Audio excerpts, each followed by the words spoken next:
Kazuya, why do you think it is that people start their own families?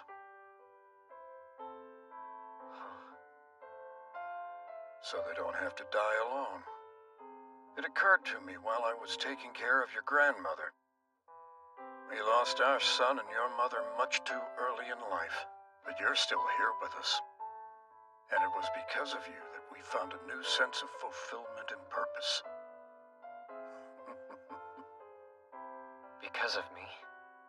One of these days, I'll go off and join your grandma. When that day comes, you'll be without a family. Build your own. And once you have them by your side, no matter what comes your way, you have to keep them safe, you understand? Do that, my boy, and I can guarantee when the end finally arrives, you will consider your life to have been well spent. I'm getting on in years.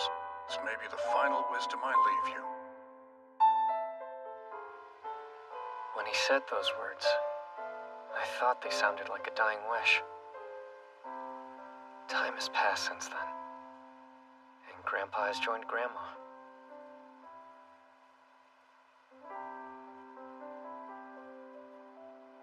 But I'm still here, all alone.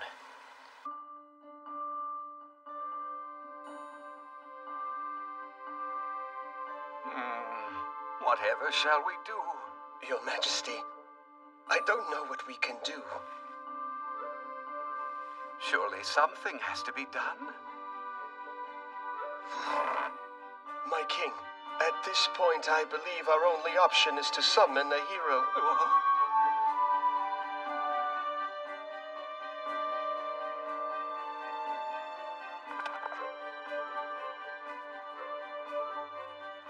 You understand the procedure, correct?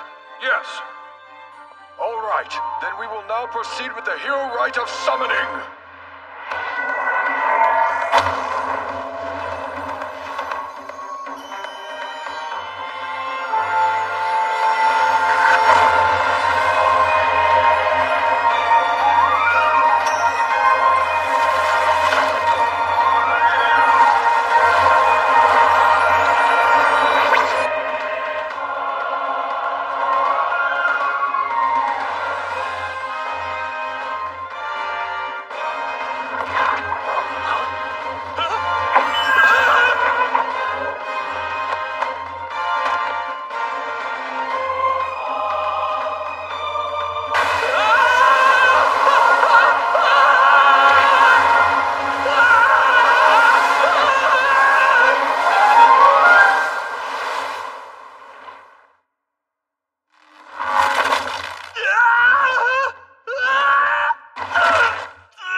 What the... Huh? Am I the only one surprised the summoning actually worked? I guess everything is worth trying at least once. Wait... Summoning?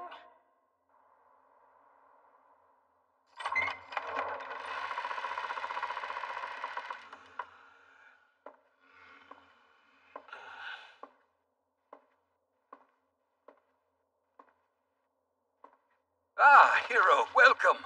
Thank you for answering our call in these desperate times. I didn't answer anything. I was summoned to this place against my will. Yes, I suppose so. I can see why from your standpoint it would seem that way. By chance, you aren't upset we forced you here against your will? Oh, I don't know. Wouldn't you be? At the very least, could you explain the situation? Then I'll decide if I should be mad. An explanation, that would be helpful. The predicament is as follows. This is the supercontinent of Landia. Several races, including humans, elves, dwarves, and dragonutes, have made this land their home, forming a number of countries of various sizes. However, roughly 10 years ago, on the northernmost end of the continent, a void to the demon world dimension appeared, and a horde of monsters poured out. With their appearance, all hell broke loose across the northern countries. Under the banner of the Grand Chaos Empire, which boasted the largest territory on the continent, all the nations united to form a punitive force and mounted an invasion against the demon world. Unfortunately, those forces were obliterated. After the battle, the nations lost their main military assets. They no longer had the strength to repel the monsters from the demon world. The enemy continued laying waste, and now occupy a third of the continent. Presently, this territory is known as the Demon Lord's domain. As their monster forces increase and the battle lines continue to rapidly expand, the outlook is grim. The nations of mankind can barely keep them in check, much less drive them back. To this day, a deadlock remains firmly in place. Uh-huh. I hope I'm not supposed to fight these monsters on my own. Well, perhaps Marx could explain it better. Huh? The issue is, a hero is truly a rare commodity to come by. Huh?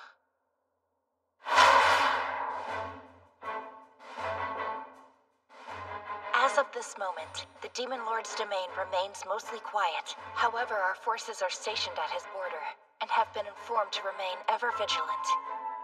The soldiers' morale is high since they've been charged with protecting the world of men. But the longer the troops remain there, the more money's required. It's becoming problematic. Also, there is the other matter. Other matter? The Elfriden Kingdom. They've been asked to contribute to the war effort. The deadline is approaching, but they have yet to respond. You're going to turn me over to the Empire in the place of financial aid? I'm terribly sorry about this, and hope you can forgive us. You see, while the Demon Lord's domain doesn't border our own kingdom, it abuts the Grand Chaos Empire, which happens to be the largest country in all Landia. Because of their brave efforts, we see many benefits and few monster attacks. But it costs. The Empire requires financial assistance from countries that do not share the border with the Demon Lord's domain. So the issue ultimately comes down to money. If the Empire's willing to fight them, you have to pay them. We'd love to. The only problem is we can't. Right. Our country has been experiencing a continuous shortage of food. The expansion of the Demon Lord's domain has sent us refugees who were chased from their homes, and the cost of feeding them is astronomical. As things currently stand, we are in no position to supply any financial assistance. However, within the Empire's request for aid, there is a clause that states that if we cannot contribute financially, we may perform the hero rite of summoning. The sacred ritual of bringing forth a hero has been handed down in our kingdom for generations. We can send you instead of funds. That's tradition. It's with the utmost reluctance we... You'd be more than willing to sell off your own daughters if it meant paying your debts, right? So, after handing the Empire a hero, what will happen to me after? Well, we're a little murky on the subject. All right. Then what makes a hero in the first place? Legend says that a hero is the one who will lead the revolution into a new age. The what? No disrespect, but that's more than a little vague. The thing is, information is scarce, so the who and what of a hero are shrouded in mystery. Seems like the Empire has an interest in them, though. I hope they don't want you to hand me over for dissection. Or anything else equally as macabre. Not reassuring. There isn't a chance in a million that they would do such a thing. Yes, 1,000,000. Well, 1,000. I'd put the odds at about 100. Why's the possibility keep going up? Seems as though I'm stuck here for the moment. My original life plan was to become a civil servant, but now here I am, at risk of being dissected in some fantasy adventure. I could run, but without any knowledge of the castle, that's easier said than done. Plus, if I screw up and get captured, this whole situation will only get worse. Which basically means the next thing I say pretty much determines my fate. If I may, permit me to ask one more thing. I suppose so. Are requests made by the Empire limited to this one, or are you expecting some more? Well, of course they would need it. Actually, the way I see matters, there's no end to these requests in sight, as long as the monsters persist in their attacks. I'm sure you're right about that. So, I have another question. Going back to the rite of hero summoning, as long as you perform the full ritual, would you be able to summon however many people that you would need? Oh, so you see, that's complicated. According to our records, we did summon a hero prior to you, nearly 500 years ago. That took place only the once and at our nation's founding. There were, of course, several failed attempts over the years. Assuming that's true, this is significant. I'm pretty much the one card this country has to play. Does that sound about right? Yes, I would say so. In that case, doesn't giving me up to the Empire right now seem a little vacuous? Come again? As you know, dear, vacuous means something that's done without any thought. Ah, yes, that vacuous, of course. I think it might be working. And if we are truly thinking ahead, we should review the country's finances, and then adopt new policies. Ones that will help to increase the Elfrieden Kingdom's national strength, so we can reject Imperial demands. Enough influence and power that we could say no to even the Grand Chaos Empire? Us? But how? Accomplishing such a feat would require... A hero? Am I not supposed to lead the revolution into a new age? Oh. And this act is merely the beginning. We might be able to bring real change to this country.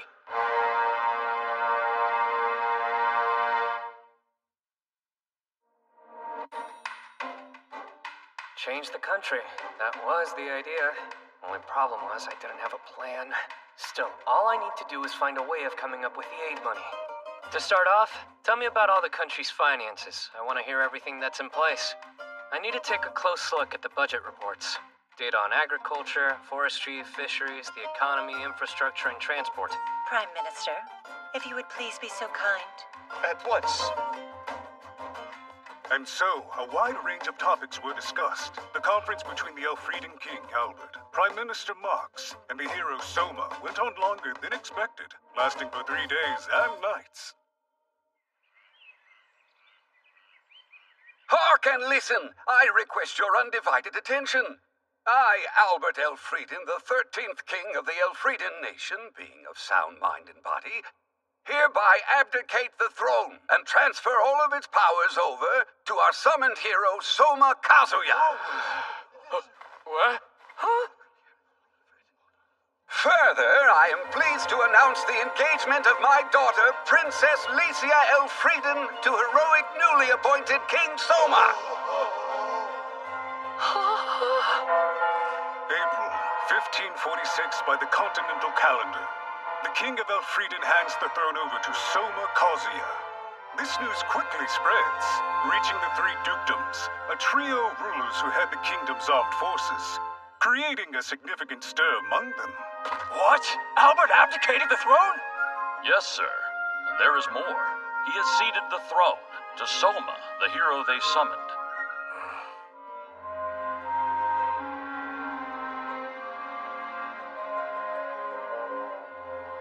That's certainly a bold move, and coming from King Albert of all people. When this news reaches her, I bet Princess Licia will be beside herself.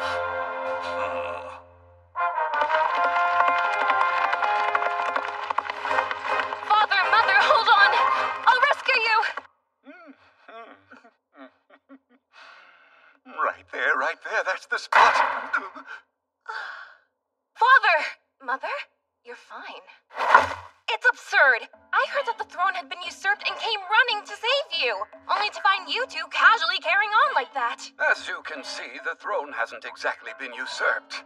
I abdicated it in favor of Soma of my own free will. But why go and make such a rash decision? It was hardly rash. Though I've spent a short amount of time with him, I'm convinced he will make a better king than I ever could. It was a decision made responsibly by the individual in charge of this country. And I won't have any arguments. But Father, how could you declare my engagement without even asking me? Concerning that matter, it is ultimately a discussion for the two of you. While there is no denying the marriage arrangement was my idea originally, if you don't want to go through with it, I highly doubt that Soma will insist. Mother, is he being serious? My dear, you should go and meet Soma first. Then decide whether or not he's for you. We can't just force you to love someone.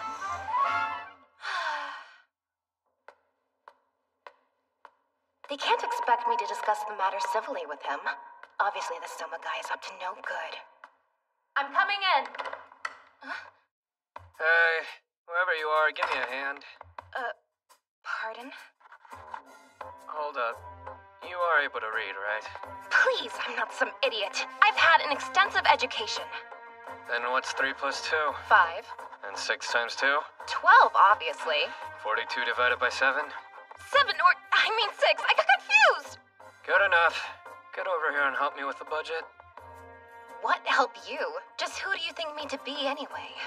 Reserves to help me with these finances? I am Licia Elfrieden,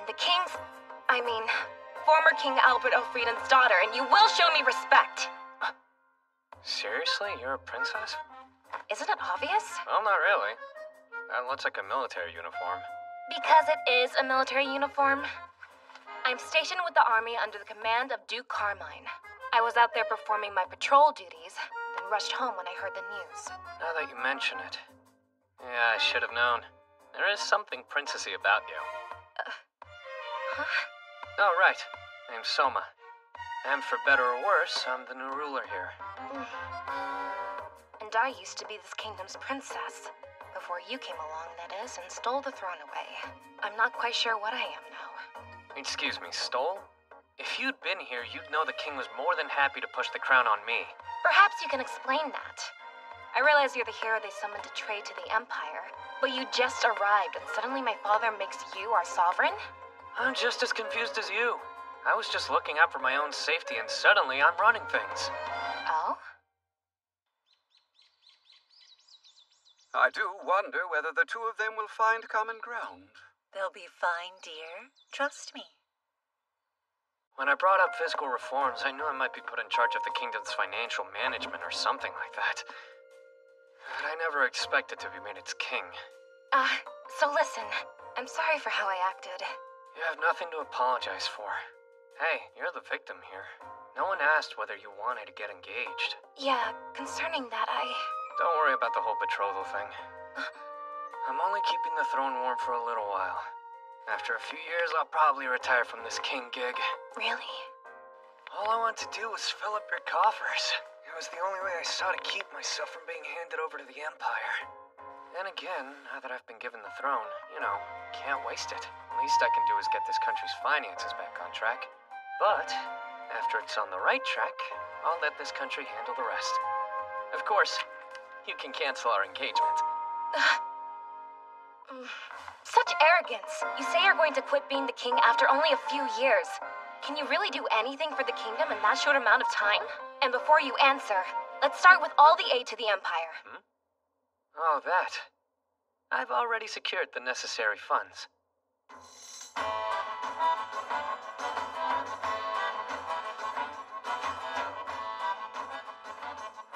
It looks like they found someone to act as custodian. We should be getting the Elfrieden exports soon. There is a great demand among the wealthy when it comes to jewelry sourced from royal families. Investing funds in order to snatch up the standout pieces was the right call, Princess Roroa. And as a result, we did a fair bit of business. I must confess, this new king of theirs is certainly making some bold new policy. Elfrieden can't afford to hold on to jewels while its citizens starve. They need to jumpstart their economy. At first, I wasn't sure why they made that hero their king. But based on what I've seen so far, he could be a formidable opponent. Yes. You sold off our national treasures? The national treasures belong to the whole country. You can't just give them away. Come on, would you take it easy? If they belong to the whole country, then it's fair to sell them for the sake of the nation's subjects, right? Yeah, all right, but there were numerous cultural and historical pieces. True, which is why I made sure not to sell those. In Group A, I placed national treasures that have historic or cultural value. Those with neither went into Group B. The remainder were put into Group C. Only B was sold. When it comes to A's fundraising potential, they have more long-term value put on display in a museum. It wouldn't make much sense to sell them off. It was smart of you to categorize them, but what about Group C? Magical tools, which frankly I'm not sure how to handle. I would label those more as weapons. We can't put them on display, or risk the wrong person buying them. Speaking of, there is a full set of antique hero gear. If we find the right buyer, it should fetch a ton of cash. Sound good? You wouldn't dare. Just what kind of hero are you?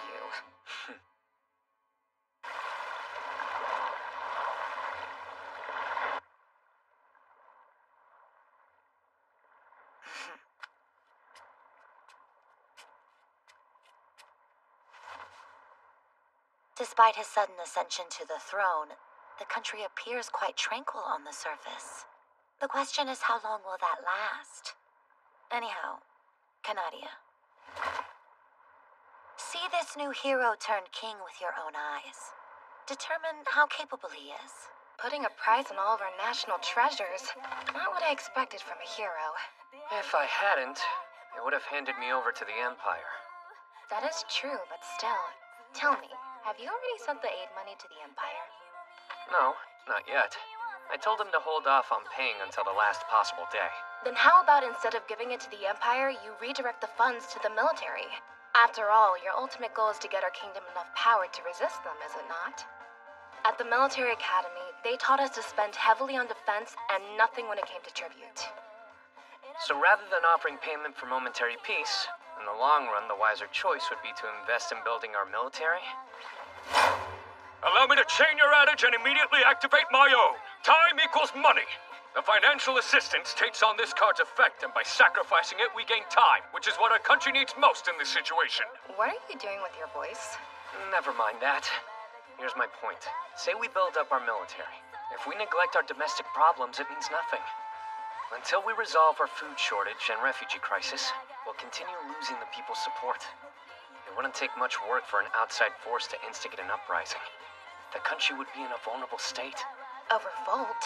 Not the people of Freedom. They love their country. They wouldn't dare. That's idealistic thinking. The fact is, when people go hungry, morals and patriotism vanish. You can't show concern for others if you have no breathing room yourself. Agreed? It's true what they say. You really are a huge realist. Know what? This world is one of magic, and inhabited by unusual creatures. If you feel like flying, you can always hop on a wyvern's back. Large domesticated beasts pull the wagons, and mighty sea dragons provide the power for steel battleships. There are no light bulbs, but the streets are illuminated at night by lamps filled with glowing moss. Cooking is done using fire-based magic on wood-burning ovens. Even though there's no hard science here, day-to-day jobs are accomplished through the power of magic. However, once you strip away the mystical and fantastical elements, it's a country with a rudimentary level of technology. The Industrial Revolution is years off, and the feudal system is still in full swing. Now, I'm a part of it. A magic check? Yes, sire. After consulting various tomes regarding the ritual, there appear to be instances of heroes being imparted with magical abilities after they've been transported from other worlds. Got it. So basically, it's like a test to see if I have any newfound abilities which may end up proving useful. All I have to do is touch this statue? Yes. If any magic was transferred to you during the summoning, its nature will become apparent to you once you make contact with the stone. I don't know who came up with this, but I love how straightforward it is.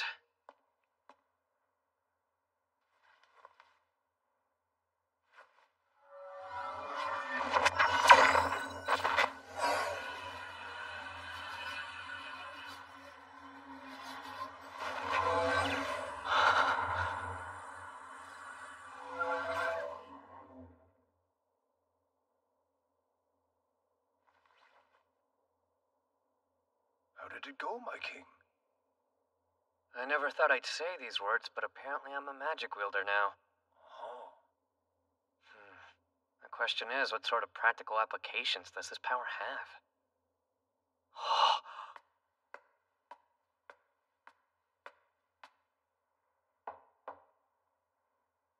Soma, I'm coming in.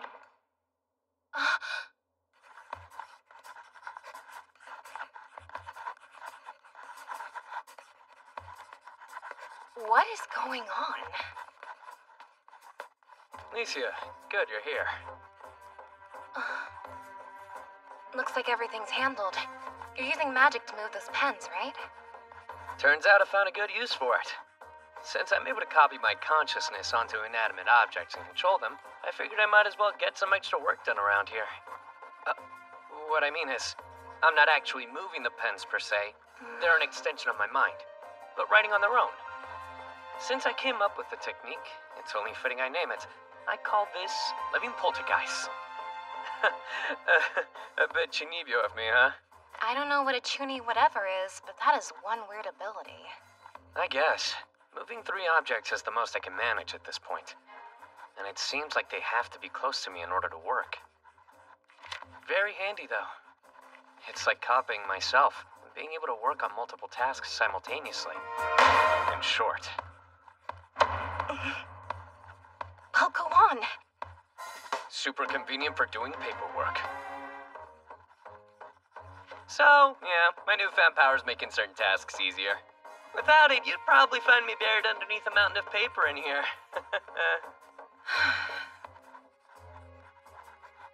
Even with your extra help, it looks like you're barely avoiding a bureaucratic avalanche. Just what sort of work are you doing, by the way?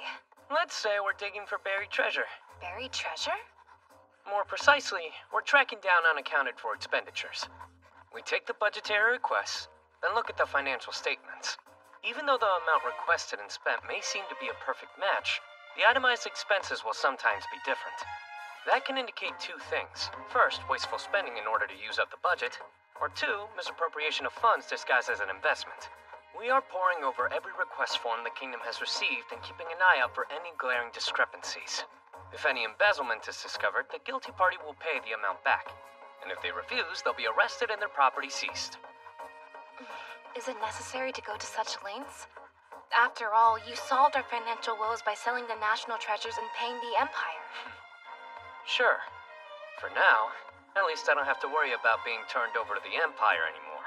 Still, if we want this country to get back on track, we can never have enough capital. Same goes for manpower. Huh? I can't help but wonder if Soma and Alicia are getting along. Knowing the 2 of them, I'm sure they're doing just fine. You think so, dear? Yes, you're right.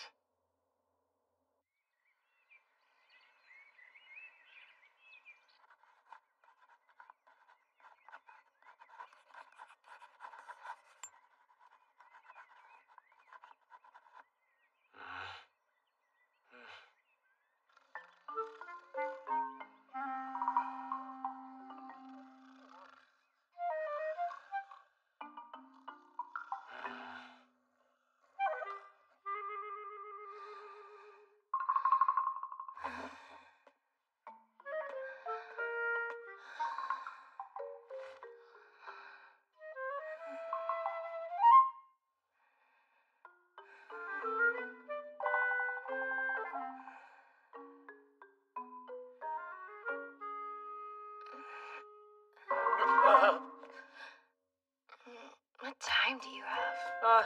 It's morning already. What morning? How long have you been standing there? Not very long. Maybe less than a minute. Who are you? You looked comfortable. Just wanted to make sure you slept well. Anyway, the paperwork's all wrapped up. If you wanted to nap a little while longer. I'm rested. Don't tell me you never stopped. By the looks of it, you haven't slept in ages. I was planning on catching a few winks later. But in the meantime, would you care to join me? This minute? Yeah. If you don't mind, I have something I want to show you.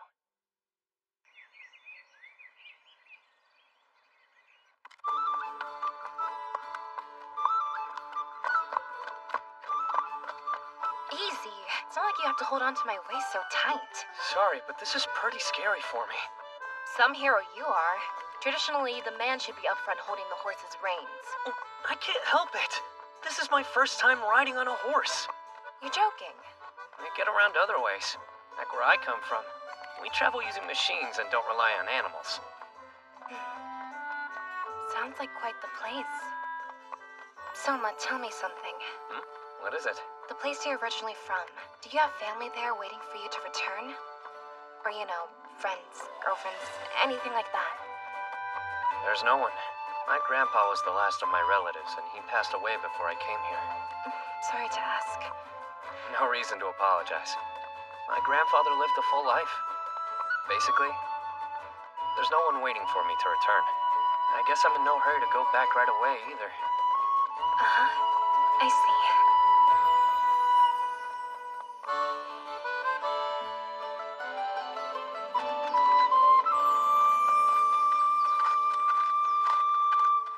You could stop here.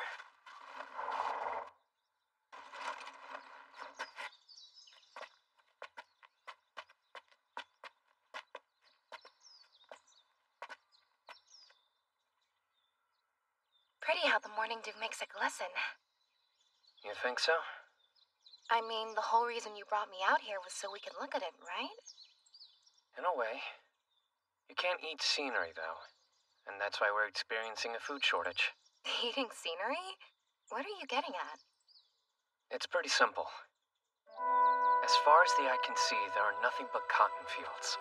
Ah, and they can't be harvested for consumption. Getting right to the point. The reason this country has a food shortage is because there are too many of these fields.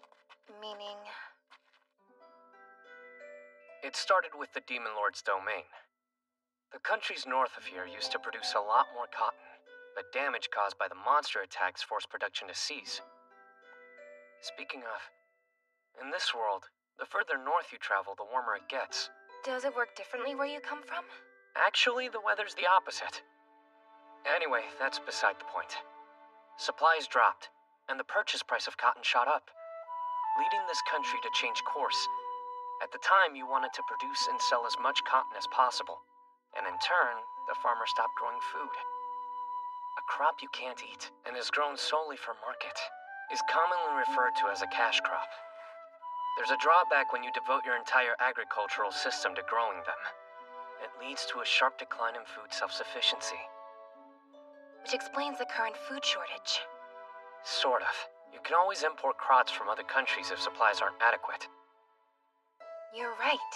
Not to mention cotton sells for a higher price. We could use the money to purchase food from elsewhere. Yes, just one problem. Cotton prices have considerably fallen. There was profit to be made, so other countries realized this and rushed to produce cotton. As a result, the global supply far exceeded the demand. And now, the cash crop this kingdom had been relying heavily on is practically worthless. Meaning less funds to import fruits and vegetables from other countries. And since we're importing less these days, the cost of domestically grown foods have continued skyrocketing. The most vulnerable classes are the people who've suffered the most. Just one of the numerous hardships that's undermining this country's progress. I had no idea. I was ignorant of my country's suffering. Its people. As a royal, I'm an utter failure. Don't talk like that. Hey, nobody said that leading a kingdom would be easy. Wait, leading? Then the reason you brought me out here was because... Yeah. Someday, Licia, you'll be the ruler of Elfrieden.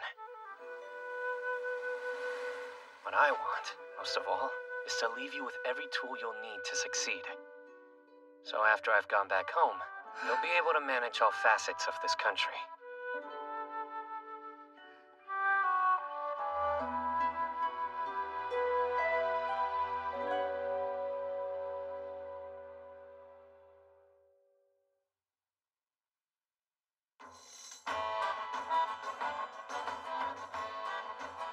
The first step is to limit the acreage for cash crops and start planting food again, so we end the shortage and no longer have to be as dependent on other countries. The kingdom will provide farmer subsidies to support the changeover. Also, we need to prioritize planting soybeans and potatoes. They have a variety of uses and also can survive harsh weather. Licia, you're listening? I was paying attention. It's not like agricultural reforms just happen overnight. For the time being, no matter whether all the food was imported or domestically produced, the kingdom will purchase it and sell the goods for less than we bought them for. Sounds like that's gonna leave us in even more debt. And I'd like us to make up the deficit with our exports. But given the current market value, we will need to find a new cash cow that isn't cotton. Easier said than done. I'm going off topic for a second here, but... the king isn't exactly supposed to be eating in the mess hall. Don't worry about it. We're busy economizing the castle. We have to conserve meal expenses. Yeah, but still. It's been some time, Princess. Or rather, should I refer to you as Queen Licia from now on? Nothing's official. Not yet, at least. Soma, this is Sir Ludwin Arx. He's the captain of the Royal Guard. It's Soma Kazuya. I'm sort of the country's acting king at the moment. You've made quite the impression. Only recently taken over, and already your job performance is the talk of the staff. Next time you see them, pass along a message. If they have time to chit-chat, they should be working harder. Understood, sire. If I'm not intruding, may I join you for breakfast? Fine by me. As long as I'm here, might I ask you a question? I'll try and do my best to answer it. I hear you're attempting to carry out many reforms. They proceeding smoothly? The opposite of smooth, to be honest. Human resources are a bit problematic. None of the officials are of any use, other than Prime Minister Marx. Besides the crown, I also received the king's senior advisors. To be perfectly blunt, these are the same officials who let the kingdom nearly fall into ruin. My ears are burning. Now hold on, Soma. Where are the people who can tell me the truth, give me straight answers, and agree to complete whatever tasks I assign them? Those are the sort of retainers I need. You want to use the Gemstone broadcast to recruit people? Yeah. If I have this right, the Gemstone broadcast can reach across the entire kingdom? Yes. As long as the reception environment's set up correctly, whatever is said in the castle's Gemstone room will be heard across the nation, no matter how far away someone is from us. Then it's perfect for letting everyone know our situation. Ordinarily, it's only used for the king's New Year's greetings or to issue important proclamations and like orders. This will be the first time it's used for job recruitment. How does hiring around here usually work? Well, let's see. We look at all personal connections, or hold a written exam and recruit those who manage to pass successfully. That sounds pretty biased, don't you think? Also, what's the country's literacy rate currently? Half the population can read. If I had to guess, about 30% can write. What? That's a terrible figure! You can't decide if someone's right for the job using just 2 criteria. Especially when you're excluding 70% of applicants before they can even interview. How many diamonds in the rough could be left undiscovered? I don't know how to answer that.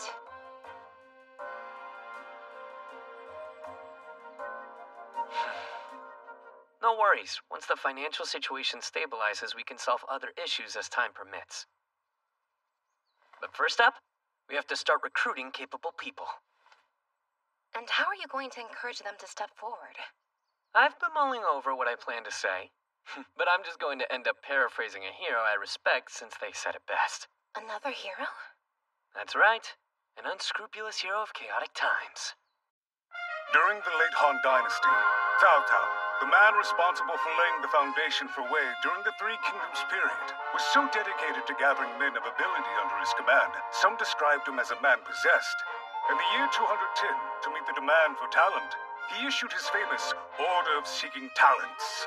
Within it, there were passages that have been spoken for generations since, including this one. If you possess a skill, we can use it! Is that supposed to be our new king? He looks so young. My people, we need your help. This country is facing a crisis. Between the chronic food shortages, the depression, and an influx of refugees whose lands have fallen to the Demon Lord's domain, the Kingdom of Elfrieden is facing several afflictions. Additionally, our neighboring countries are watching us with eager eyes and are more than ready to pounce. Realizing the severity of the situation, your former king determined he was not up to the task and entrusted me to handle these affairs. True, if we were living during a time of peace, there is no doubt he would have made an effective leader. However, we live in an age of upheaval. During strife, you need a king who is tenacious, someone who acts less like a saint and more like a survivor. To the point, a ruler who's able to keep your families and property safe from harm befalling them, domestic or foreign. That is why your former king chose me to succeed him. I would never speak ill of your previous ruler, but in terms of resolve, I have the clear advantage. Presently, I'm spearheading a number of reforms. However, we are overwhelmingly short-handed for the tasks ahead. That's why I'm here, to recruit anyone with a talent that will aid the kingdom. What we require during these troubling times are not those who excel in peacetime matters, but individuals who can revolutionize this country. As for the talent, it can take many forms. If you can claim with confidence you are the best at what you do, come and stand before me. It Doesn't matter your education or age, your social status, place of origin, ethnicity, or gender. You can't read or write? No problem. I don't care about your connections, how attractive you are, or the number of skeletons in your closet.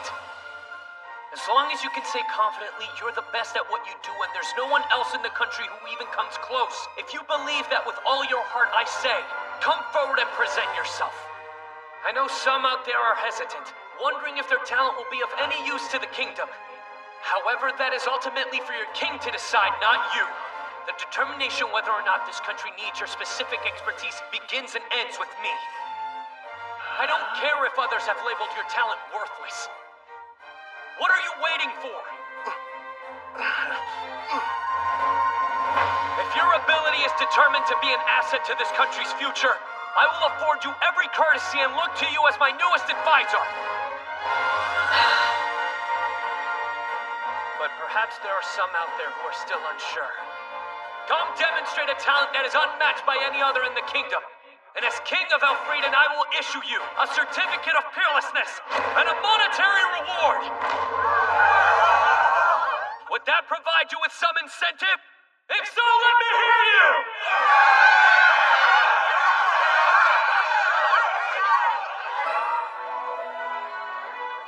You may recommend yourself for someone else. If the candidate's another person, you will receive 30% of the reward. During these trying times, it'll be up to you to bring forth those who otherwise would not step forward. Also, if your talent is being the strongest one in the room, the best singer or something similar, candidates will compete with each other ahead of time, and the top delegate in each category will be selected, so do bear that in mind. Those of you who possess an aptitude, I'll see you at Parnum, so we may shake hands.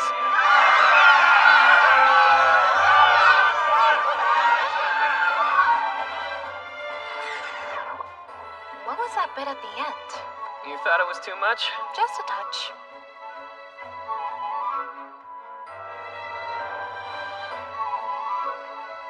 I hope it worked. We'll need all the help we can get. The fact that I can understand the language spoken in this country, and similarly that people here understand my native language, is not a coincidence. Apparently, this is some strange power imparted on heroes. Not only that, I can read and write the language of both worlds. Don't ask me how. It's like it automatically gets translated inside my head, and then I write it out. On that note, it seems no matter where you're from in this world, the entire population uses a single language.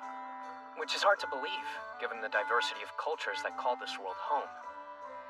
Out of everyone here, it looks like I'm the only person who has this auto-translate ability, so it may be exclusive to heroes. For instance, I can play recordings saved on my phone, but when I do, the only thing the people of this world hear is an incomprehensible language. It's all so strange. Someday, Licia, you'll be the ruler of Elfrieden. What I want, most of all, is to leave you with every tool you'll need to succeed. So after I've gone back home, you'll be able to manage all facets of this country.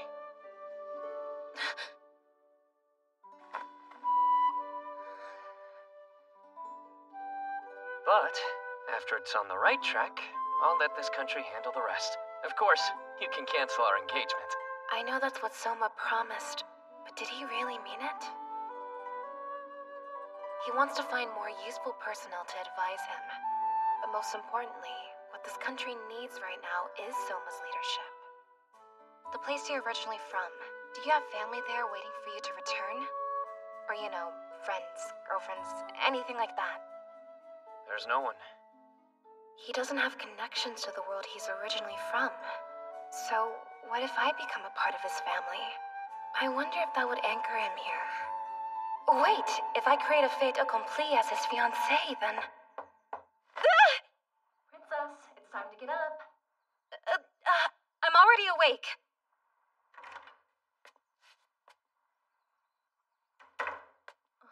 Princess? Is there something wrong? You're looking slightly flushed. Nothing is the matter. I was just thinking about...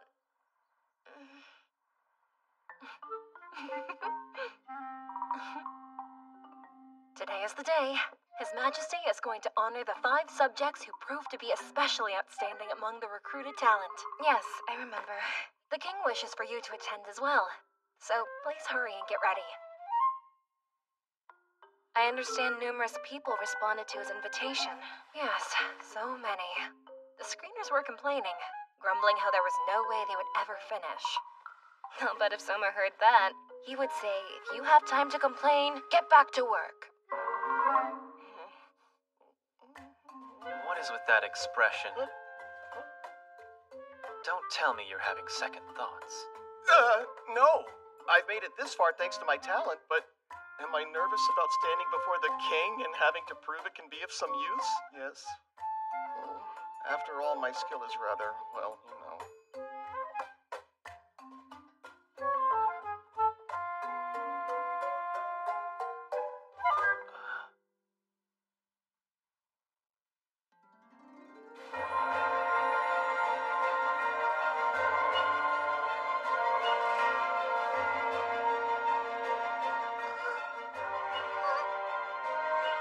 You are in the presence of the king, and you will bow your head. This is not my people's custom. I ask your forbearance. Respect must be deserved. Warriors from our tribe bow to no one but our master. What did you say? Who if not the king is It's your— all right. I'm the one who asked them for assistance to help the kingdom. We can allow some leeway. As your majesty requests. The rest of you, please stop bowing. If anyone here ought to be showing some gratitude, it's certainly me. Feel free to stand.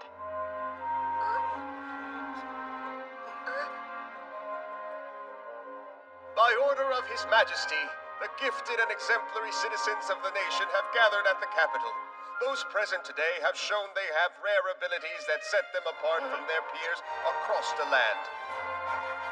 We will now announce the talents these people possess and present them with their promised awards. Aisha Utgard, Dark Elf from the God-protected forest. If you would step forward.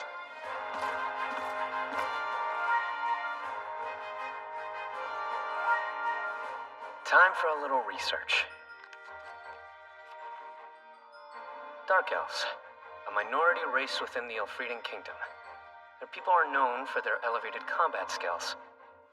They live in the God-protected forest, which is said to be divinely guarded, and are allowed autonomy over these woods as its caretakers.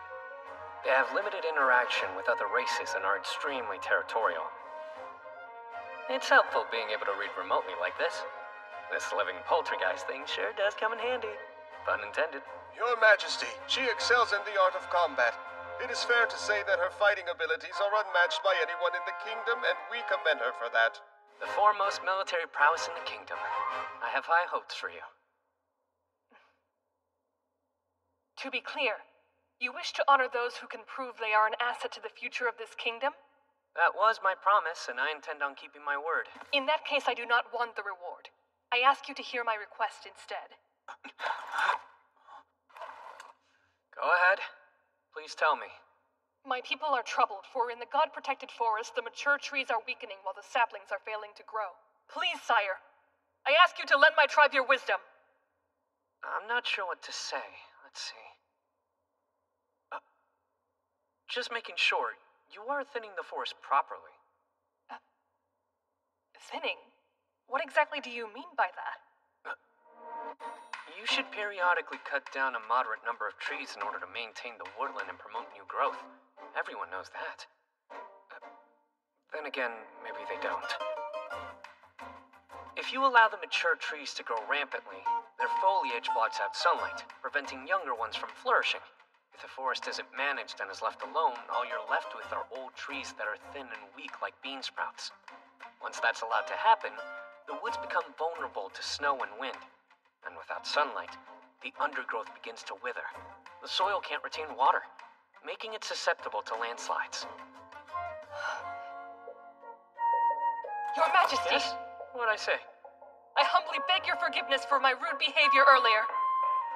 Huh? If you command me to fight, then I will fight. Command me to die, then I shall. Order me to become your concubine, consider it done. Please, as soon as possible, come to the God-protected forest. Once you're there, teach my people about the art of thinning. Sure, you got it.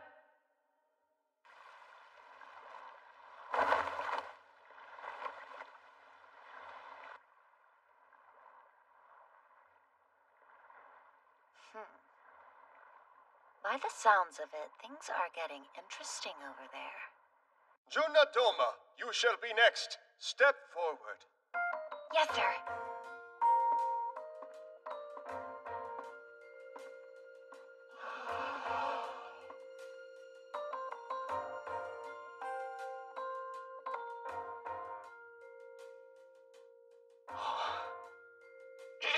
Huh? What? I haven't forgotten my job, so stop giving me that look. My king, this woman possesses unparalleled beauty. In addition to this, she has an incomparable singing voice. She may rightly be called the greatest songstress of our time. A beautiful appearance and voice. God does have favorites, after all. I don't deserve such praise, Your Highness. From the information I've been provided, the Doma family's ancestors were Loreleis, so a talent for singing most likely runs through her blood. Loreleis.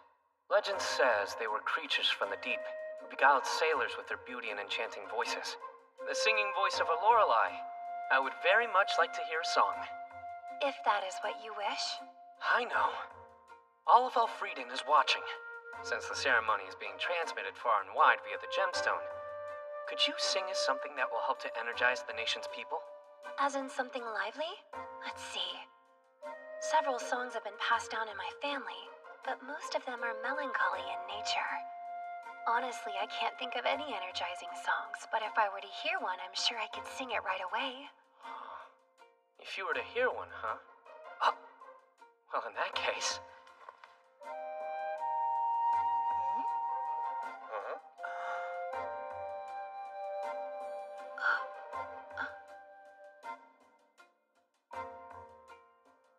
My king, what manner of device do you have there?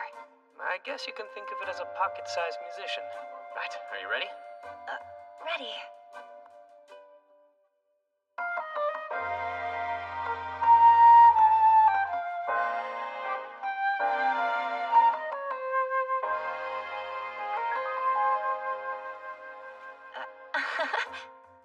The song I played you is one from my homeland. Does that mean the language I just heard is from a completely different world? Yeah. Since it's foreign to you, it'll probably be hard to sing. No, I'll be fine. I remember the song phonetically after hearing it, so I should have no trouble at all. You memorized the whole thing after hearing it only one time? Amazing. Most kind of you. Very well. I will sing for this land.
Thank you very much for giving me the chance to perform for the whole kingdom. I should be the one thanking you. You have a wonderful singing voice. I would love to learn more songs from your Majesty's homeland if possible.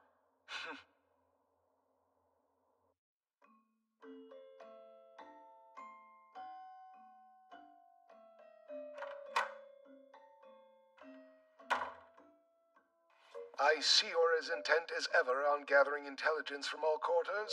Valuable intelligence is worth more than gold. Information is the lifeline of any good merchant. And has there been any news of interest? Apparently, the King of Elfrieden is doing an overhaul of his advisors and recruiting talent across the country. Seems he didn't think those musty dynastic retainers could fulfill his new agenda. Certainly looks that way. Still, it's not like his is the only nation in desperate need of some fresh blood. In the end, that entirely depends on whether the person hiring can recognize a candidate's true value. He displayed ingenuity and generosity in agreeing to the Dark Elf's request. As for the Lorelei descended songstress, I look forward to seeing how he will use her skills to better the kingdom. Overall, not a bad start. However, the most challenging trial is about to begin. We shall continue with Pancho Panacotta from Pote Village. Step forward. Right? That would be me, Your Cernus.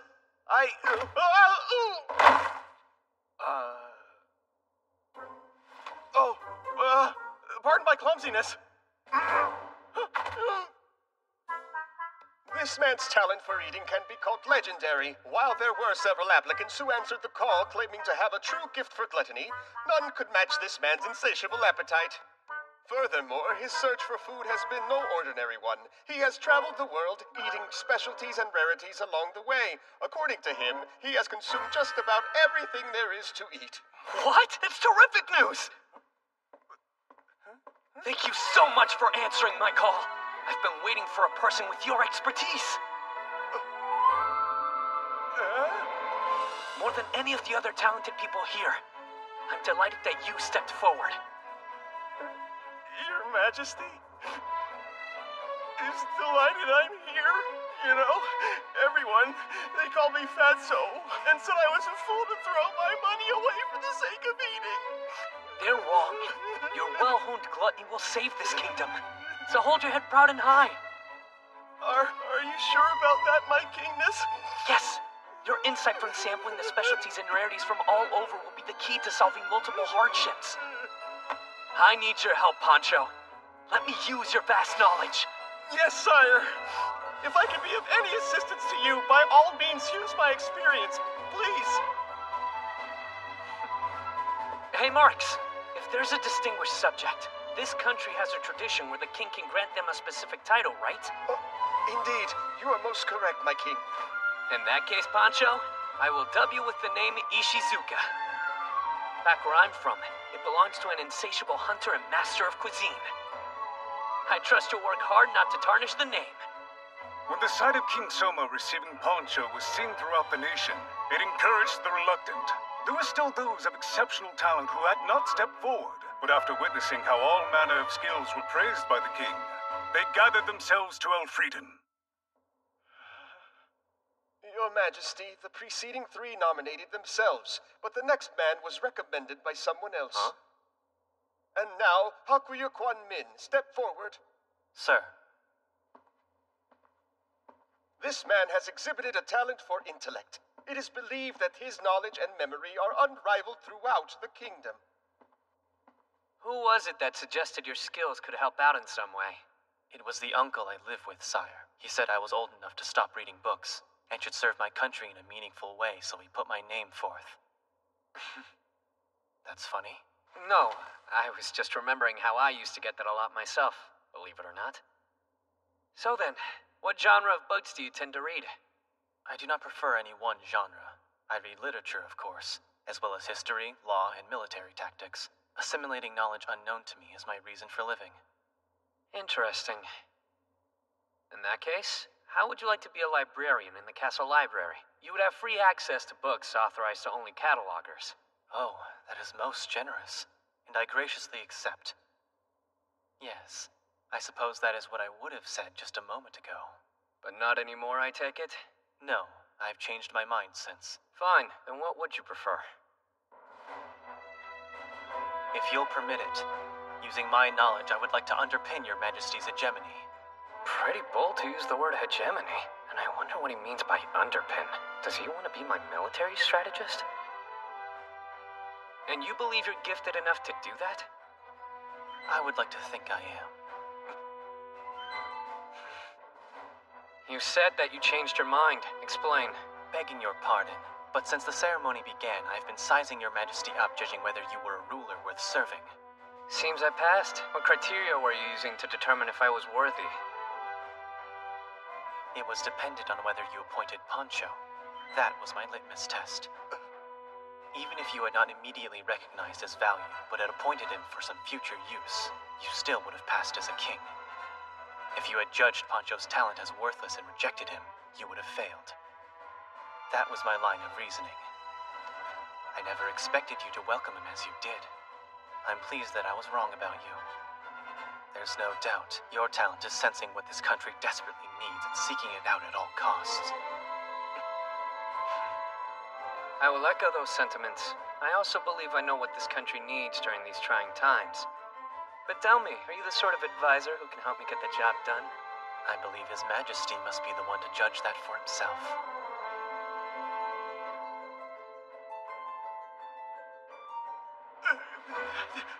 All right, then. Come to my chambers afterward. We'll converse, then I'll determine how much talent you have and how best to use it. As you command, Grace. And so concluded the first meeting between King Soma and Hakuya Kwan Min, the man who would later be known as the Prime Minister in Black. That evening, after talking late into the night, King Soma acknowledged Hakuya was a man of rare ingenuity and installed him as his right-hand man. And lastly, we have Tomoe Inui of the Mystic Wolves. Would you step forward? Right! She's quite unique. This girl has the unusual talent of being able to commune with both birds and beasts. Oh? To verify this ability, we had her taken out to the royal stables. There, she revealed both the health statuses of the horses and their histories. According to her, she ascertained the answers from the animals directly, making her gift truly heaven-sent. The land of the Mystic Wolves. That's way to the north of Elfrieden. Wow. Yes. As far as I'm aware, there are no other mystic wolves residing in the kingdom. Which would mean that there's a good chance she's a refugee. It doesn't make any difference to me. She has an aptitude and I'll make good use of it. But the question is, how do I make the most of her talent? My king? Excuse me? What's wrong? Nothing. Actually, there's something that I need to tell you. Sounds like it's very important. Please, go ahead and say your piece. Right. As it happens... Sorry. You'll need to speak up a little or I won't be able to hear. Well, you see...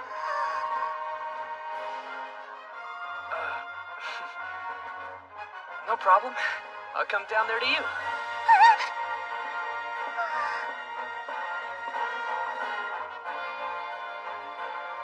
See, now you don't have to raise your voice so much.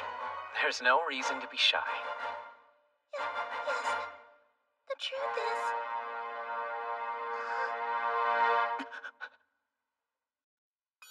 When it comes to how people view so-called monsters, there's a distinct difference between this world I was summoned to and the one that I came from. Back in my world, monsters are not seen as people or animals. They're basically a separate class of creature. Things are different here. They fall into both categories. Some are seen as people, some as animals. To be more specific, humans, elves, beastmen, and dragonutes all exist under the label of mankind. As for the wildlife, even though they look like dinosaurs, giant lizards are seen nearly as common reptiles. An ant the size of a person isn't the least bit shocking, and man-eating flora are still regarded as simply plants. Incidentally, dragons are known as god beasts and are treated differently. The reason they're not called monsters is because they're incorporated into the world's ecosystem. So Jelens, a slime creature which to me looks like something out of a sci-fi movie, are treated here as a common animal with an important role to play. So what does qualify as a monster here? Mostly creatures that look like fusions of various animals. Among their ranks are many beings that are relatively human-like in form, but no different from a common beast in terms of intelligence.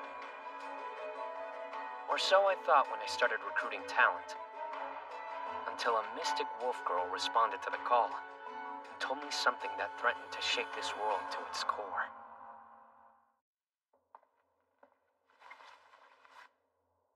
See, now you don't have to raise your voice so much. There's no reason to be shy.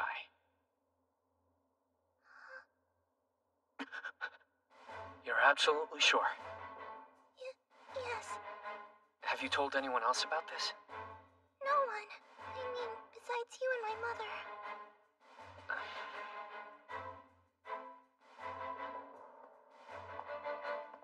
Remain calm. Keep breathing normally. Don't let anyone see how shaken you are. Your request has been duly noted. While I cannot promise you anything, I'll consider it. Oh, Marks. Sire? Her talent's truly a unique one. I'll need some more time to reflect on how to effectively use it. We'll have a discussion on it later. As you wish, Your Highness. My capable guests. For answering my summons, I'm eternally grateful. I ask you now to lend us your aid in reviving the kingdom. Please. Yes, sire.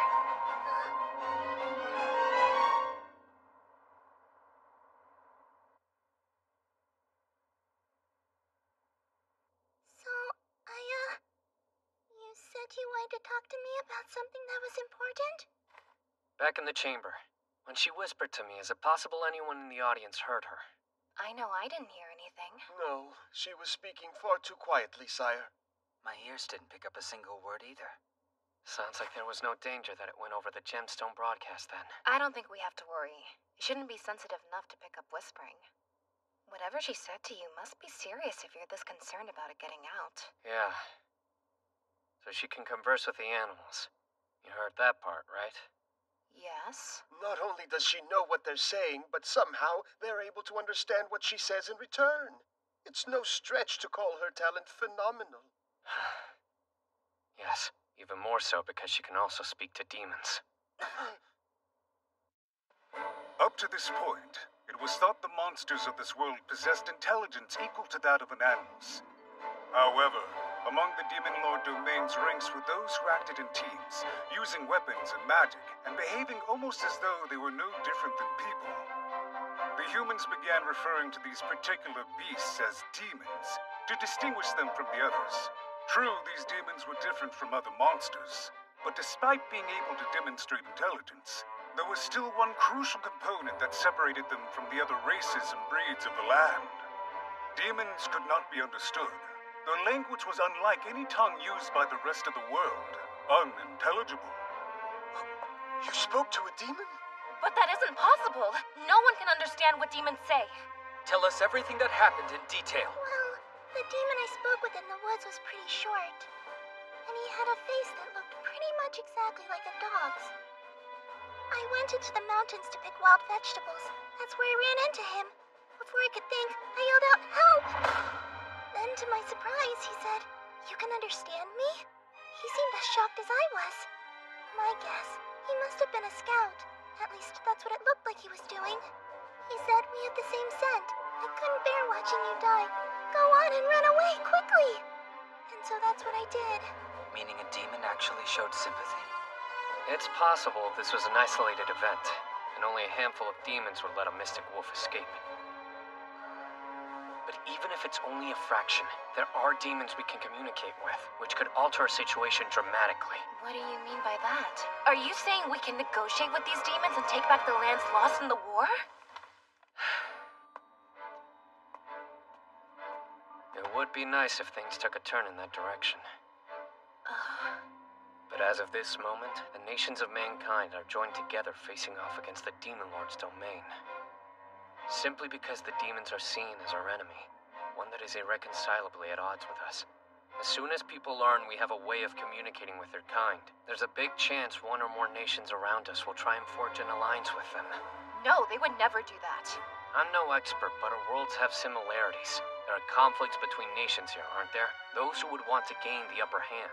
Yes, just to the west of us, there resides the Principality of Amadonia. Under our previous king, we had a conflict with their country. In an effort to keep Demon Lord's domain from spreading, we are all working hand in hand with the Grand Chaos Empire leading the way. However, mankind is not unified or immune from warring with itself.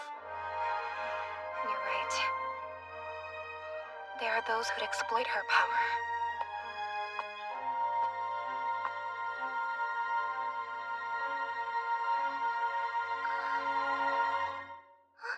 But I'm only bringing up one possible scenario since there really is no telling what would ultimately happen.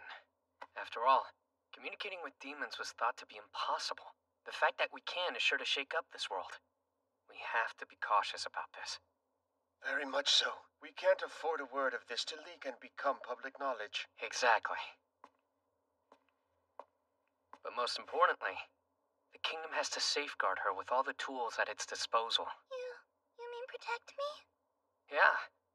In the grand scheme of things, you're far more important than even I am. You could shift the tide of this war and change the relationship between mankind and demons. No way, me? Surely you're exaggerating a little.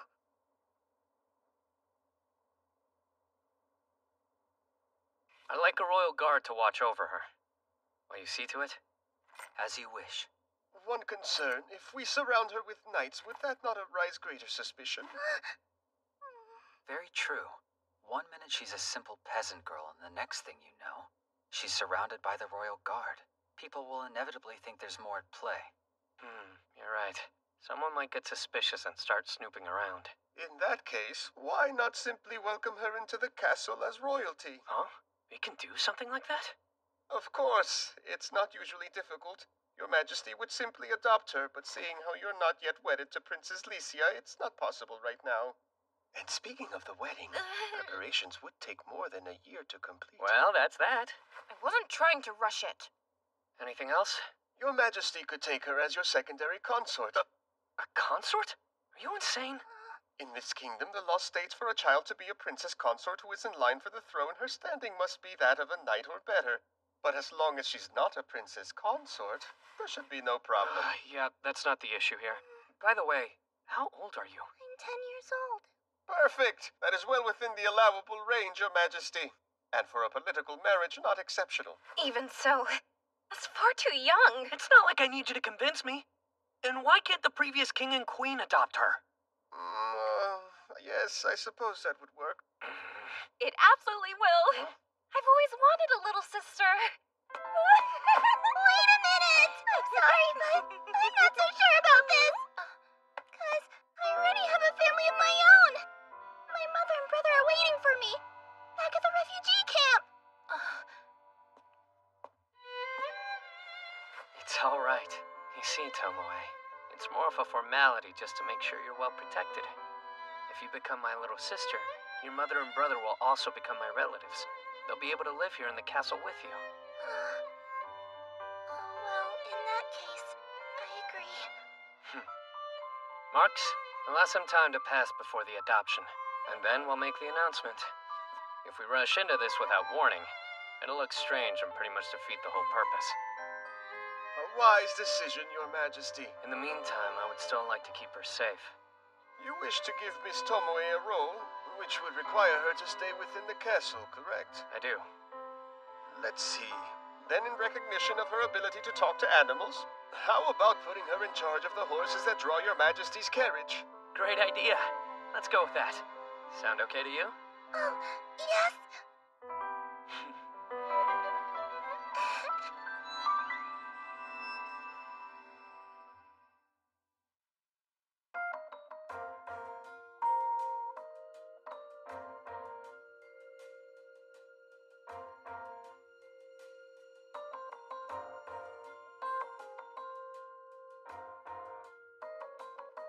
So, what exactly is going on here?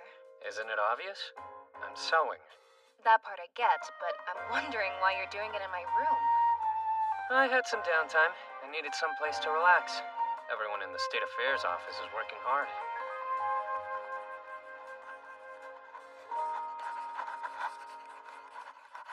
Why don't you just have my father give up his room already? So you can use it as your own. Maybe. And again, for efficiency's sake. It's probably better for me to sleep in the office. I have to work in every day. There are definitely other rooms in the castle. By the way, what has Tomoe been up to? Ever since she got here, you've been doting on her like a big sister. Lately, my mother has taken a liking to her. She won't leave her side. Sure, Tomoe was a little hesitant at first, but now she's delighted to have a second mother, so I guess everything worked out fine. It's okay, you may enter.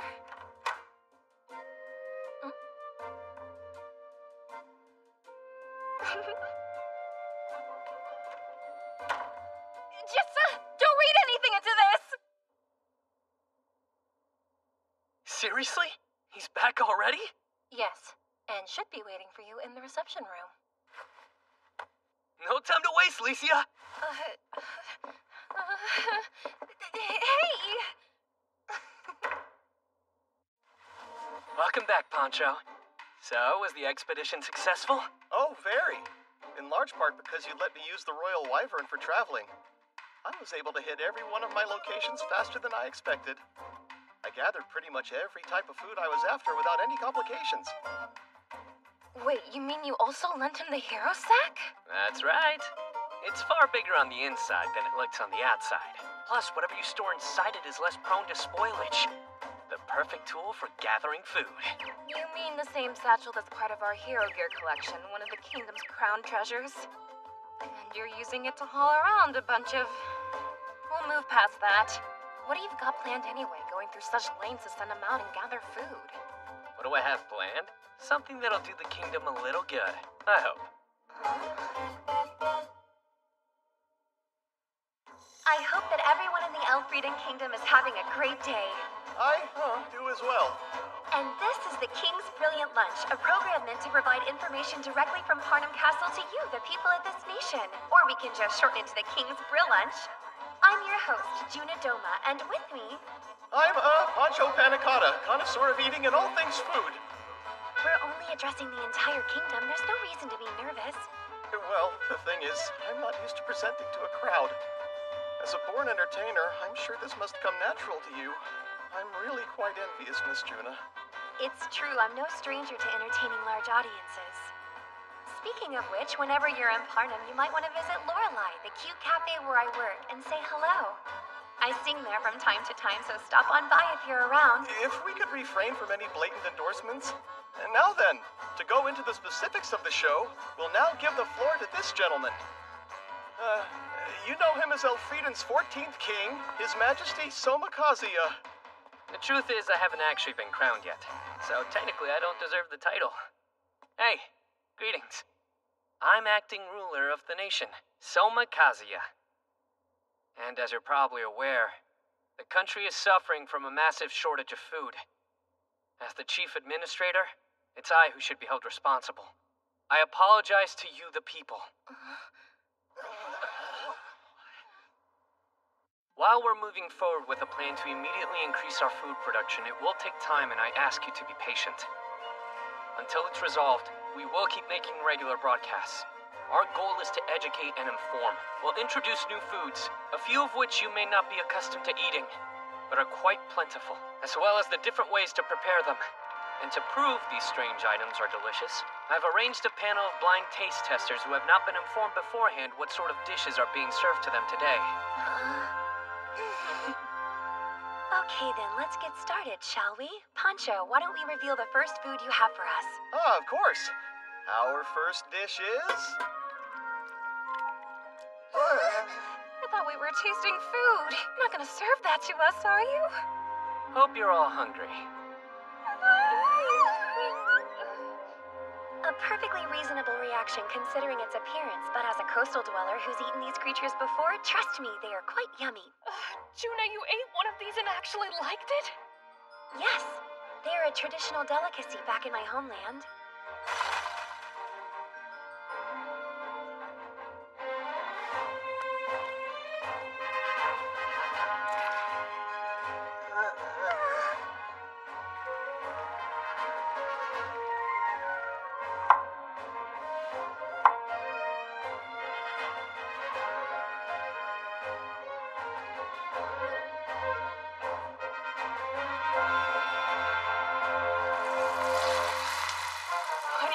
I'm not gonna lie, that's starting to smell pretty good. Alright, go ahead and try one.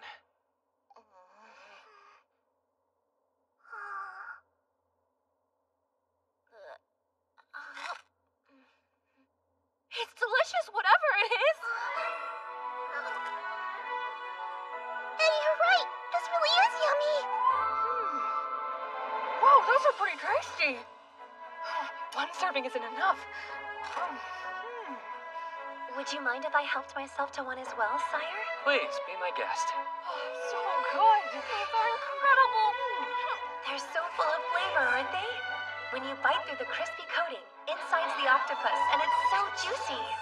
Daddy, we caught a whole bunch of octopuses in our net today, didn't we? Sure did. Usually we toss them all out. Let's give them a try. Moving right along, here is our next food item. I know these. They're tree roots, right? They don't look all that tasty if you ask me. Are you sure that we can even eat them? You've never had a burdock root before? It sounds like you're familiar with these, Aisha. It's hard for me to imagine anyone wanting to chew on a root. Well, in the forest, you have to cook and harvest whatever nature provides, otherwise you won't survive. I had no idea. A little salt here. A little sugar there. All right, it's chow time. They're crispy, and the salt lends them a lot of extra flavor. When I bite into one, the oil comes off and mixes together with the sugar, giving off an explosion of sweetness that tantalizes the taste buds. I can't wait until my mother gets a chance to try these snacks. You eat both kinds at once. They're sweet, salty, and oh so good! Your Majesty, do you have any more of these? From what I've seen, Aisha sure seems to be content, huh, brother? Yes, it appears so. You'll understand why I cook the next meal ahead of time after you see it.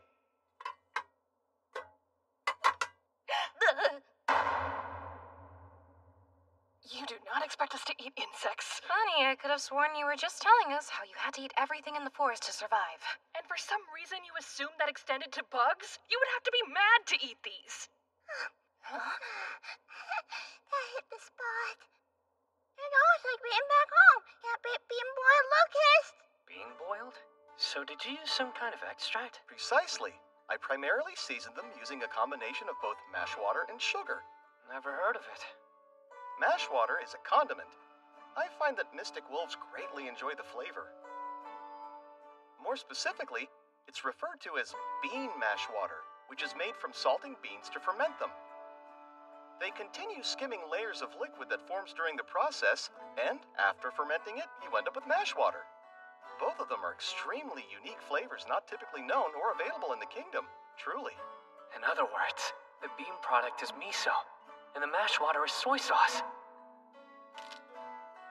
Soma, you really going to eat that?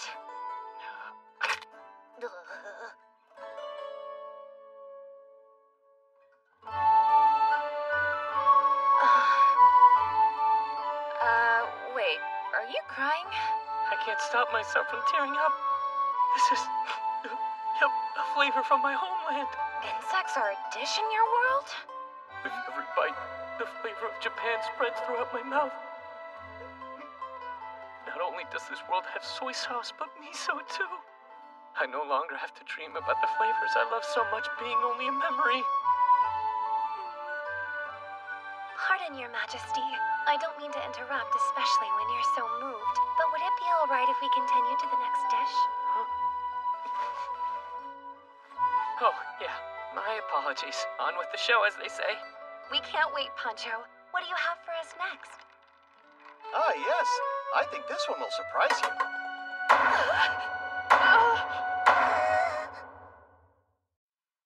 This world has these funny little creatures called Jelons. They're known for being incredibly weak. Cut them or squash them and they die instantly. They have no sex and merely divide to reproduce.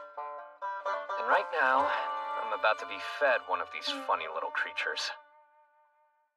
We can't wait. What do you have for us next? Ah, yes. I think this one will surprise you.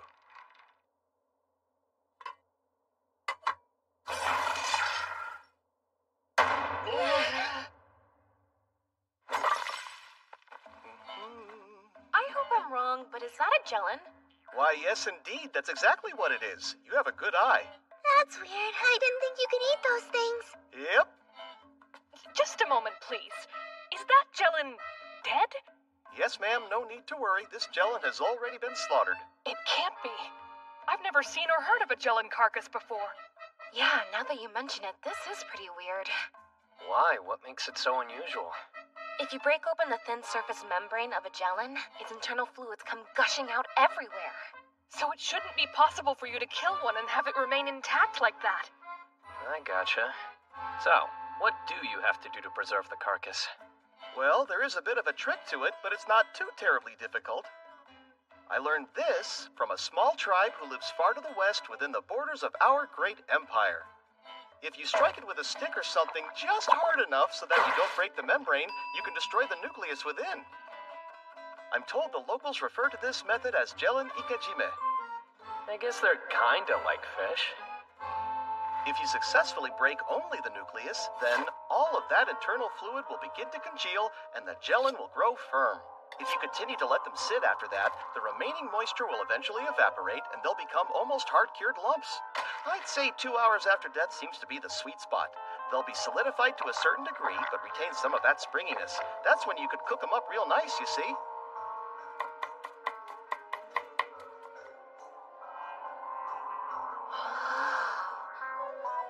Now, you could simply boil these strips in some salted water, and they'll firm up even more. Huh. It looks like he's adding stock. Ta-da! Please, give it a try. They look like udon noodles. Oh? What's udon? Oh, right. That's a back home thing. We have a thick wheat flour noodle that looks a lot like this. Though, the ingredients and preparation are completely different. You don't say. Then I think you should have the first bite. Huh? You've eaten something a lot like this before, so go ahead. She's absolutely right. After you, Your Majesty. In that case, Highness, here you go. Yeah, thanks. But I don't. Well, I did give the others food they weren't accustomed to. It's not fair if I'm the only one who gets out of this.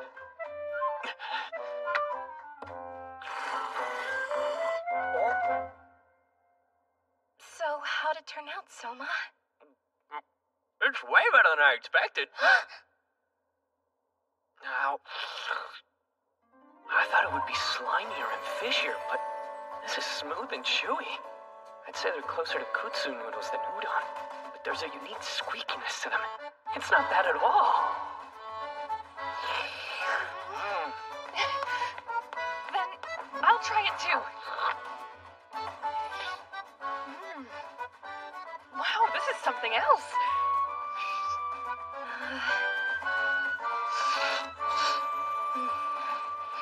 Its texture is unlike anything I've had before, and I kinda like it.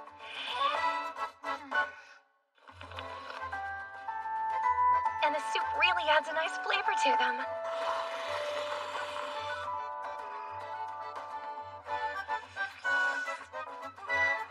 Wow, I can't believe this came from a Jellin! That's amazing!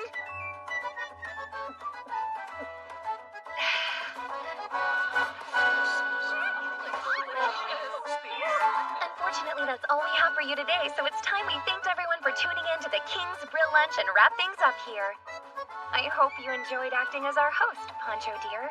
Yes, although I'm afraid it may be asking a little bit too much of me to do this again. Sorry. Someone please trade places with me next time? My, I certainly hope there is a next go-around. What do you say, Majesty? Only if the people demand it. Well, there you have it. It would be wonderful if there were some demand, don't you think? Oh, I guess, but I'm not gonna hold my breath or anything. We'll see. Oh, don't be like that. I can't wait to do this again. No, please. I really don't want to. Goodbye, everyone, and take care.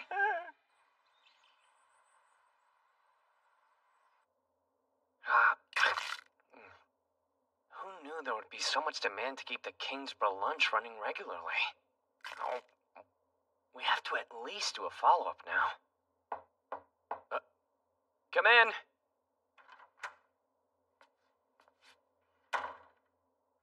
Marks wants me? Yes, sir. He says he has something important to discuss.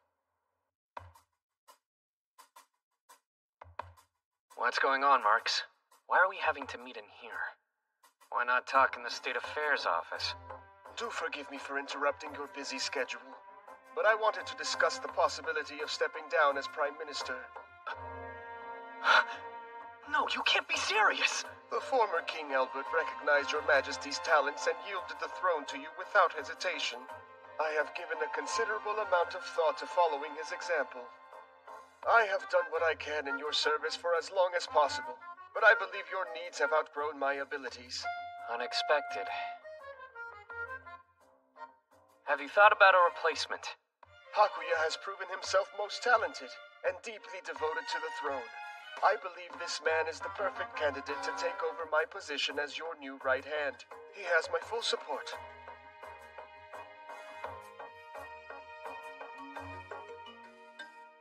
So be it.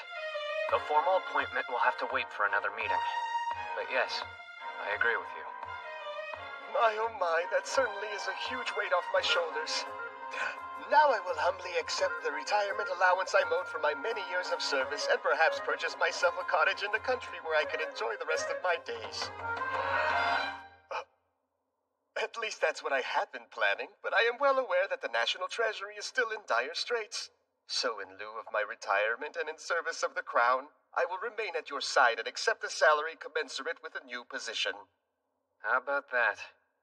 You are a wise minister. Even more than you previously thought I was?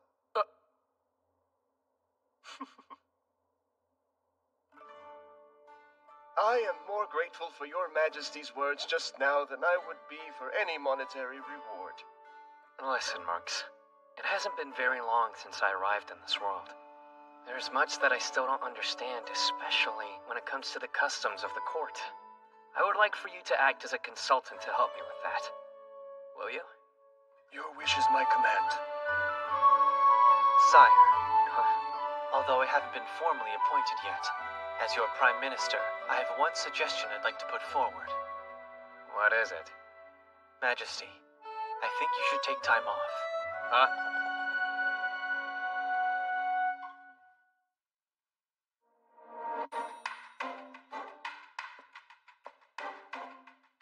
Honestly, if all the things Hakuya could have suggested, why did it have to be that?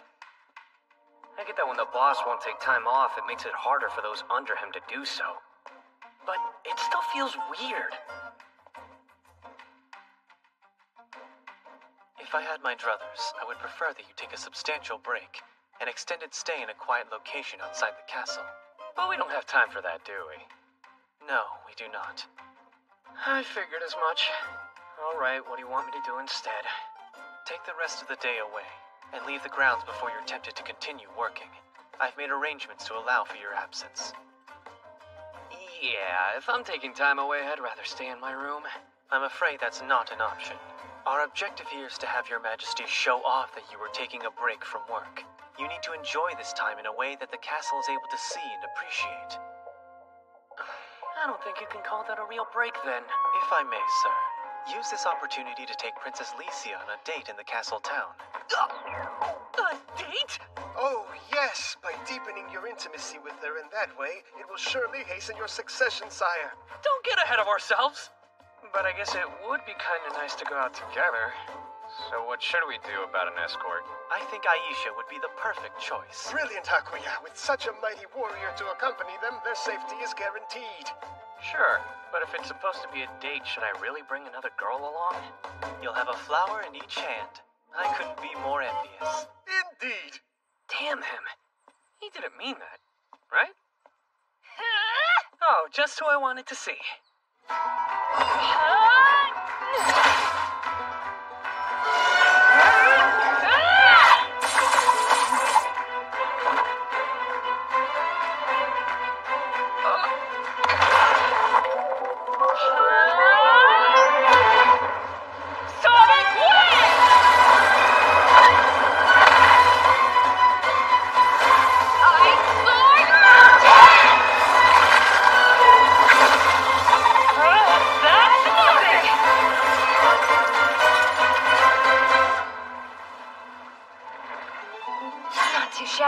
I could say the same about you.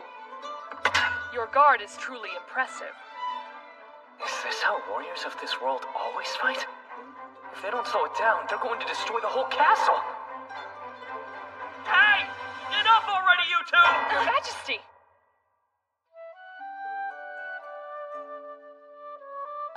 Date? Yeah. So that's a no? It's not a no, but knowing that Hakuya was the one who proposed it is a bit troubling. Yeah, I kinda had the same feeling. But either way, I do have free time. There's no reason we can't go out somewhere, right? I suppose not. Ooh, sir!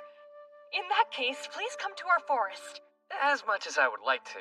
I only have today, so we'll have to go someplace relatively close by. Oh. Yes, we would need far more time. It's 6 days round trip, even by horseback. We'll plan to travel some other time. I did go over how to carry out the thinning, though, right? You did. But there are many among the Dark Elves who have always been particularly inflexible on skirting tradition. They may take some convincing to let their own people cut down trees in the forest we're meant to guard. See? Ah. No, that makes sense. Those types are all over. That is why I would very much like your majesty to travel there and rebuke them personally. Understood. We'll go as soon as time allows. Thank you very much. I have begged your indulgence, so in exchange, please use me as you see fit. Great. I actually do have a favor to ask. Sire, yes. Shall I to bed? Why would you assume that? Because I just finished offering myself to you. Was that not clear? Soma. Hey, don't give me that look. You know I wouldn't. I just wanted to ask if she would be our escort down in the castle town today. Wait, you don't really want me to come along on your date, do you? If Alicia and I go alone and something happens to one or both of us, we'll be in big trouble. And when I say date, really just having a look around town, so no worries. Well, I, for one, am a little concerned. It's nothing, forget it.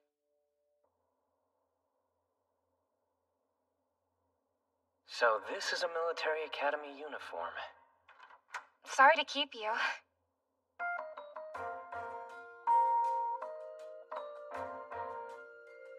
Hey, those glasses are really working for you.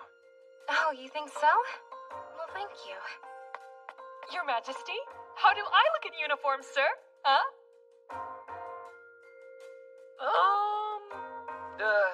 It's not a great match for you. Why not, sire? How can I put this? I guess it doesn't exactly mesh with the mental image I have of dark elves. What image of dark elves do you have? Do you think I should be wearing more or less? Would you rather I wore only my flesh out with you, perhaps? No, hang on. I didn't mean that. I have no idea what you're imagining, Soma, but you're crazy if you don't think she looks good like this. I knew I liked you, princess! Alright, let's observe some personal boundaries.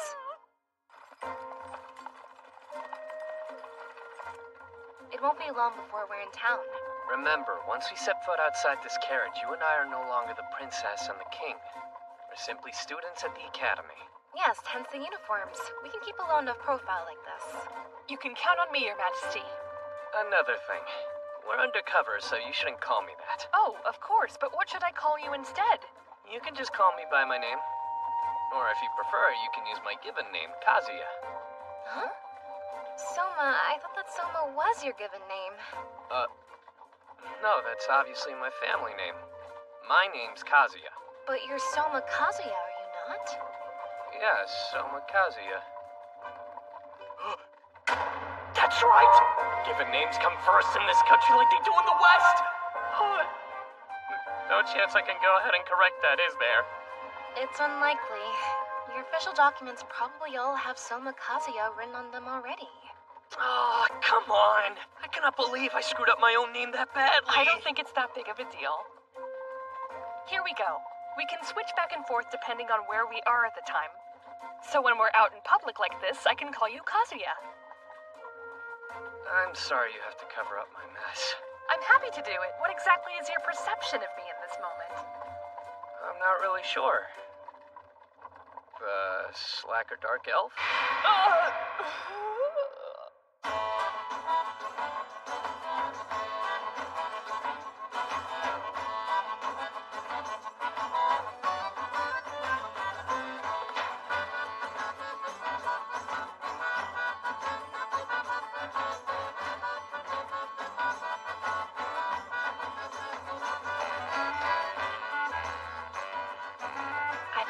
Seen this town when I've passed through on horseback. Getting to walk around and explore is actually refreshing. It's been a nice break in the monotony. Lord Kazuya. What's up? Something wrong? No, but I am getting quite hungry. In that case, how about we go get something to eat at Juna's Cafe?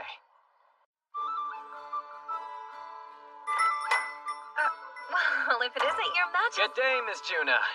It's been a long time, so I do hope you remember me. But if not, I'm Kazuya, the son of the silk crepe dealer in the kingdom of Echigo. Ah, yes, of course I remember you, Kazuya. How could I ever forget? Your father is doing quite well, I hope? Oh, yes. Although there was quite a scene when Mother finally learned of his unfaithfulness.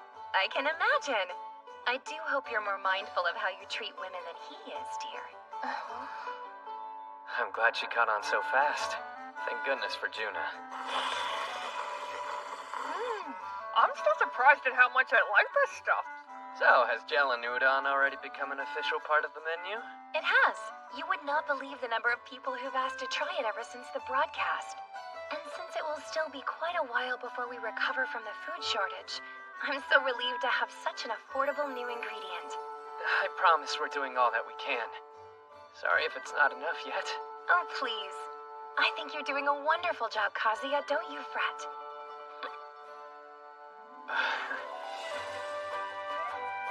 Why does it always seem like you treat Juna differently than everybody else?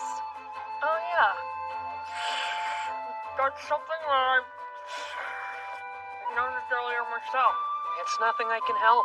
I get nervous when I talk to pretty women. You don't have to point it out. And Aisha, you can talk or eat, but not both.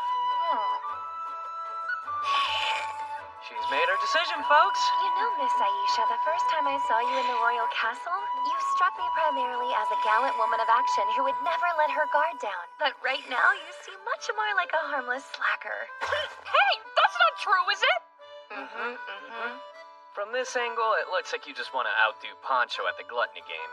Yeah, it makes you wonder whatever happened to that gallant Aisha of yore. Is it possible? Although I've offered my body and soul to you, you haven't asked me to bed? Because of my appetite? Why are we suddenly talking about this again? But either way, it's not like I can do that when I'm already engaged, so... Soma, don't you know? Polygamy is recognized in this kingdom. Recognized and embraced. Sometimes women will take multiple husbands as well. But that's not as common. If you try to limit yourself to one husband and one wife, you run the risk of your household dying out rather easily. Sure, I guess. So why haven't I seen any queen consorts apart from Lycia's mother? Oh, that's because originally it was my mother who held the royal power. She's a daughter of the previous king, you see. Wait, so your father married into the family? Yes. He wasn't in charge of any governmental affairs until after they got married. That's why he never downplays my mother's involvement on the throne, and why he never took other consorts. Hang on, then was it all right for him to concede the throne to me himself? That wasn't a problem. My father got all the attention, but he could never have abdicated without my mother's approval. I'm the only one with a claim to the throne and responsibility to the bloodline, though. So I would eventually have to take a husband one way or another. In my father's case, there were extenuating circumstances that don't apply to you, Soma. If it's really what you wanted, another wife would be... possible.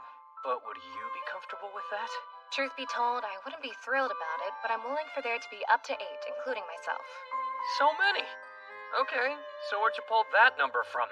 Well, I'd like to have you to myself at least once a week. Oh, right. I keep forgetting this world has 8 days in a week. Wait, so if everyone is assigned a day, does that mean only once per week? Maybe, though I don't think it has to mean that. If you and one of the others invited each other to your respective days... Oh, that's true. Nice looking out, Juna. Although, it is hard to pass up some guaranteed time alone. Oh. Yeah, you're right. Come on, can we not talk about this in public, please? But I wonder what that harem would be like. 8 wives?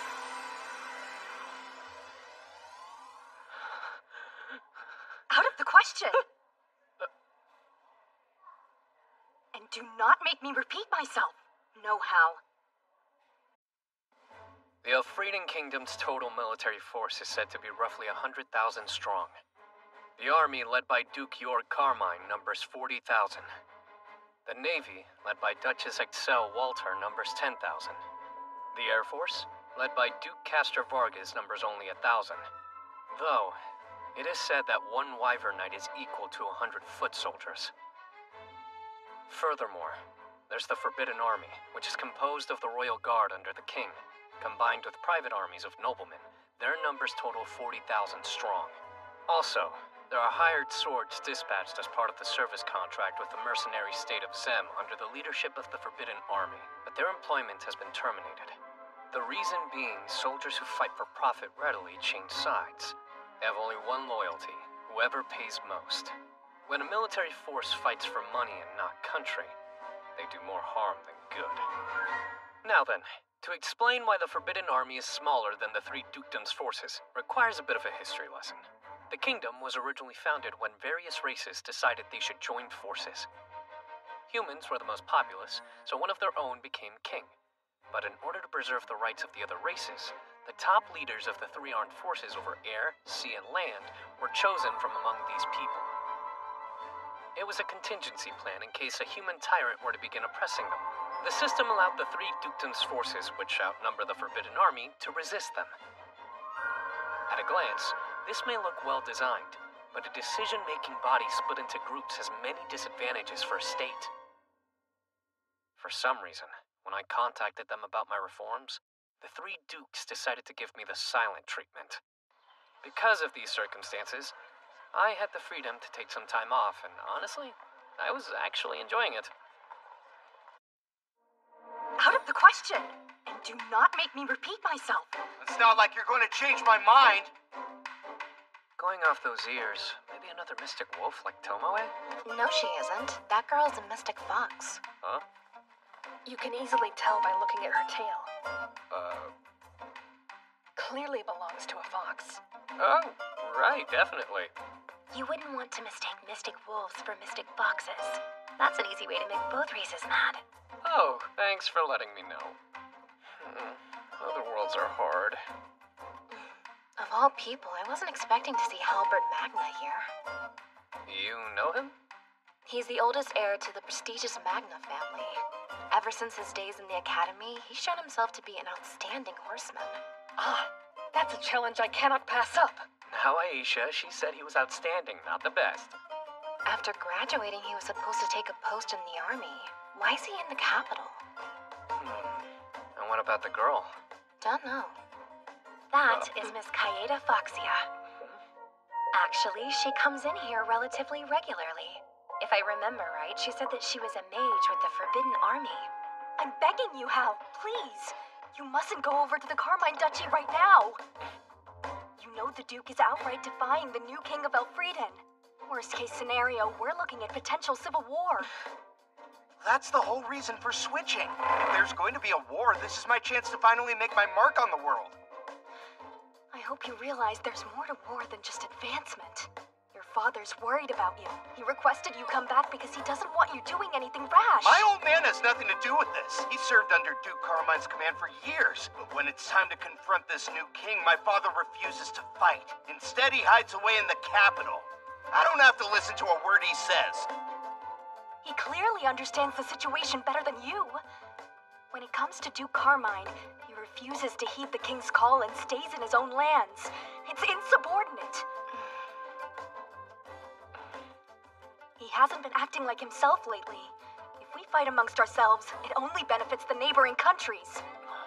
The Principality of Amadonia will do whatever it takes to win back the territory that was seized by Elfrieden 2 kings ago. Most of the Republic of Turgis' land is frozen. They want rich soil and a harbor that won't freeze. If a civil war breaks out, I guarantee they'll invade us. Duke Carmine hasn't figured it out, otherwise he wouldn't be acting this way. First, let's go over the surrounding countries. They're the nations that border our kingdom in the southeast end of the continent. They include the Union of Eastern Nations to the north, and the Principality of Amadonia to the west. To the southeast is the Republic of Turgis. Also, in the sea to the east, there is the Nine-Headed Dragon Archipelago Union. Then, west of the Principality of Amadonia, lies the mercenary state Zem. There are no countries with whom we have friendly relations. 4 of them are neutral, while 1 of them is hostile. So basically, you don't have any allies. With all due respect, because of the chaos from the Demon Lord's domain expanding, this is not uncommon. Presently, each nation is wary of the other's intentions. The truth is, the only allies they see as trustworthy are their own tributary states. So, which territory's hostile? Is it Amadonia, Zem, or perhaps Turgis? First of all, we can exclude Zem. To be frank, the choice to terminate the mercenary service contract left relations with their country somewhat strained, but still I would not call them hostile. However, Amadonia is antagonistic towards us, and if we requested reinforcements, they would likely send mercenaries. Getting in some payback while also getting paid, is that it? Come winter, Turgis will be isolated by the ice and snow, so geopolitically they adopt a policy of heading north. But why north? Right, I forgot in this world it gets warmer the farther you travel in that direction. They may be watching carefully for an opening, but if we gave them one, I doubt they would be openly aggressive towards us. Basically, we have to guard against Amadonia, which is strange. They did offer to send assistance, if I remember right. Yes. The stability of our neighbor, Elfrieden, is directly related to our own national defense. Thus, if requested, we will send reinforcements to put down the hostile 3 dukedoms, as they so eloquently put it. Thing is, it wouldn't surprise me if they made very similar offers to the dukes as well. Let's work together to overthrow the false king Soma, usurper of the Elfrieden throne. About right? Obviously, their plan is to exploit the strife with the 3 dukedoms so they can expand their territory. They'll see their chance to send troops into our lands, calling them reinforcements, then capture several of our cities. Amadonia will weigh their options, whether their assistance to your majesty or the duchies is more advantageous, then aid that side. And after they've occupied various cities, they'll come up with some reasoning to annex them as part of their country. Sadly, it's a rather common tactic, but quite effective nonetheless. I'll bet. This is a real problem. Well, all the dukes are likely wise to Amadonia's true motives. So regardless of how much they dislike me, they won't let themselves be taken advantage of by another country. At least, I sure hope that's the case. There's still one issue, though. How can the dukes needlessly oppose the king when the neighboring countries are looking for any opportunity to pounce? What are they thinking? Yeah, that is the question, isn't it? Duke Carmine isn't careless. Whatever his reasons, I trust him. Even though you admit you don't know what he has planned, you're still more than willing to blindly follow him into battle? For your information, several noblemen have given up on the king and have combined their forces with Duke Carmine's army. And do you know why they're joining him? They're upset the king has exposed their injustices. After having their property confiscated to pay for their crimes, of course they have an axe to grind. If Duke Carmine is taking those sort of people under his wing, then I have a hard time believing his cause is just. Well, it's not like he... Look, Hal, I'm begging you. Reconsider going over to the Carmine dukedom. It's dangerous to side with anyone who opposes this king. Trust me. A child unproven in combat dangerous? He's no match for a battle-tested hero like Duke Carmine. Your perception of him is all wrong. Isn't my word good enough? That man is formidable. And what makes you say that? An army's effectiveness depends on the quality of soldiers and supplies. The same is also true for a nation. Our new king, he's finding people to solve the food crisis.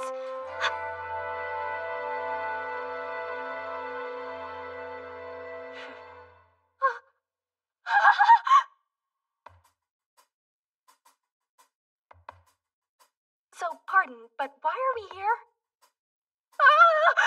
Please don't tell me you're going to arrest Halbert because of what he said back at the cafe. The boy's harmless. He's dumb, but he'd never do something as stupid as rebel against the kingdom. I think you have the wrong idea.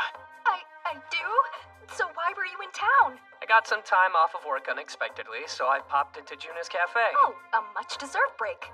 Enough games. Are you one of Kaeda's friends? No, not exactly. Then how about minding your own business? Now, Hal, you don't have to be so rude to our... Be quiet! Who asked your opinion anyway? Hey, there's no need for you to raise your voice at her. I don't care if you do know each other. You butt out. Whose fault is it that we're...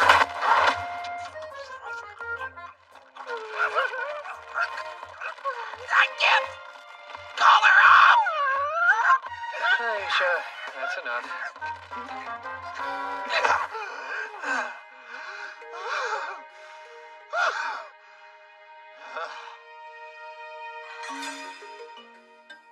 Care to explain just who the hell you are? I don't get a chance to do this very often. Time to get a little theatrical.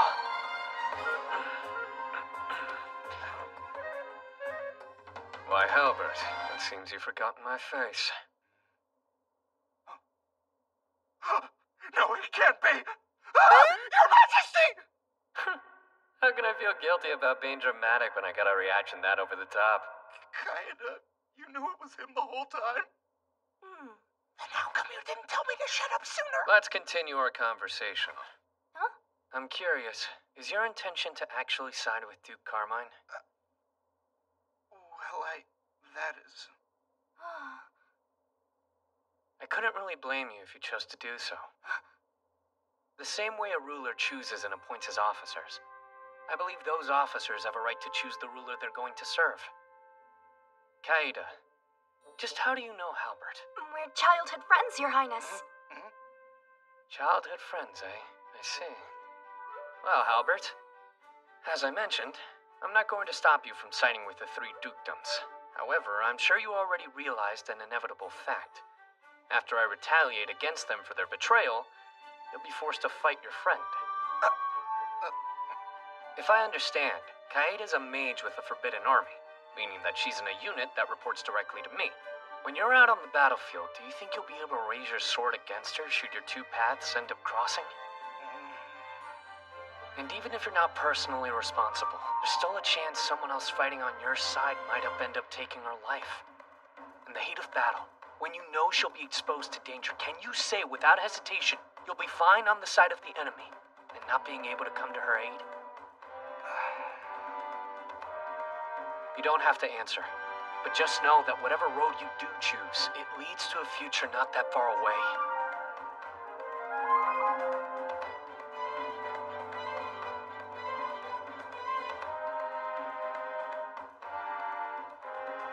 Before you're swept up in the moment and do something that might prove rash, just ask yourself, what is it that you want? What you truly desire? For whom and why you want it? What I desire, and for whom.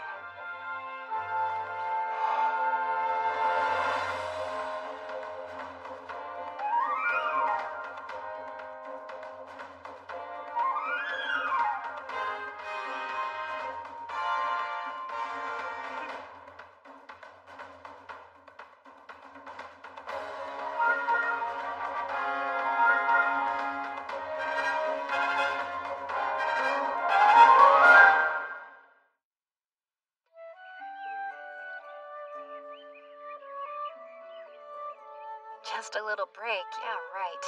The moment she lied down, she passed out. Sounds like she's having a nice dream, at least. Say, Soma. Earlier, you seemed really intent on trying to change Halbert's mind. And laying it on pretty thick, to be honest. Like you didn't want him and Kaida separating. Well, I mean, I was just thinking realistically about what would happen if they fought on opposite sides. You look tired. Why don't you lay on my lap? Huh? On your lap? Don't make it sound weird. Besides, this is supposed to be a date after all. You do have a good point. Not like it'd be out of the ordinary.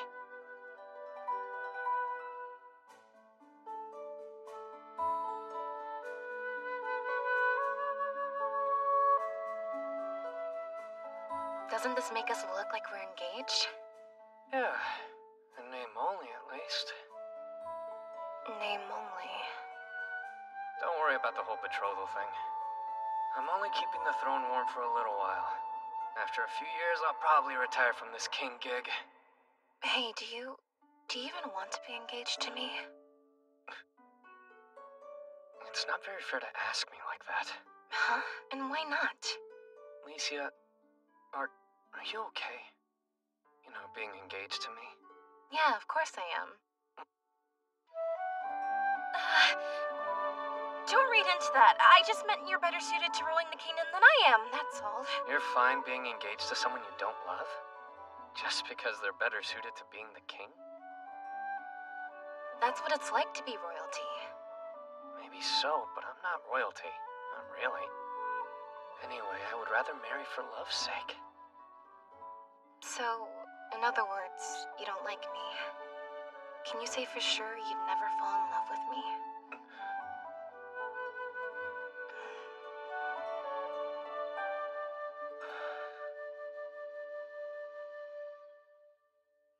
Pardon, but... How much longer do you two need me to keep pretending like I'm asleep?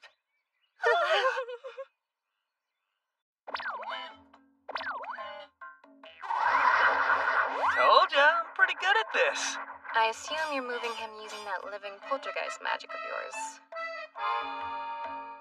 Yeah, I must have leveled up by using it so much or something. Because now I can move up to 4 objects with independent consciousness. Impressive. But out of everything, this is what you're using it on? Your Majesty? We have 3 visitors. Glaive Magna, head of the Magna family, and his son Halberd are here with Kaida Foxia, a mage with the Forbidden Army. The 3 of them are requesting an audience with you. All of you, please lift up your heads. Yes, sire.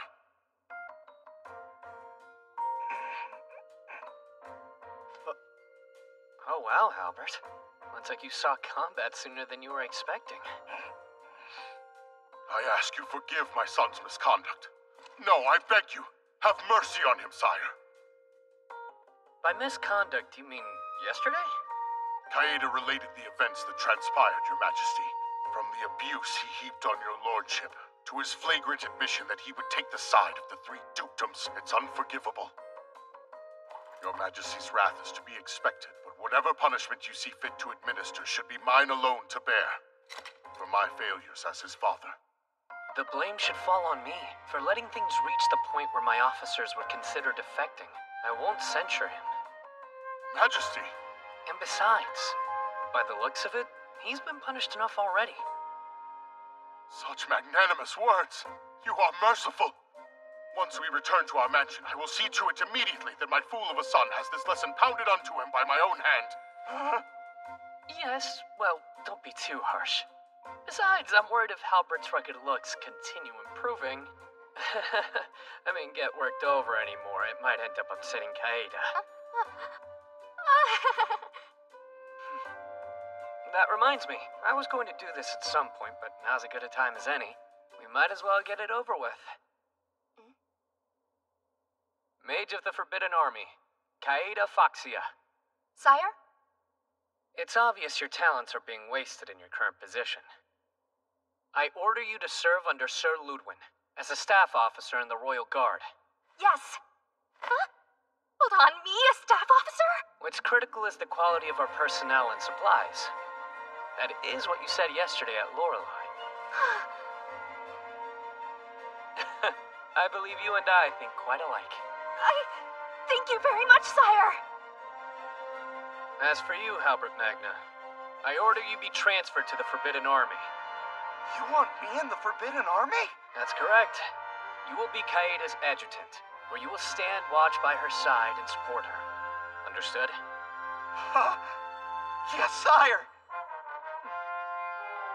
And with all that, our business is done here. Your Majesty. It pains me, but I'm afraid I must request a longer audience before my departure. Something is weighing on my mind I feel I must tell you. Tell me. I'm listening, sir. Well, it concerns a matter I do not wish many people to hear besides you, sire. Might we clear the room?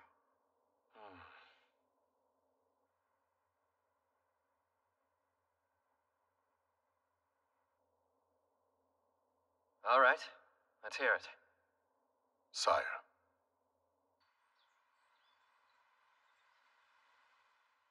This is surreal. I can't believe I'm actually having tea with the princess. It would have been incredibly dull waiting around until Glaive and the king finished their business. This is a much better use of our time. Lovely idea, Princess. Might I suggest that our 2 guests provide some insight how a young lady and gentleman can maintain such a strong friendship without certain entanglements. I'm sure it will prove most instructive given your situation. Serena, please! Well, if it helps your highness, then... No, she wasn't being serious. And now that you've told me this, Just what do you expect me to do with the information? That's your choice. I just wanted your highness to be aware, and I have completed my task. This is heavy.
You're an adventurer who's joining our party for the time being, that right?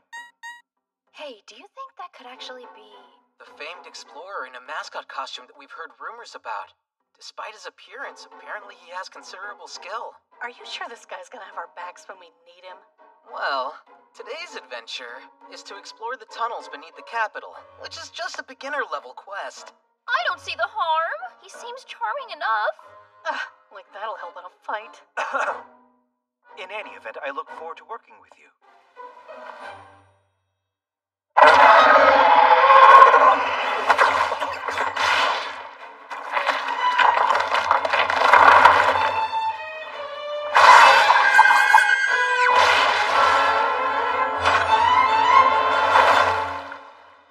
He's a lot more agile than he looks. I told you there was nothing to worry about. Can't believe we were assigned such an easy task. All we have to do is walk the tunnels beneath Parnum looking for blocked passageways. And of course find out what wildlife calls this place home. Stay alert since we don't know what we'll find next. Everybody, stop! What is it? Something's ahead. And it's huge, whatever it is.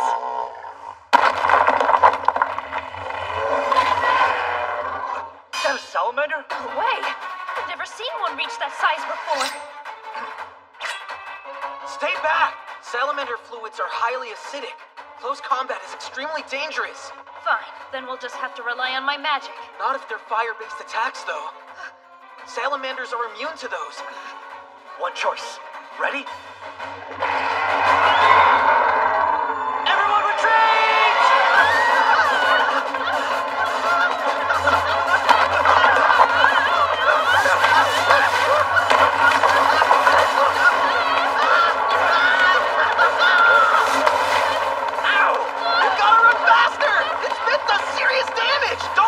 On you! Like I wanted to! Master Mascot! Cover your eyes, quick! Why are you getting up?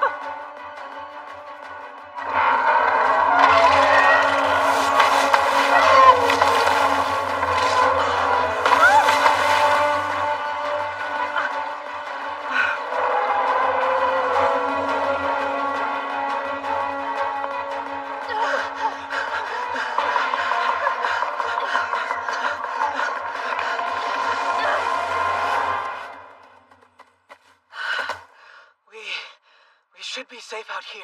Wasn't this quest supposed to be a breeze? That was too close. We made it out just barely, but is Master Mascot all right? It looked like he took some major damage from that salivating salamander.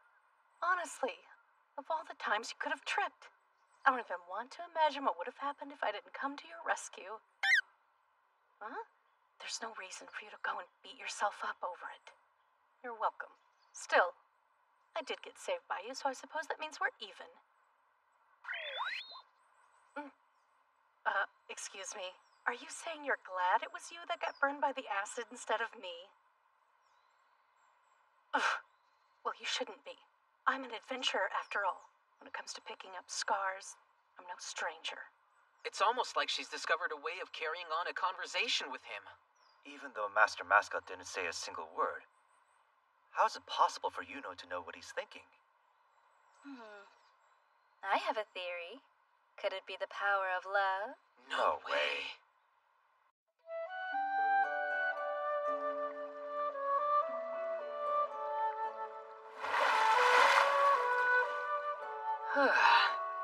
It's a good thing I added acid resistance to him just in case. Soma, what are you up to in here? Your friend's gotten a lot bigger from the last time I saw him. I commissioned a craftsman in town to make a larger version. You've been moving him around with your poltergeist magic? Of course. Don't tell me the mysterious mascot adventure everyone's been buzzing about is... Yeah, one and the same is my guess. You had him join an adventurer party and explore the underground passages? But why would you go and do that? Huh? It was something I was mulling over, and I wanted to actually see what the tunnels beneath the Capitol looked like. I can't even begin to imagine what you've got planned there. Did you turn up anything good? A thing or two. Also, the adventure was pretty fun.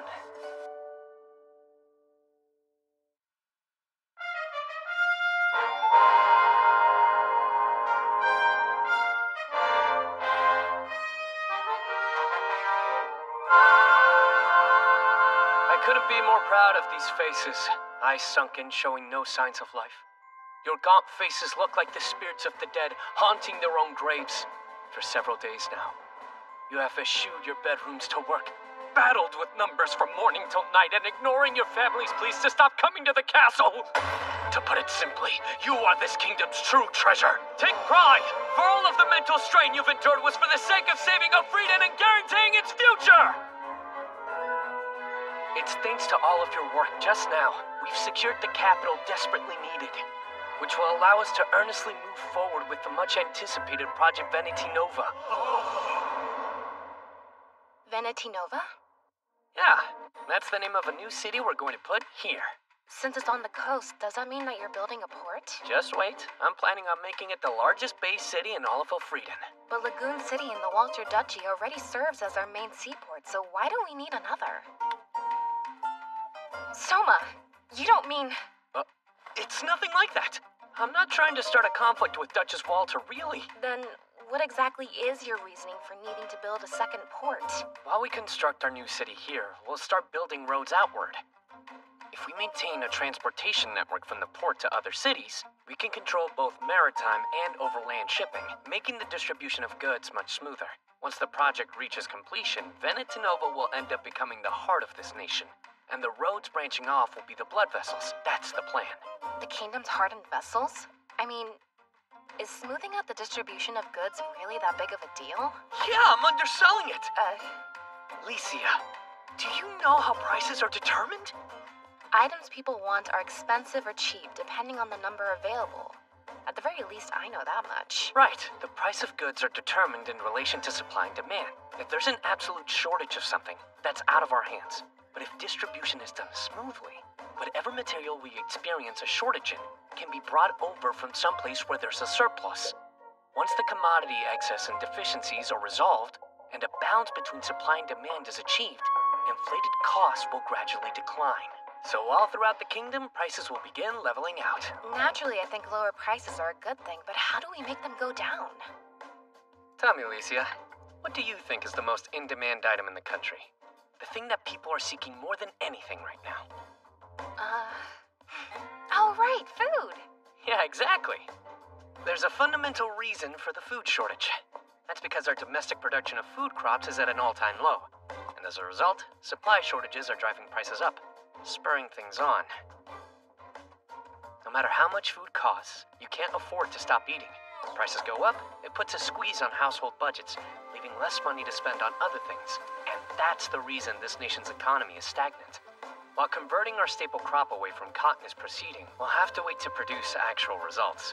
But as of now, out of all the options, this is the most effective measure we can take to control skyrocketing food prices. It's imperative we secure the necessary funds, no matter what it costs to make that happen. Once this project is at completion, our revolutionary reforms will take a huge leap forward. But we wouldn't have reached this point without you cutting out wasteful spending and finding the capital to build the harbor. On behalf of the people, I thank you. And yes, it's true. Your names may not go down in history, but together you have made a monumental contribution to history, more than any hero on the battlefield. And believe me, Soma Kazuya will remember that. All my life. Men, truly, you are the nameless heroes! All of you have done an exceptional job. You deserve a special reward. So, starting tomorrow, you'll have 5 days off. Ordinarily, I would at least present you medals for your hard work, but dipping into the funds you spent countless hours securing would defeat the entire purpose, and for that I feel deeply ashamed. So in lieu of a medal, instead each take 1 bottle of wine from the castle cellar. Toast yourself, sell it for cash, or whatever you please!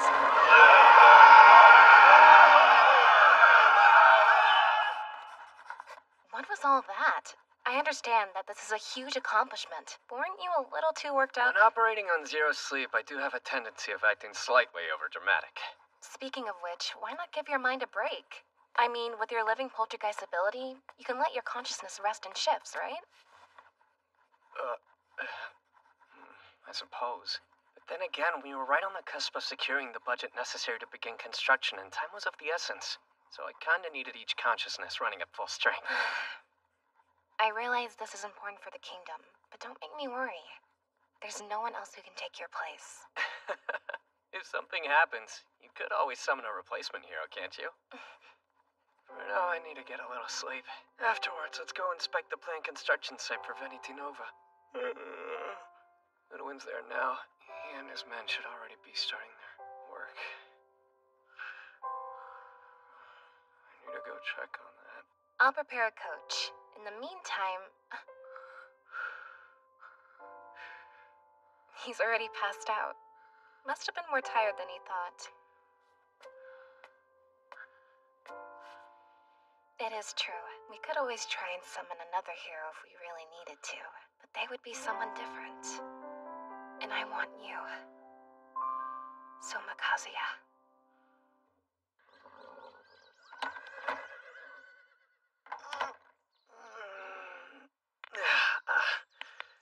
This is closer to Parnum than I was expecting. The trip was so short, I'm not even hungry.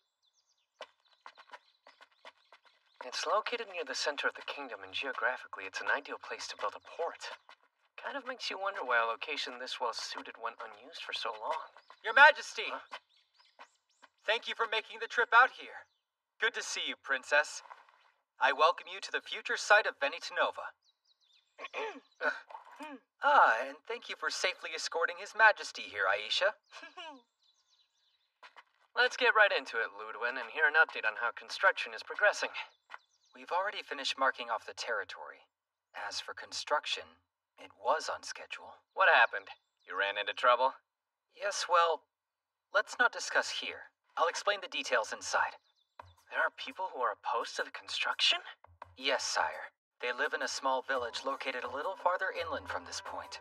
They're led by an older gentleman named Uru, and insist we mustn't build a town on this land. Did they say why they were so against it? Brace yourself.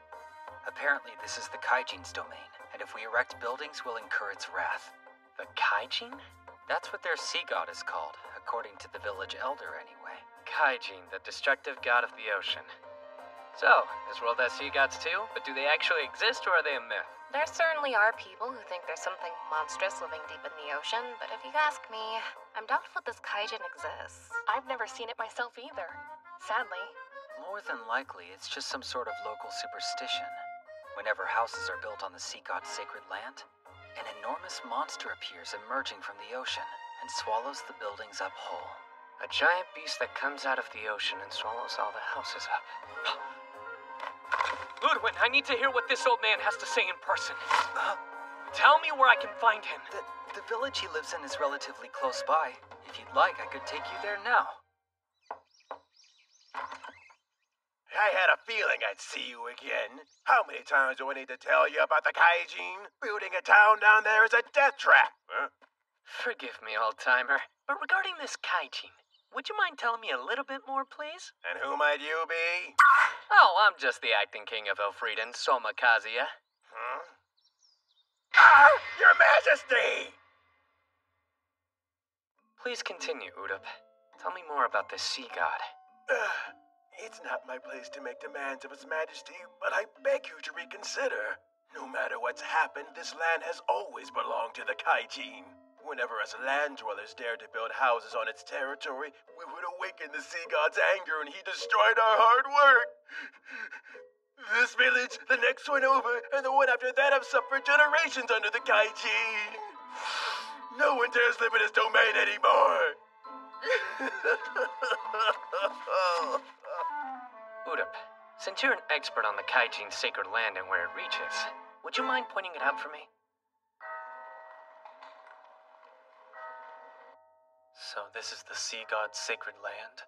Don't tell me your majesty believes this legend about the Kaijin destroying towns. No, it's nothing but a legend. However, since the folklore has been passed down for generations, I believe there's a moral to the legend their ancestors wish to convey. A warning. So in reality, the sea god's wrath is a metaphor. Yeah, and the story has one crucial lesson. Don't build houses in this specific place. You ignore the warning, an unbelievably large monster will emerge from the ocean and swallow up the structures you've built.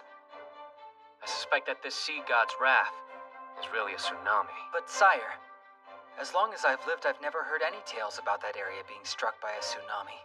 Most likely because the intervals between storms are so huge. 100, 200 years? Maybe longer, and we're talking about a millennia.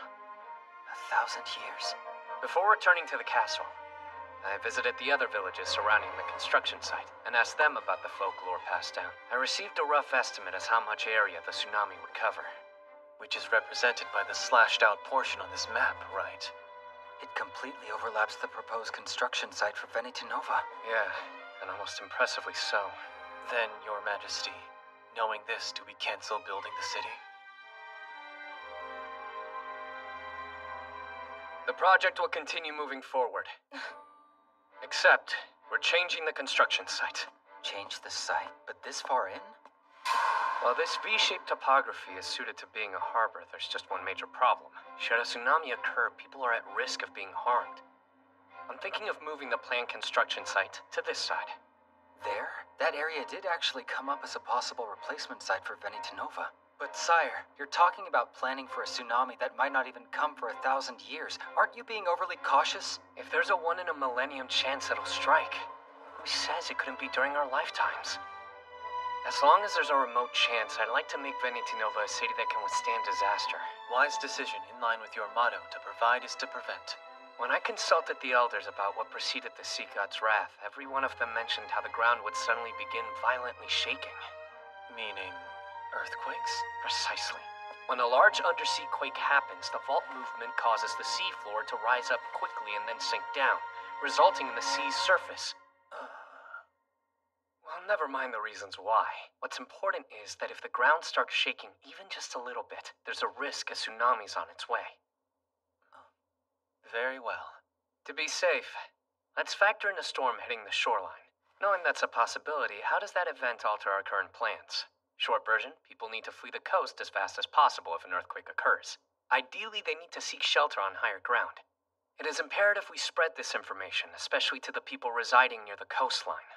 As you wish, sire.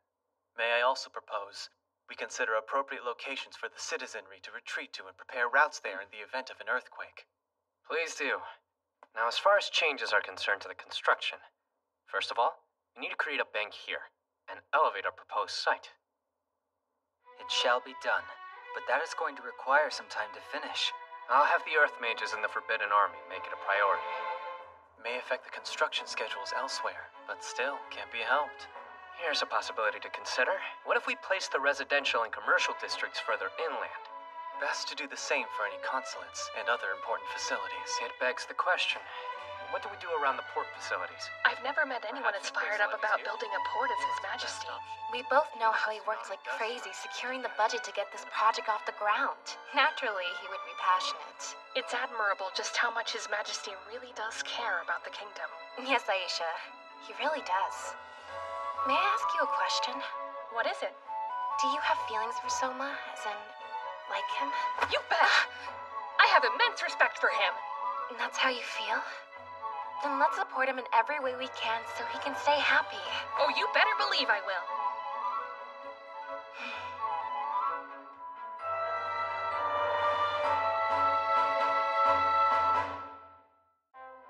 For example, there's the battleship Albert, the only ship possessed by the Forbidden Army, which bears the name of the previous king. Looking at it as a whole, you would probably find its modern aesthetic strange, especially for a world that hasn't even reached the Industrial Revolution yet. However, despite being made of iron, as long as its buoyancy is taken into account, it can still float on the water. In other words, a battleship can still be fashioned, even with only a medieval level of technology. In my world, the reason they weren't built until after the Industrial Revolution was that there were no engines that could propel an iron craft. In this world, though, there are sea dragons that have the brute force necessary to tow an iron vessel, no engine required. By taming them and having them pull a dreadnought, long-distance voyages become possible. That is how they were able to build iron ships. The same goes for the large cannons mounted to the front of the vehicle. While this world has gunpowder, firearms haven't been invented. Since intermediate magic was used as a means of launching long-range attacks, guns were never necessary. Also, there's something called infusion spells. You can impart various effects on an object using these abilities, like making them stronger or increasing their ability to cut through targets. As for the cannons, this was done out of necessity. That's because any non-water-based magic is greatly limited while on the oceans, lakes, and rivers for some reason. Instead, these weapons were developed as a means of making long-range attacks. In short, technology is developed when it becomes needed. It's a world composed of backward systems. And here I am, attempting to advance my own civic projects.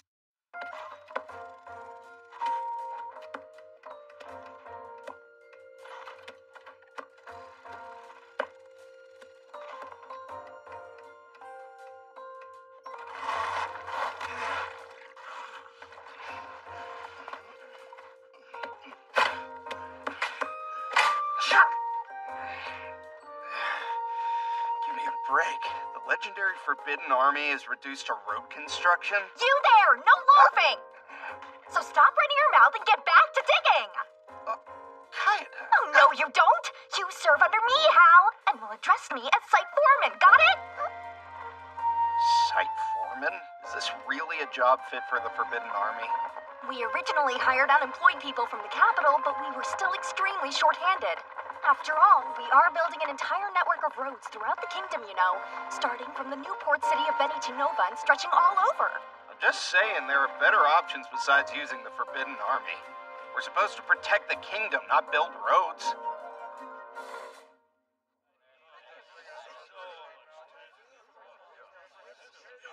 Ow! Yum, this is good! The sauce they've got mixed in with the meat is sweet and salty. The king himself invented this dish. He calls it shogeyaki. I gotta hand it to him.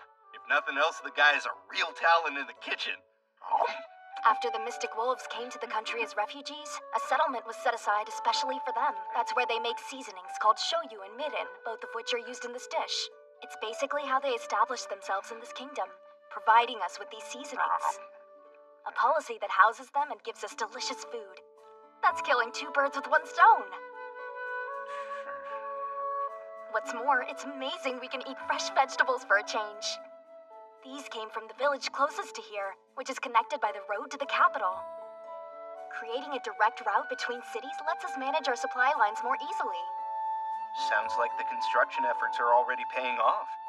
With this kind of transportation capability, we're making a huge contribution to solving the food shortage. We are? Seriously? Once distribution gets smoothed out, imbalances in supply and demand will be eliminated, and we can expect to see the price of food become more reasonable again. That's the reason the king has us building all these roads? The acting king is an incredible man. He has so much foresight, it's almost frightening. Once we're finished eating, are you gonna catch a wink? Yeah, I guess. The king does recommend getting some sleep after a meal to increase productivity. Seeing how His Majesty comes from a different world. Oh my gosh, he's here! And the princess also! Tell me, Albert, have you settled in all right? Sire! No problems at all! Why are you acting so formal? Where's that candid spirit you had the first time we met each other? I'm terribly sorry for how I acted that day! It was an unforgivable act of rudeness against your highness! Listen up, all right? And that's a royal decree. Also, no more your highness. Call me Soma. Oh, but... Sire, Hal, I wasn't asking you, I was giving you an order. Understood, Soma? That's much better. I've been hoping to find a guy my age that I can just chat informally with.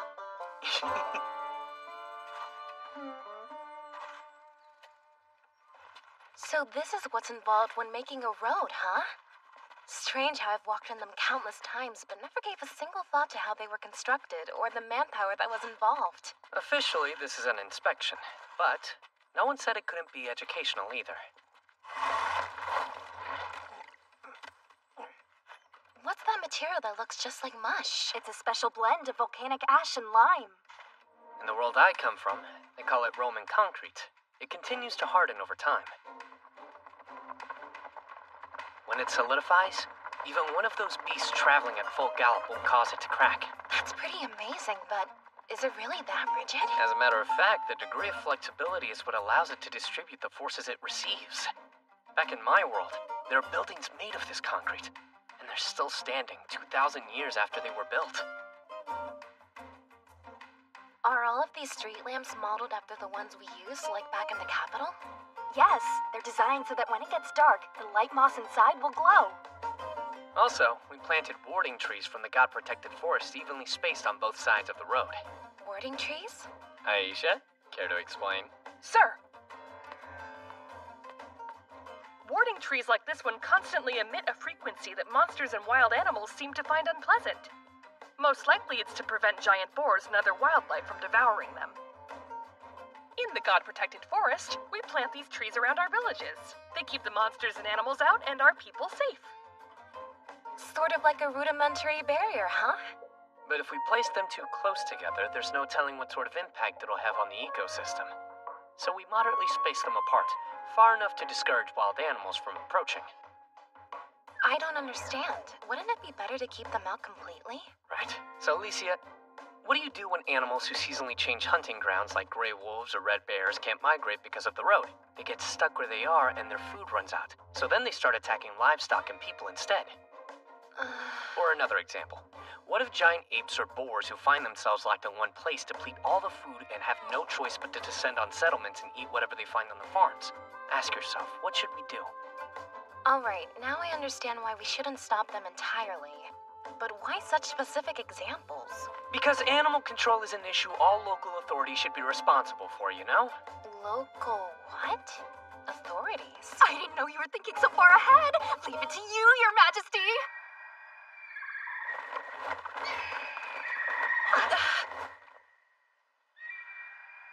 What was that? A messenger cooey. Cooeys are birds that have a homing instinct as well as the ability to detect the frequency of their masters from across tremendous distances. Impressive. They exhibit behaviors that would make them ideal as long-distance message carriers. Well, whoever sent the letter, it looks like it was written for Aisha.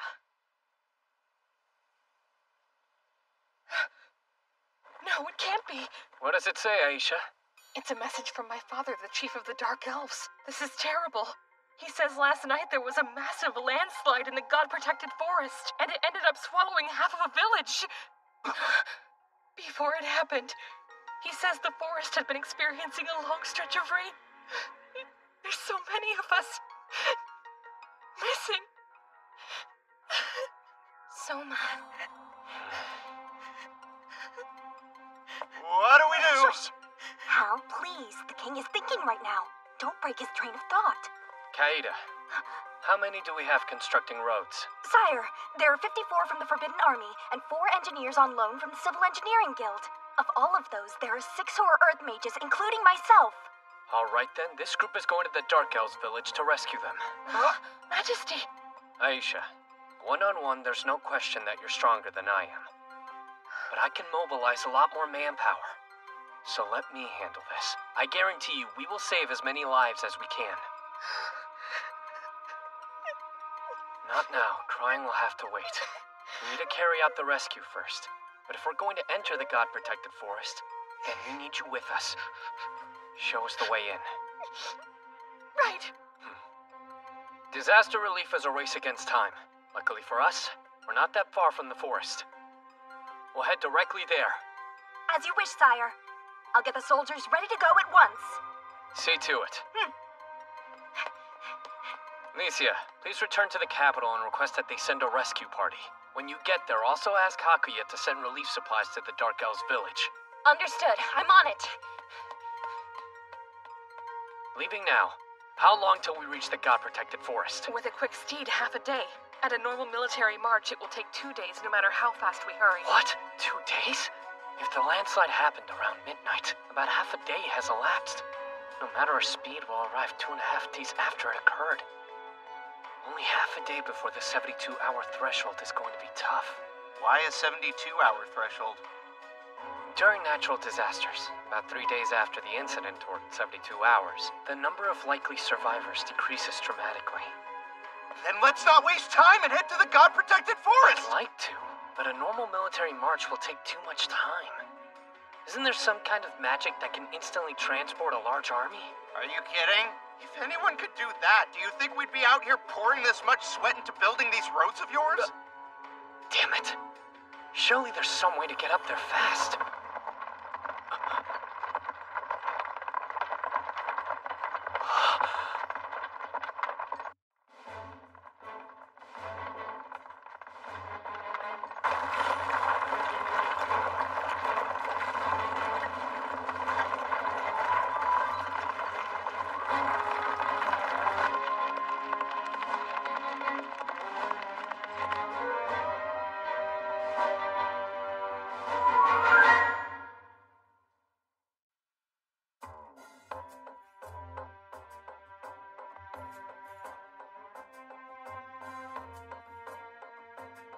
It is a pleasure to make your acquaintance, my king. I am the Dark Elf Chief and Aisha's father, Wodan Utgard, at your service. Please, let us dispense with the formalities. Right now, the recovery effort comes first. Currently, I have just under 50 Forbidden Army soldiers accompanying me. But in the coming days, a second unit equipped with relief supplies should be arriving. Explain the details to me. Certainly. The landslide occurred on a slope here to the east of this village. By our count, over 100 are dead. But there are still more than 40 people unaccounted for. All right, please compile a list of those who are still missing. If we cross off names as they're found, nobody will slip through the cracks. Very well, my king. I'll arrange that at once. Also, post lookouts to stand watch over the mountain. If it moves even slightly or there are any unusual sounds, have them warn us. The last thing we want is another landslide during the rescue mission. Your Majesty, please allow me to carry out this duty. Aisha has played in the God-protected forest since childhood and knows the area like the back of her hand. You'll be much safer taking her along. There were others as well who once roamed the forest with you, correct? I have no doubt they will be equally as indispensable in reading the terrain. Find them and take them with you. Yes, it'll be done, Father. We're counting on you, Aisha. But please, don't do anything crazy. Listen up! We're about to embark upon a search for the missing. While looking, if you hear any voice in the dirt asking for help, work carefully to rescue them. Time to show off the excavation skills you developed while building the roads. Remember, don't get in over your heads. If you think another slide is coming, run, even if you're in mid-rescue. I will not accept a single casualty from my rescue detail. Understood? Yes, sir!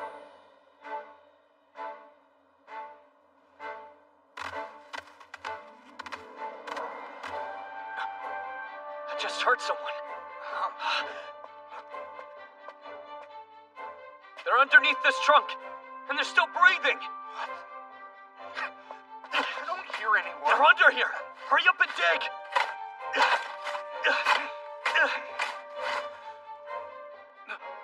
Are you serious?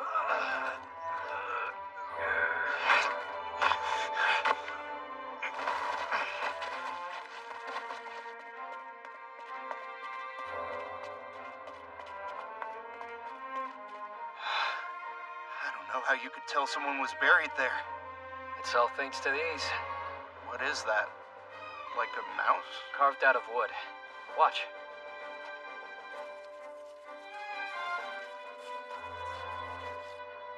I'm using it to go search around since there are places in the disaster site people aren't able to quite reach. Oh yeah, so this is your living whatever power I've been hearing about. Yeah, I had made up a few prototypes for exploring dungeons, but I never expected them to be useful in situations like this. What's wrong? Soma, you alright? What came over you? Sorry about that. One of my wooden mice was out searching, and it just found some horribly mangled remains belonging to a victim. You mean you share senses with them, so it's like you're experiencing it yourself? I see. All of the missing have been accounted for. Unfortunately, there are those who are now cold, lifeless bodies, but if your majesty had not come to our aid, their number would have been far greater. As chief of the Dark Elves, I once again must express my gratitude, sire. Majesty! Father! The princess has just arrived from the capital and brought the second relief unit with her. That's great news! It's too late.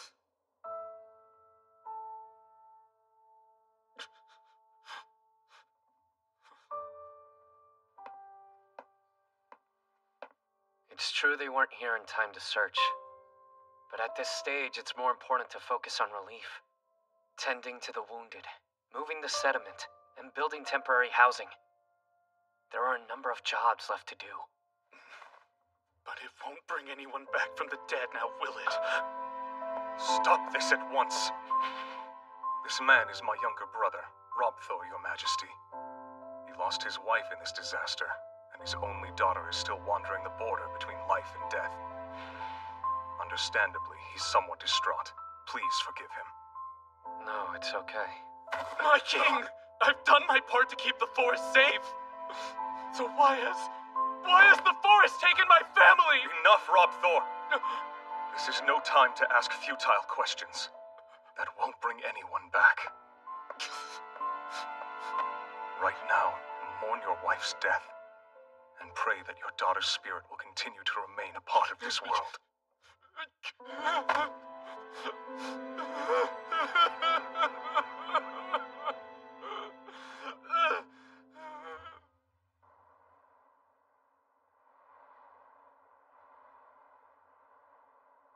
My uncle was opposed to thinning out the forest. He felt that for Dark Elves, guardians of the woods, cutting down trees was a betrayal of our sacred role. I see. That's why. Are you saying that if my uncle had been more cooperative towards thinning, this wouldn't have happened and his wife and daughter might have been spared? I don't know. It's true moderate trimming can make a slight difference. Undergrowth comes in and the soil retains water. That way we can create an environment less prone to landslides. Still, at the end of the day, it prevents but can't eliminate them. In this instance, prolonged rains were the catalyst. Truth is, it could happen anywhere. Then ultimately it boils down to bad luck? For the location of this landslide, I'm afraid so. However, thinning is a constant operation within the forest. Hearing any unusual sounds, or noticing the forest appearing to move, signs of an impending landslide would be easier to notice. Once they were spotted, a plan could have been formed, and evacuation would have been possible. Protecting the forest sounds noble, doesn't it? But the belief it requires guarding is a mistake. Nature is not weak and in need of protection.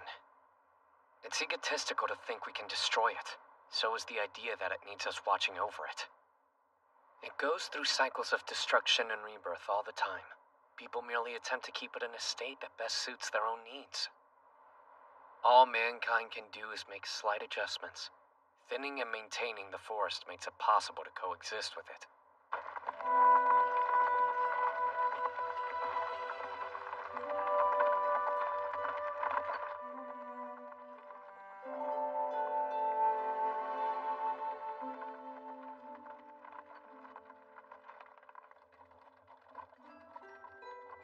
This time around, I wasn't able to contribute that much. You went and brought back the relief unit, didn't you?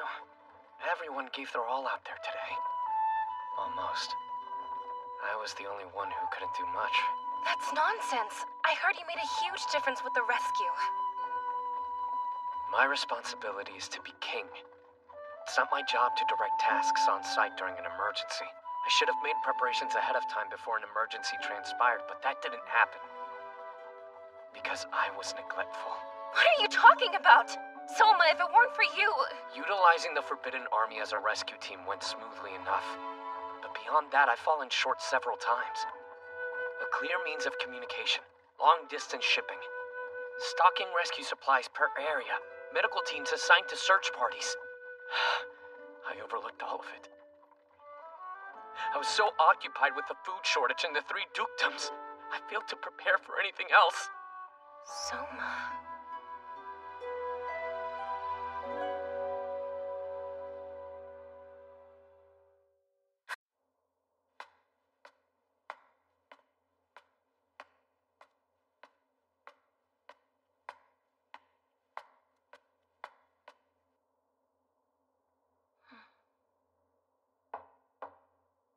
Your Majesty, it's me, Juna Doma. Juna? Come in. Please excuse me.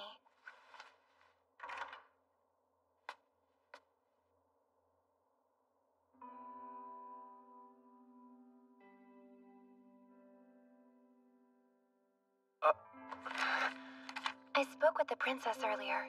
She said you had not been sleeping lately. Don't get me wrong, my body wants to.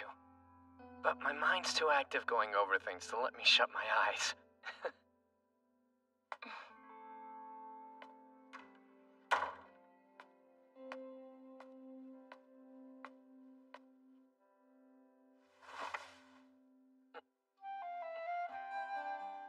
Would you lie down? Huh? Just lie back for me, please.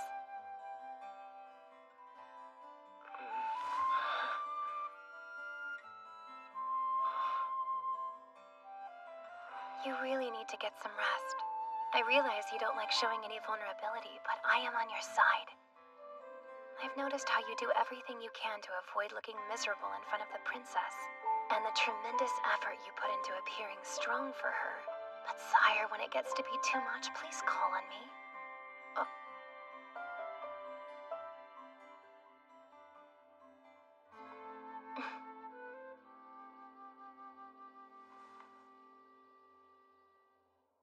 You've nothing to fear. If the princess is responsible for drawing out your strength, then I'll be the one who conceals your weakness.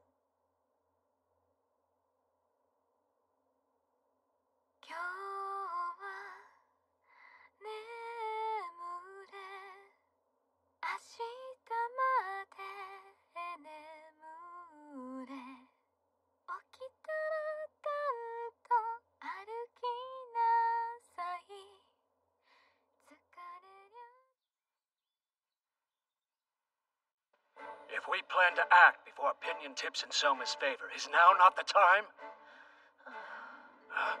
Then I assume you're still planning on rebelling against the king, Castor? Absolutely. I could care less if he's a hero.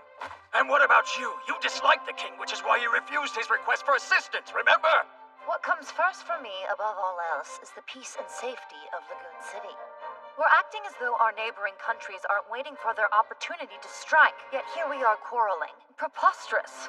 I assume you mean Amadonia. What about their offer? If you wish to dethrone the false king, we stand ready to send reinforcements. I'm sure they sent the same offer to the king as well. Obviously, they're hoping we'll bring each other down. Care to tell us what you have in mind, Jorg? Be specific. For one who claims to be loyal to this country, some might see your decision to take action against its new ruler as peculiar. Questions of the king's legitimacy aside, his reign has been sound. Why would you deliberately try to make waves? I have determined that he cannot govern this nation effectively. End of story. And why is that? He has overcome a number of crises already. What do you find unsatisfactory? He cast aside years of tradition without even a thought! This upstart king was summoned here from a different world. Thus he does not hesitate to abandon our customs, but discards what he finds inefficient, such as our history and traditions. Or am I mistaken? Well, no. He did away with officials who served the kingdom faithfully for many years. Those who have ill will towards him will be effective pawns in his overthrow. So that you may ascend to the throne yourself? That is Duke Carmine. He has no intent to usurp the throne. Clearly, after the usurper is driven out, I will have King Albert reclaim the crown and serve him again.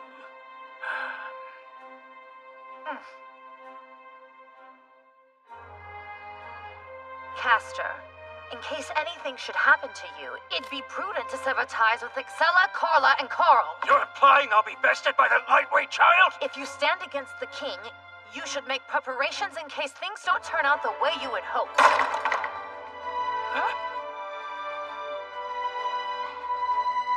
Carla! I've made my choice. If Father is committed to fighting, I will stand beside him in battle. You will not? Do you intend to turn traitor at such a young age? After deposing King Albert and trying to violate my friend Lycia, Soma cannot be allowed to continue ruling. You misunderstand the situation. King Soma... You needn't be concerned for me. I, Carla, daughter of House Vargas, will end his reign.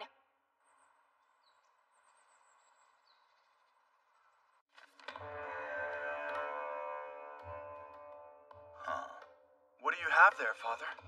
A message from your Carmine. It seems he's finally taking a stand.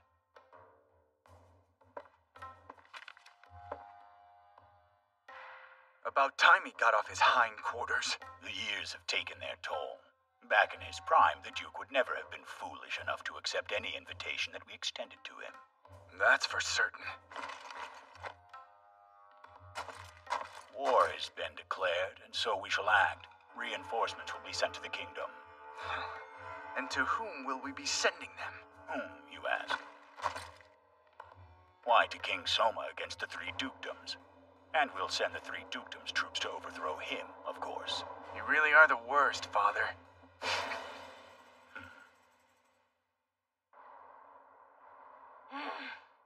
Good grief.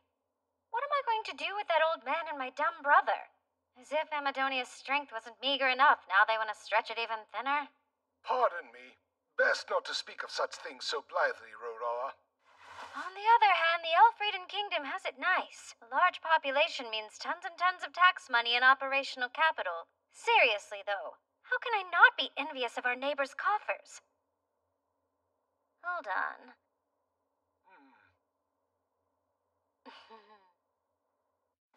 As the documents state, we can look forward to a plentiful harvest this fall. I think it's fair to say the crisis with the food shortage has been largely remedied. That's a relief to hear. Now that we've resolved that, we can move on to the next step. So then, we really have to go through with it. I see it weighs on you. Well, yeah, I understand that it's necessary, but still. I mean, what other choice do we have? In Machiavelli's The Prince, the famous political thinker says the following. If a prince must turn to acts of cruelty, then his position, even in peaceful times, is in jeopardy. However, some rulers, despite the length and breadth of their cruelty, live out long lives in tranquility, staving off domestic uprisings and the threat from external enemies. The difference depends entirely on whether the ruler's cruelties are used effectively or poorly. It should be viewed as a sword, a last resort to cut through all obstacles. But if he relies too heavily upon the blade, then as the proverb goes, live by the sword, die by the sword.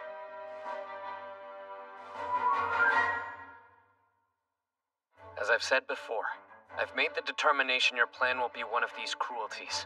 Indeed. I also remember you saying that if we must strike, then it should be one decisive blow.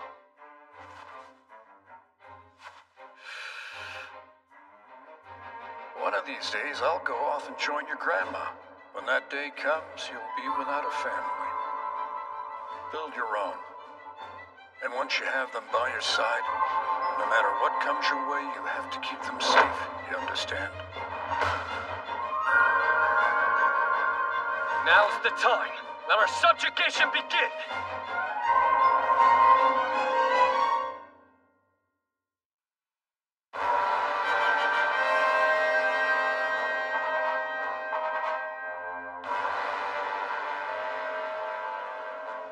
Now's our time! Assemble the troops! As soon as Duke Carmine begins his revolt, we will commence our invasion of the Elfrieden Kingdom.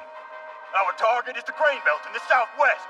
50 years ago, our land was stolen from our forefathers. It's time we reclaimed it. A moment, please, if I may. What is it, Colbert? If I may humbly say so, please reconsider invading Elfrieden, Your Majesty. If you begin a war right now, our people will starve.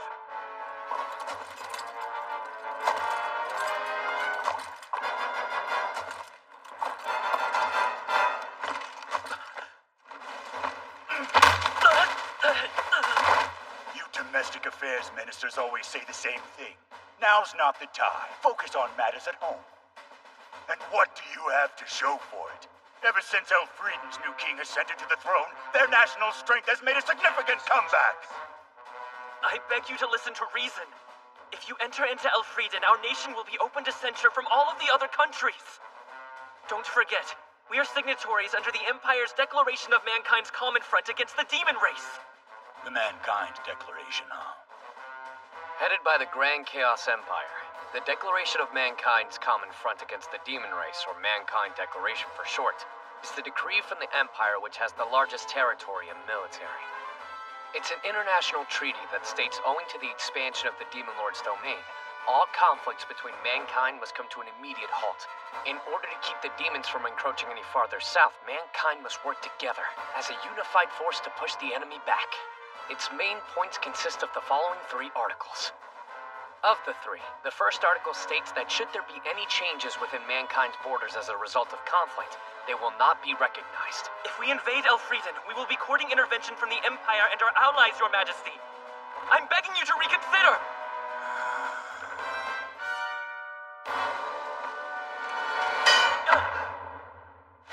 You're worrying over trivial matters, Colbert. Unlike our great nation, Elfrieden chose not to sign the Mankind Declaration. Julius. Sire, that's just sophistry! You should know when it comes to diplomacy, only signed treaties carry any weight. But sire! Enough, you fool! As of this moment, you are removed from your position as finance minister. Oh, yoo-hoo, Mr. Colbert! Why the glum expression on such a beautiful day? Princess!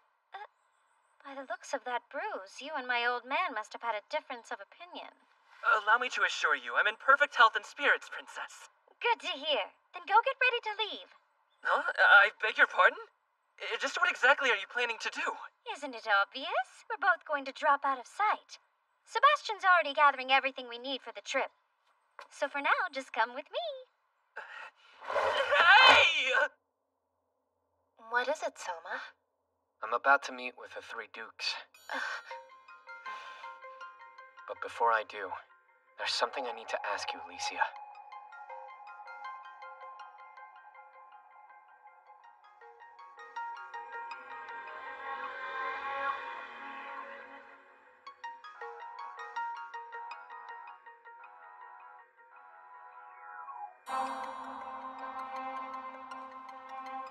I think this is the first time we've met face to face.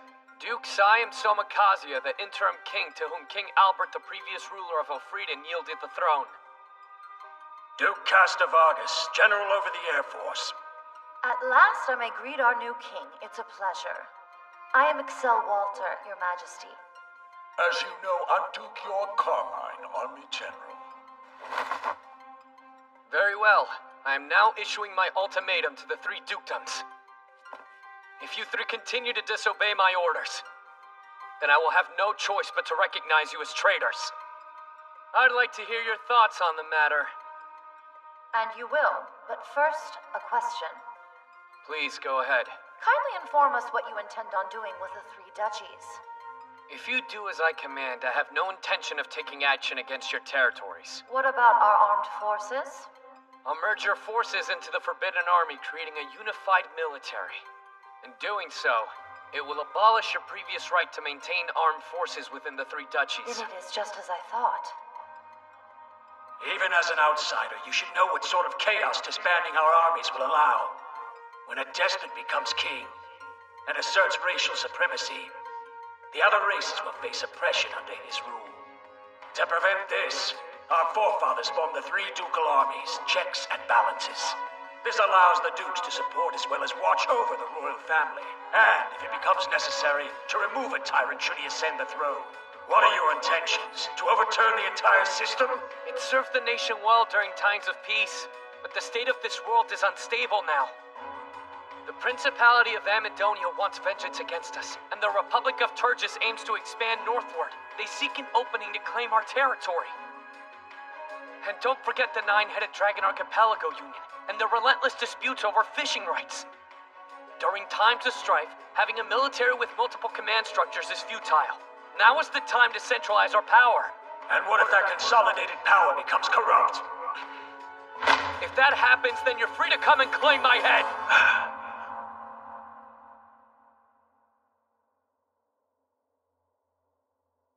Before we continue, there's one more thing I'd like to ask. I hear talk that you are constructing a new Gulf Coast city, Your Majesty.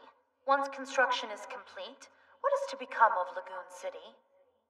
Veneti Nova. I plan for it to be used as a port of trade as well as a tourist spot.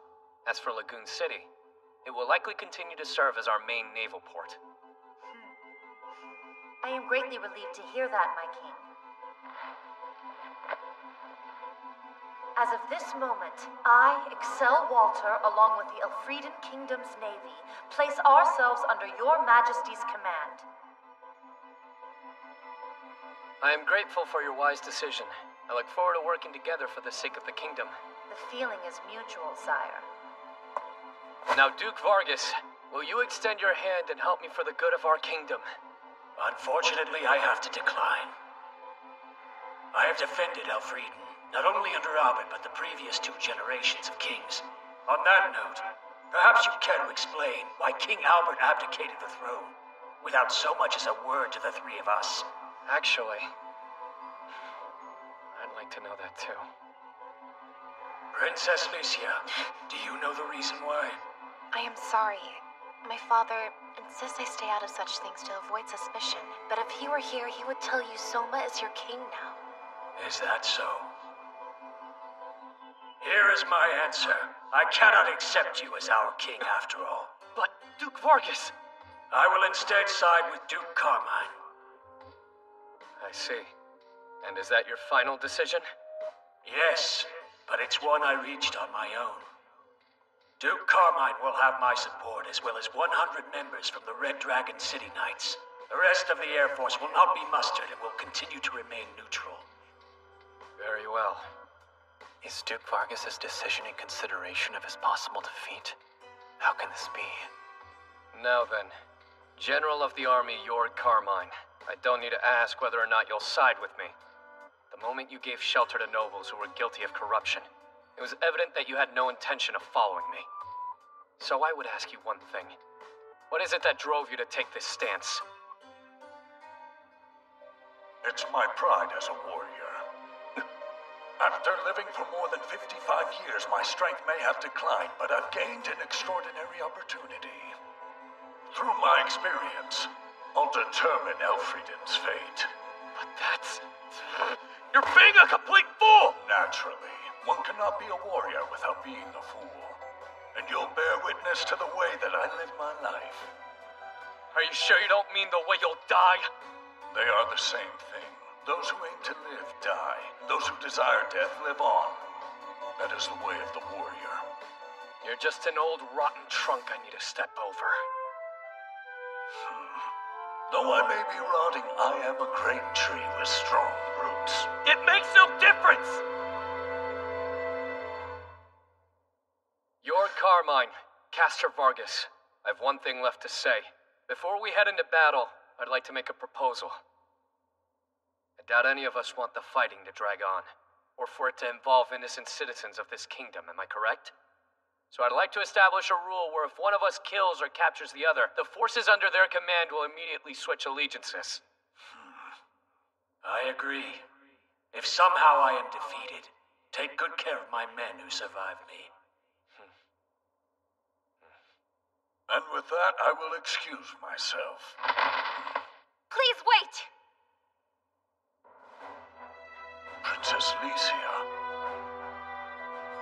Duke Carmine, watch!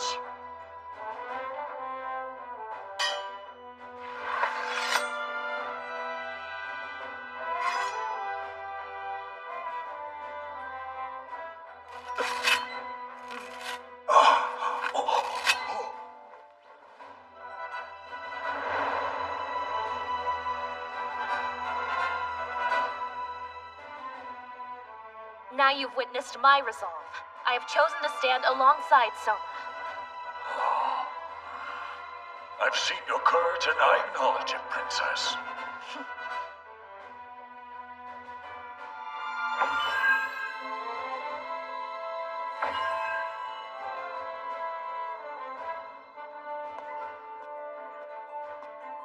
I'm sorry.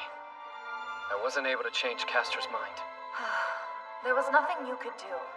He made his choice and must face the consequences. Tell me, is she there with you right now? Juna, you're requested. You called for me, Your Majesty? I wanted to thank you for everything, Juna.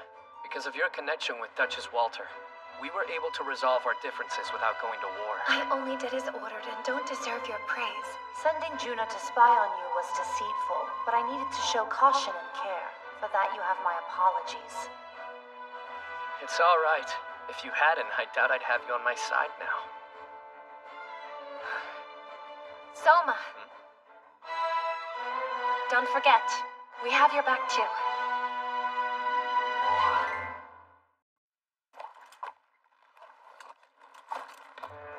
This land has fine, hearty grain. Not even the Forbidden Army's troops could eat it all, eh, Weist? Right, without question, and soon it will be yours. Altamura has no intention of defying you. Basically, you'll surrender the city to us? Yes, we have no other option but to implore your highness's mercy. If you want it, then open your gates at once. I would love to more than anything, but before we do, if you could wait just a bit longer. What for? The city is split between those who wish to surrender and those who will fight to the last man. That is why I have come here to grovel at your highness's feet, begging for his favor. As if we couldn't take Altamore anytime we wanted, whether you're able to sway public opinion. True, there's not a doubt in my mind, but there are fools inside who fail to understand. I trust your highness does not wish to lose any soldiers to the likes of them. If you will guarantee my life, I promise you, I will make the stronghold see the light of reason. Wisdom states that it takes 5 times as many soldiers to seize an enemy fortress. What if we do as he says? There's no need to compromise our troops without reason. Very well. If you will surrender your stronghold, I guarantee the safety of all those within. Oh, my benevolent lord, thank you so much! Once the gates are open, the city is ours. Then I'll hang that rat's head in front of the gates for everyone to see. What are you so worried about? Carmine has 40,000 men. Meanwhile, this King Soma has no more than 10,000. He's hopelessly outmatched. I doubt he'll be able to send them any reinforcements.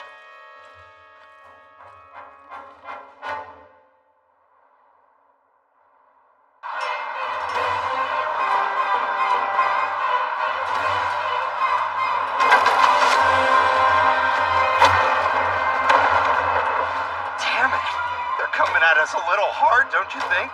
What were you expecting, Hal? Put yourself in their shoes. They woke up this morning and found a fortress appeared overnight.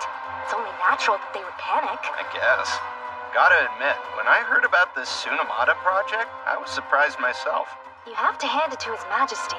As soon as talks with the 3 dukes broke down, he ordered all 10,000 from the Forbidden Army to mobilize. I wouldn't have thought that we could take a position outside Randall Castle that same day, though. You're not alone, but that's Tomoe's Rhinosaurus land train for you. Not to mention, we had the advantage of using His Majesty's genius 2x4 system. The specs for the fort's materials were standardized and then mass-produced at the capital ahead of time. All that time we spent constructing roads in a city really came in handy getting this thing built.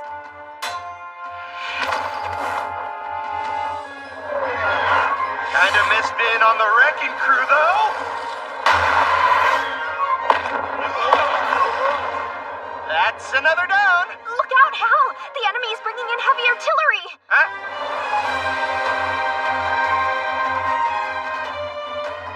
This is pretty bad, isn't it? That's a bit of an understatement. My anti-magic reinforcement only works against spells and flame-based attacks. Hopefully Roman concrete and dirt walls stand up to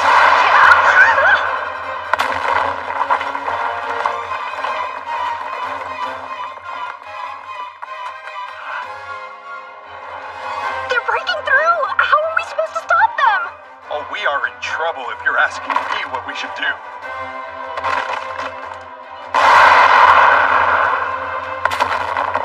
Positive there's nothing you can do with your magic? Stop yelling at me! I practically used all of it up building the blasted fort!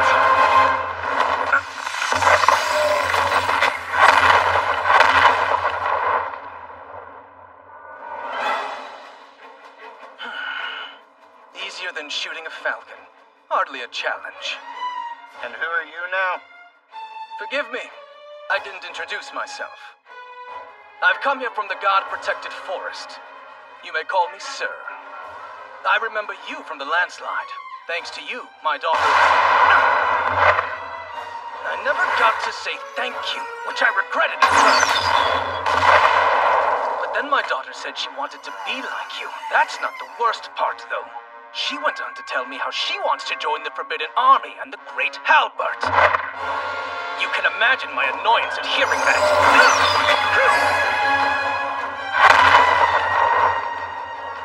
Open the gates! Our targets are the 3 cannons! As for the enemy soldiers, pay no mind to them! Do not get in too deep! Your only focus should be destroying the artillery!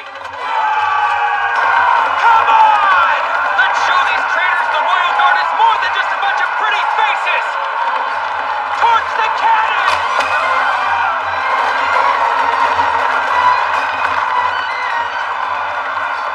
Are you seeing this? They've got the other 2 burning now. Just a nick of time, too! I wasn't worried.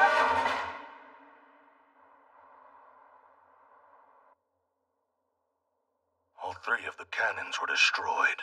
What a sad day! Seeing the great Yorg's army turn to a pack of spineless cowards!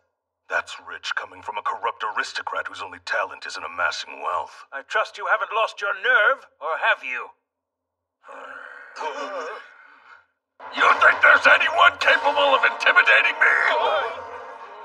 I'm doubting you understand the situation. The enemy are mere 10,000, while we are 40,000 strong. Why would we ever need to force our attack?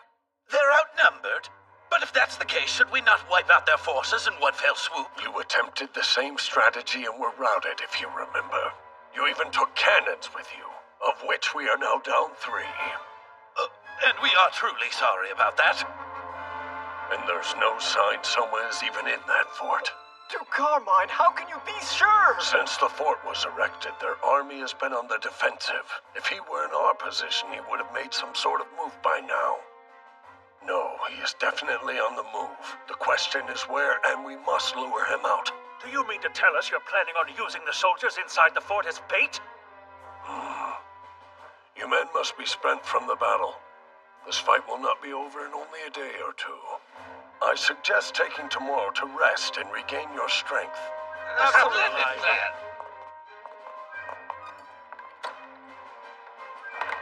Beowulf. Is all prepared as I've asked? Affirmative. Everything's ready.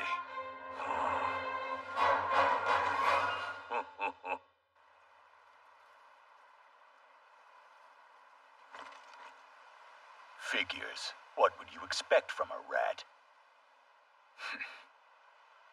Prepare to attack at once! We will lay siege to the...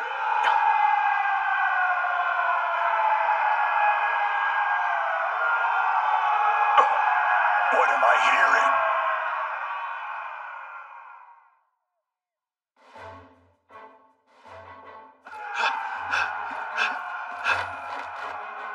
Forgive me, but the Lord of Altamora, Weiss-Garou, requests an urgent audience with you.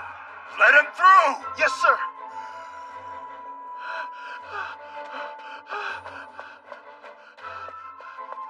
I am terribly sorry, my lord. Explain yourself!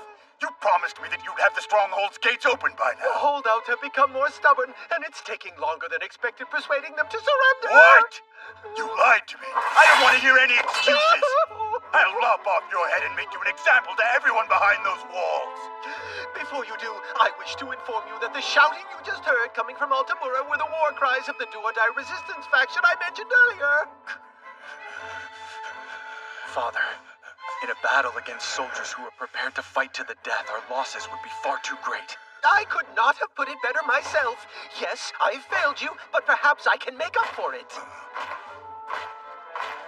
Please accept this, my lord. Gold dust. I wish I had more. Also, if I may ask your highness's generosity. I accept your offering, reluctantly. But what do you mean by my generosity?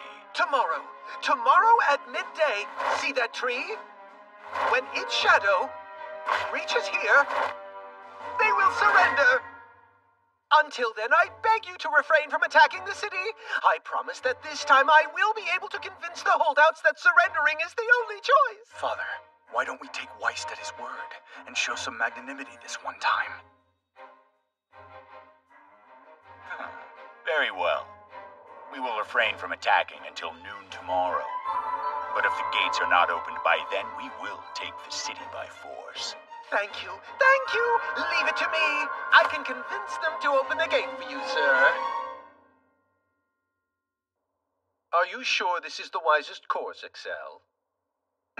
I mean, Duchess Excel. With that much gold at our disposal, we could have hired a whole division of mercenaries from Zem. Until someone offered them more money. What good is loyalty that can be bought? At the moment, I'm engaging 3 different foes. Time is my only ally. If I can buy a little extra with gold, it will not be missed. But hopefully that much is obvious. Otherwise, you're nothing but a child. I must say, this new king is quite daunting, sending you to act as his personal messenger. Out of the blue, he says, go to Altamura. He really is a slave driver. I'll wager that Duke Vargas and Duke Carmine had no idea that you were attending the conference from here. Masterfully done. Not just them, Gaius as well. It takes 3 days to get here from Lagoon City. 3 non-stop days. Soma doesn't mind driving the elderly ragged. Funny how you play the elderly card only when it suits you. I get a free pass. But I forbid anyone else from ever mentioning it to me. By the way, Duchess Excel, I was only able to buy us till noon tomorrow. Will that be enough time? I'm sure it will be, for if His Majesty doesn't make his move by then, it won't matter. We'll have to die like heroes inside this stronghold.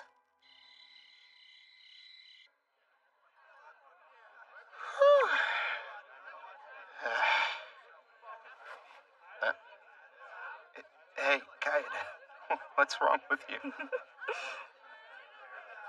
Nothing. I'm acting this way because I'm happy. You're kidding. And why is that? I suppose because I have you here beside me, Hal. It all comes down to today and tomorrow. If we can get through this. What do you mean, if? I'm hoping things work out here and with everything we face down the road. Hey, don't start doubting now after all we've gone through. We made it this far, might as well see it through to the end. Good point. You'll be sure to protect me, right? Finally, a breather. The enemy's dropping their attack. I don't see any mercenaries from Zemda. I told you to keep your head down! If they're changing troop formations, there is a possibility the enemy's digging in for a more drawn-out battle. That would make life a little easier for us. Always stay light on your feet during combat, Hal, or the rug will be pulled out from under you. Yeah, I know.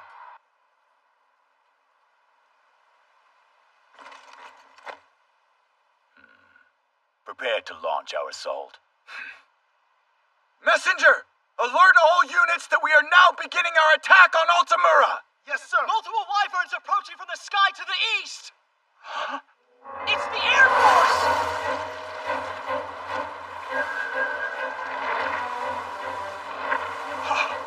Vargas sent them reinforcements! Is this what the Crown forces have been waiting for?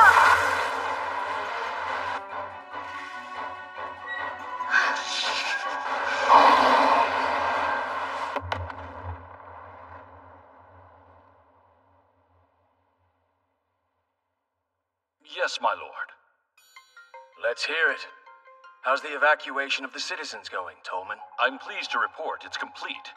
As of now, the only ones remaining in Red Dragon City are the Air Force personnel, as well as members of the Vargas household. Very well. I'm glad to hear that. Who knows what King Soma is planning? He's quite resourceful for his age. Oh, are you having a change of heart about him? Yes, indeed I am. Better late than never, eh? Well, another item worth mentioning is we have been receiving requests from Air Force units from across the country asking to join your side. Turn them all down. I won't have them sharing in my obstinacy. I had a feeling you would take that stance. Are you not joining up with Duke Carmine? I don't mind fighting alongside him. I'm not about to stand shoulder to shoulder with those corrupt nobles he's taken in. There's no turning back now, nor do I intend to. All that remains is showing my mettle as leader of the Air Force. Do I go out in a blaze of glory, or chew through their flank like a viper instead? According to the reports, the 10,000 knights from the Forbidden Army are headed toward the Carmine Duchy. While it is unclear whether or not King Soma is with them, it appears that he has no additional troops to send here. So he's completely ignoring us. You have only 100 knights, so disregarding you seems highly likely. That's impossible. Soma's smartest play would be to defeat me first, then assume control over the Air Force and use them for a showdown with Duke Carmine. However, if we're being realistic, the man has no manpower to spare. We don't know for certain. He may deploy a strategy we'd never think of. Father, Soma's force has been spotted. They're here? How many? That's just it. They brought a ship. A what?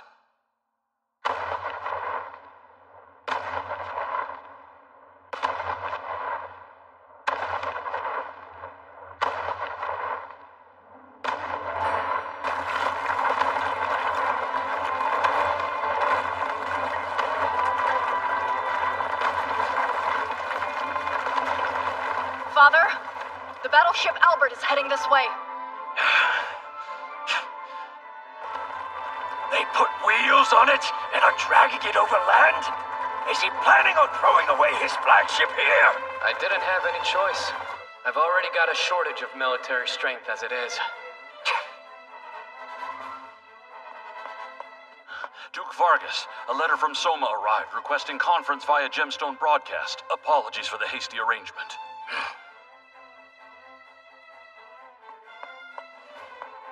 Out with it. Why have you brought the Albert this far inland? Isn't it obvious? To lay siege to the Red Dragon City, of course. The Albert, it's shooting at us! Incoming fire!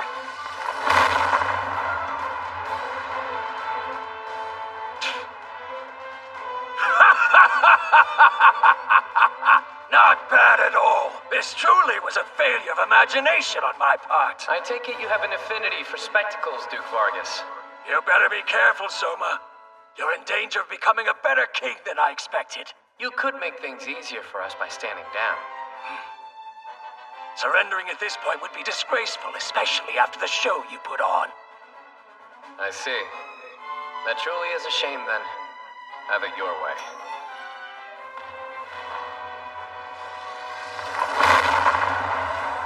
Carla! Silence those cannons for good! Right! Soma, if you really have what it takes to be king, come and prove you're better than me. But don't expect any mercy. Start the attack! Our target's the battleship Albert. King Soma's on board. Find and capture him. He underestimated us.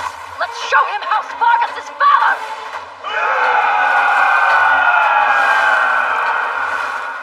Here we go!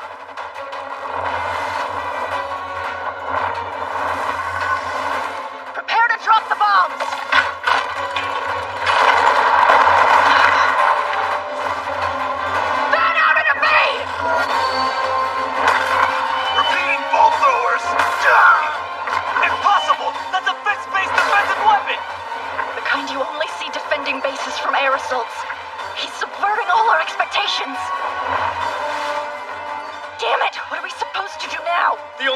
we have is to attack the enemy in their blind spot, my lady.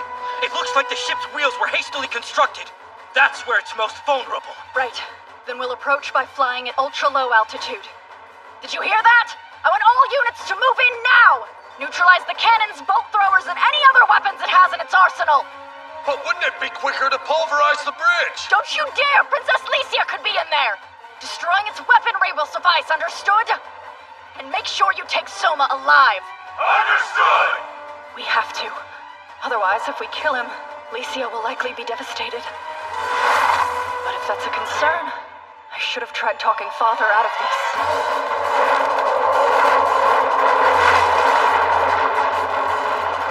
Which means...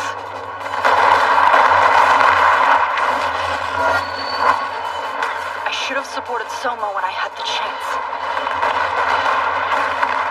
Well, too late for that now.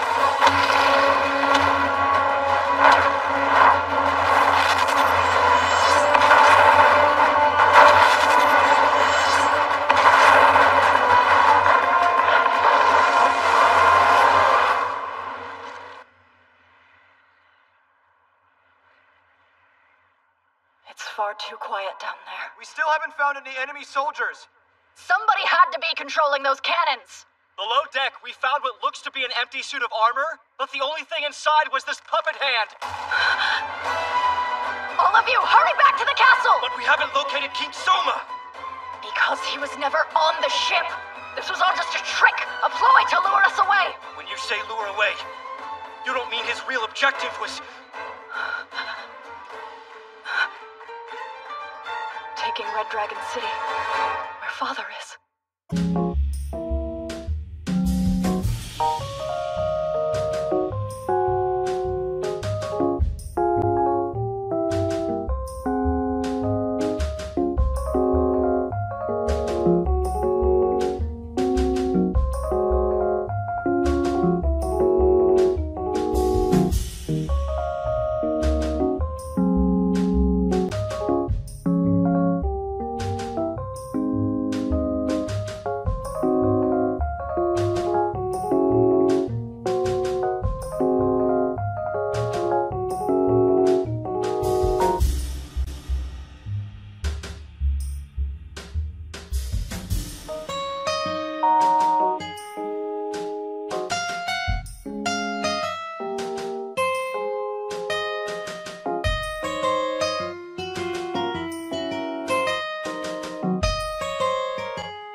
How did you find your way in here? I think one should store all kinds of documents in the library for moments like these.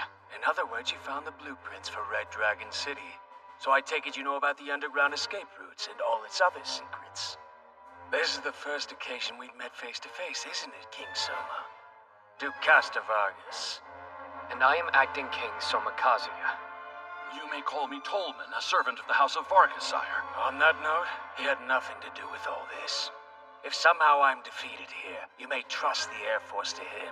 The man will serve honorably. If you're going to be this gracious about it, why don't you just lay down your sword? Can a man back down when his mind's set? And no, I don't intend to go down easily. My king, I'll handle this. And you're supposed to be a hero? Care to face me one-on-one? You can't be serious. No bureaucrat who stays locked away in a castle could measure up to her in combat. Castor, just how long do you plan on aiming your sword at King Soma? Careful, you get hurt. I didn't want to reveal this in front of His Majesty, but I've been alive for several decades. Ha! And I've been fighting on behalf of this kingdom for a century.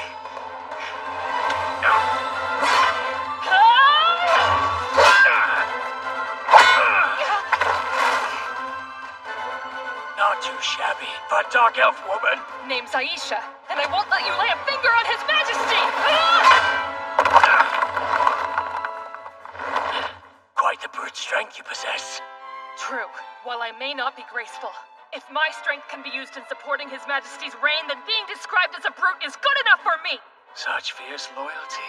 You really find someone to be that good of a master? While I'm not sure, what I do know is that I wish to remain by his side, to stay with His Majesty and the princess forever! You're similar to me, and Carla as well. Still, if your loyalty overshadows your skills with a sword, you will fall! You and your master!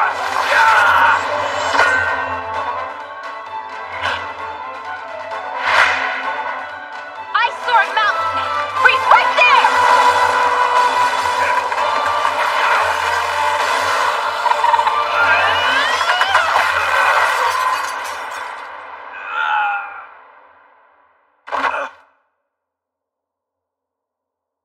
The last thing I expected was for the princess to be hiding inside that doll. You've defeated me. Indeed. Please don't make that face. I fought true. Despite my pride, you won. There was nothing to regret. That aside, there's a question I've been meaning to ask you, Princess. What is it? Soma, see the ruler our country deserves? He is. In my eyes, he's earned the title. Some might call my stance self-indulgent, but there's no one more fit to be king.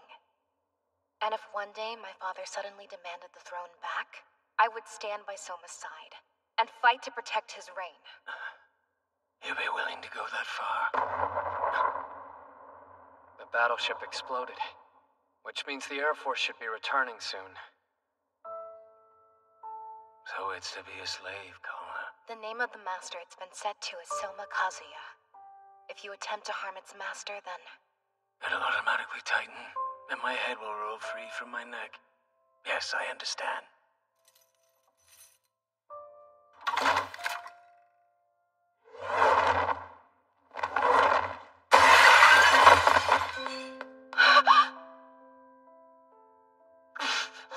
Father, you'll pay for this! Carla, enough! Can't you see we're beaten? Your insurrection's squashed, and since a slave collar has been attached to your father's neck, killing Soma will end up taking Duke Vargas' life too.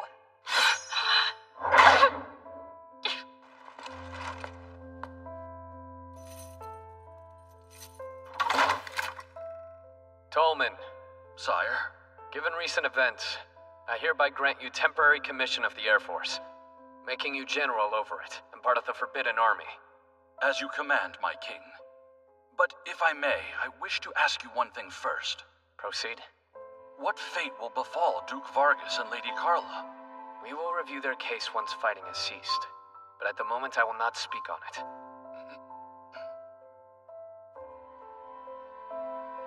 Your orders, sire. As part of the Forbidden Army, how would you like the Air Force to move forward? Announce to your people the outcome of the battle. The Vargas Duchy's been captured. As for its troops, they are now under my command and answer to my orders. Assemble your forces and head toward the Carmine Duchy. Yes, sire. Sorry to keep you waiting, Your Carmine. See you soon.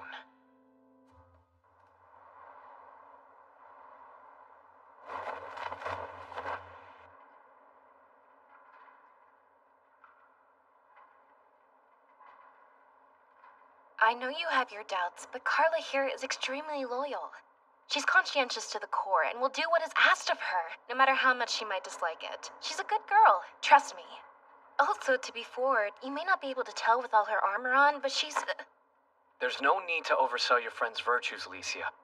I know you're begging for her life. But are you sure you've considered the risks that come from doing so?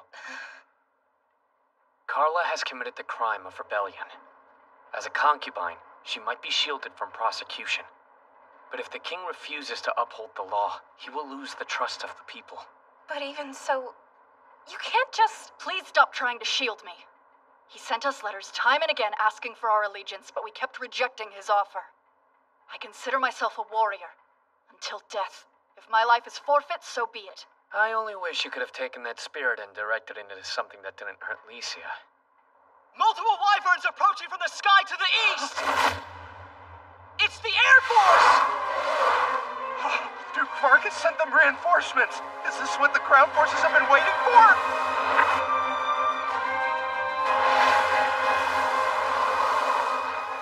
Looks like everything's going to be all right, Hal. Our gamble ended up paying off, eh? I don't know how, but Soma really delivered. As if there was any doubt. Enemy bolt throwers have been silenced. Now then, let's begin our aerial attack on Randall Castle. Make absolutely sure not to drop them on the residential section.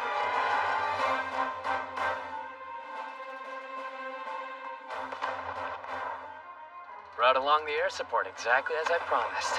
And we outlasted the army's attack all according to plan? It was only a day and a half, though. Shouldn't have been that hard for a competent soldier. You dumbass! For your information, they were using cannons against us, so it was a little dangerous! We didn't have it easy either. Duke Vargas gave us a real run for our money. Whoever he is, that man certainly does speak quite freely with the king. Yes, well, Halbert has special permission to be chummy. In other words, he's one of us.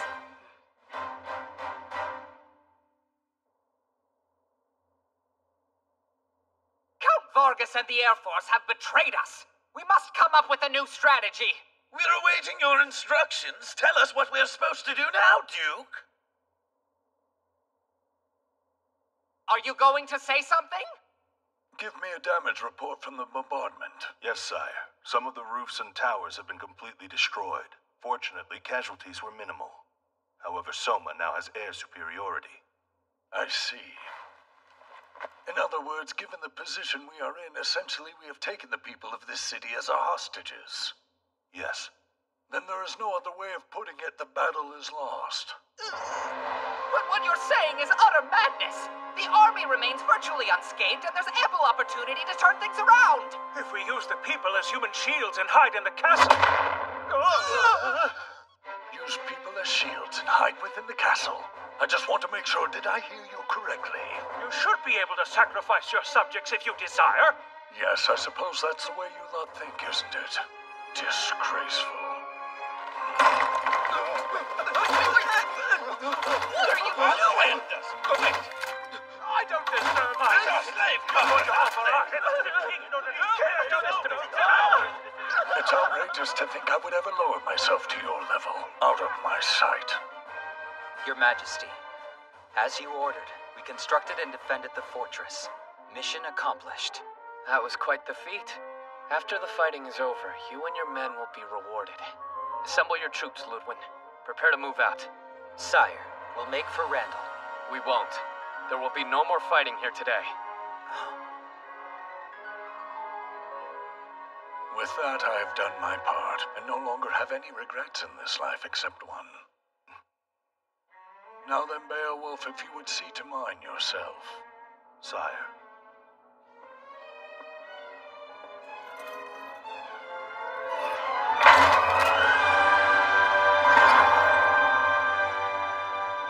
Send a messenger to their army with our surrender. Tell them with the exception of the nobleman's forces, our soldiers were only following my orders. I will accept full responsibility. As for the rest, I leave it in yours and Glaive's hands. Understood? Sire. A white flag is waving over Castle Randall! Your Majesty, but how did you know?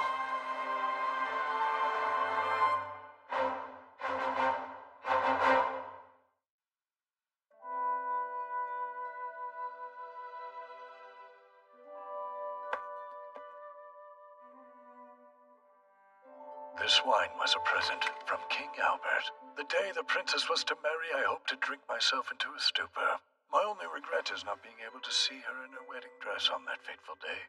But considering how I'm giving her the greatest present anyone could ever offer, pain is more tolerable.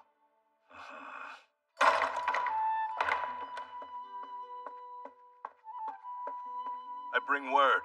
King Soma has not entered Randall, but is already leading the Forbidden Army away from here and heading west. As soon as the army has regrouped, he's ordered us to follow. You're just an old rotten trunk I need to step over. I see. So that's how this plays out. He has no intention of netting minnows when he's after bigger fish. Well, my king and princess, go right on ahead and step over this ancient stump hand in hand. Cheers to you both. Glory to the young and to Elfrieden! Someone explain it to me. Just what is going on? I understand why you would be confused. This whole affair was orchestrated by Duke Carmine. What do you mean, orchestrated? From the very beginning, I never intended to go to war against the three dukedoms. Why did you... I know how it looked, as if Duchess Walter fell in line after I made my ultimatum. But she's been on my side for quite a while, actually. Which is all thanks to Juna. That's correct. The Duchess's granddaughter acted as a mediator between us. I couldn't be sure how the other two dukes would act, so I requested Walter keep this fact a secret for the time being. Regarding Duke Carmine, Licia told me several stories about the man, and based on everything I heard, if you spoke heart to heart with him, he was reasonable. But then he decided to harbor those corrupt noblemen. Honestly, that wasn't part of mine and Hakuya's scenario. No matter how I tried to understand his reasoning, I didn't know what Carmine's goal was. Then I met Halbert's father. Glaive requested an audience with me that day. All right, let's hear it. Right. About Duke Carmine. He intends to gather all the corrupt nobles who have committed offenses at Castle Randall and stage a rebellion against your majesty so that you may stamp them out. If these connected and wealthy men remained concealed, they would continue causing you trouble. But should the Duke take a confrontational posture towards the king, it would lure them out to his side openly. Is this a joke? Whoever asked him to do anything of the sort? Your anger is quite justified, sire. But I assure you this was Duke Carmine's idea, his alone. When wheat spoils, sire, it also spoils any surrounding grain. The problem with nobility is the network they share. Even if you are aware a nobleman is corrupt, should any of their relations beg for mercy, you'll have no choice but to let matters stand. That is why it is so necessary for them to be looked down upon as insurrectionists against the state. Do we have to take things to that extreme? Yes, but there is one other reason as well. Let me hear it then. The property your majesty seized from them was just scratching the surface. It's been confirmed the noblemen who have gone over to the Carmine Duchy spent vast amounts employing mercenaries from Zem. Despite your efforts, this only proves you have not stripped them of all their wealth. Dare I say, these noblemen are far more sinister than even your majesty is aware. So is Jorg's ultimate goal to try and get these nobles to spend the remainder of their hidden assets? Even if he does, it'll just wind up in Zem's coffers as payment for sending their mercenaries, unless... it's ransom money. Indeed. After successfully capturing the corrupt nobles, all the mercenaries hired by them will be taken prisoner as well. Duke Carmine wanted them to use up all their dark money, so the funds would wind up over in Zem. When their mercenaries are held captive, he'll recover that money as payment for their release, reclaiming the wealth. Yes. A man who can think so far ahead, and I'm supposed to go to war with him? If he's prepared to go such lengths, he should work with me! Please, your highness, you must understand. Duke Carmine has entrusted you with the future of this nation. Why have such faith in my ability to rule, even though we've never met? Who knows? But someday when you are standing face to face with him, you are free to ask him the answer to that question, sire. Duke Carmine was willing to risk his own life. I hesitated to tell anyone the truth, even Licia. He only confessed to me what was really going on shortly before he delivered his ultimatum. You're saying that my father's in my opposition was... I'm sorry. I could have told Duke Vargas about this development, but if even a word of it leaked out, then Duke Carmine's... his entire strategy would crumble to dust. And yet he was willing to risk his very life, as well as mine and my father's. Carla.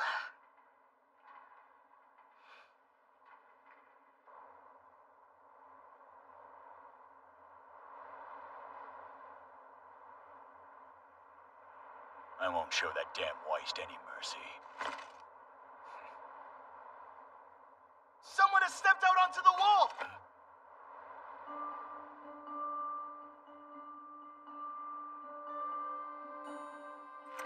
It can't be. How is Duchess Walter here? She was in Lagoon City during the conference with the other dukes. Even in haste, it would have taken her at least 3 days to travel here. You don't suppose she's been in Altamura since before the conference? She's been in contact with Soma all along. Father, please, this is a trap. We must retreat at once. I suggest minding that tongue, boy.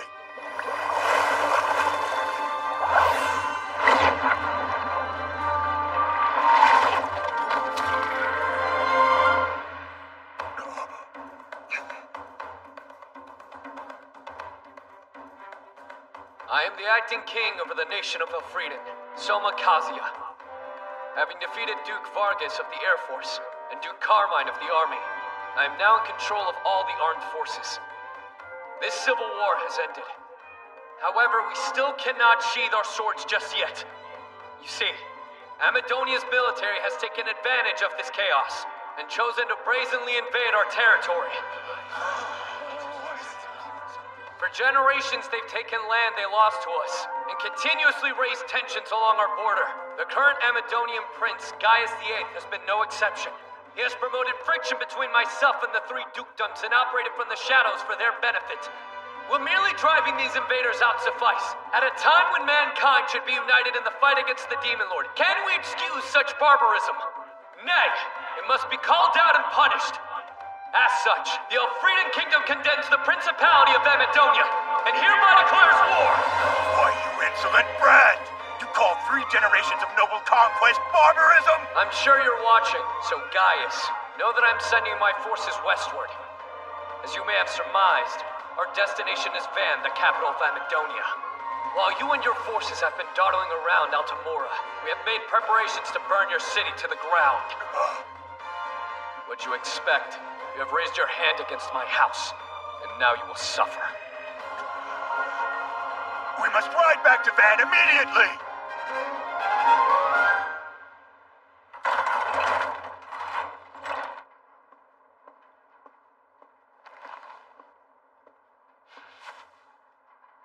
First you defeat Duke Carmine, and now you proceed to declare war on Amadonia.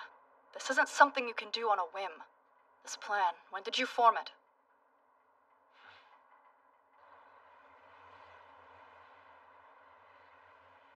What's my family thinking? Princess, I have received word that Prince Gaius departed from Altamura yesterday. Forgive me, but I bring news. It's your father. Prince Gaius has arrived on the plains of Van. I see. Out with it. Didn't make it in one piece, did they? No. They took Goldoa Valley, correct? Sadly, yes. Most perceptive. Soma's a master of finance, infrastructure, and warcraft. He deduced exactly what my idiot father had planned and cornered him. Pray tell, what do you mean? It's simple. The shortest route to Van would be going through the Ursula mountain range. Even if they were marching double time, they'd still pass through the mountains during the night.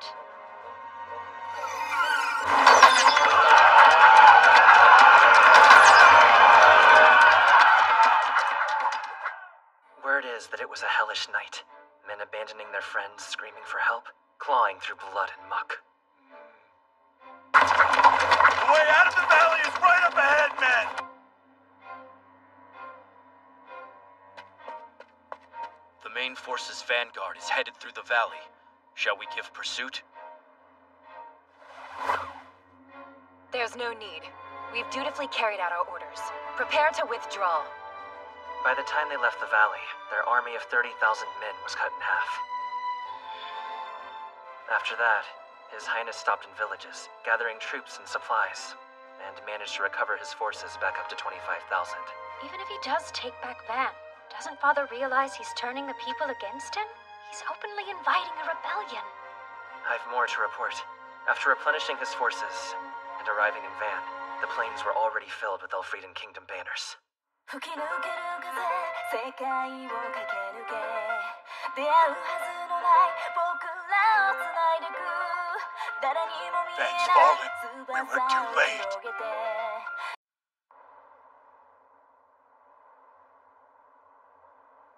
The capital has fallen.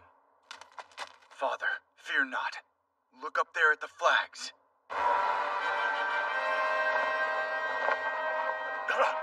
So they haven't seized control just yet. Drive the enemy troops away. We must get back to the castle. Yeah!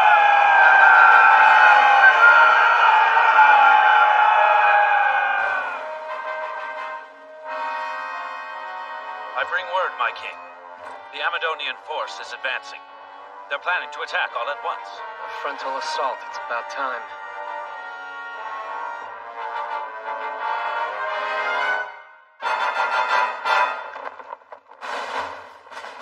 They waved the banner 2 times. Crane wing formation. Royal Guard and Forbidden Army in the center. General Glaive on the left flank. Princess Licia on the right flank. Let us meet the enemy!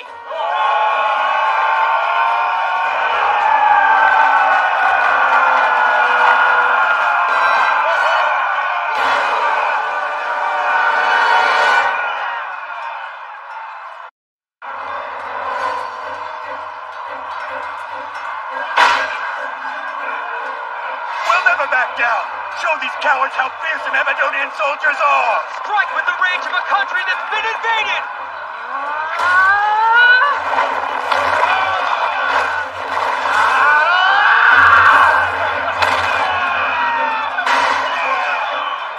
I won't let you lay a finger on the princess! I'm Licia Elfrieden.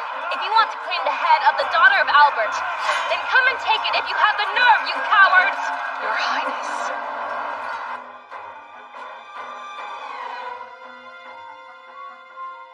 Your mind doesn't seem to be on the battle. Isn't this what's required of a figurehead, General? His place is at base camp with too much time on his hands. No one expects you to take up a sword. Let others fight for you, right? Then the king's work comes afterwards. Beyond that, let's see. I suppose in the event things don't go as planned, I'll stick my neck out to plead for my men's lives. Are you telling me you're not afraid to die? What? Of course not. It's not as if I have some kind of death wish. But you just said if it came down to it, you would sacrifice yourself for the lives of your soldiers. Oh, I guess I did. That's kind of odd. Are you feeling ill? Carla, there's a chance that I'm a charlatan. Unless I become a full king, I can't send soldiers onto the battlefield. Without even realizing it, at some point I began conducting myself as the official ruler of the nation. I'm creating policy now by looking at the number of lives I can save, then subtracting the number we'd lose, and selecting a course of action that doesn't result in a negative.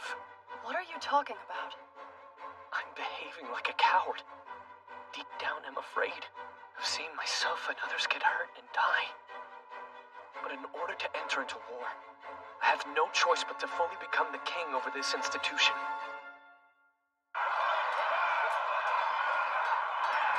Julius. What is it, Father? Remove yourself from the battlefield. Huh? But you can't be serious. Now, when the fighting has only just begun? The battle's already lost. I don't know what I was thinking sending exhausted soldiers into this death trap. I will buy us extra time while you find some means of escaping. At least get yourself to safety. You can't mean that. The ruler of Amadonia should be the one to survive. I'll buy you time. I'm afraid that's impossible.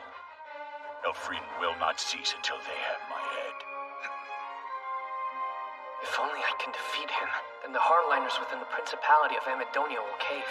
In regards to protecting the Elfrieden Kingdom, it's our best shot. Then it's true. The only reason Soma is doing this is that he wants you dead. Even if I were a coward and withdrew, they would pursue me to the ends of hell before letting me go. Take some troops and get yourself out of here.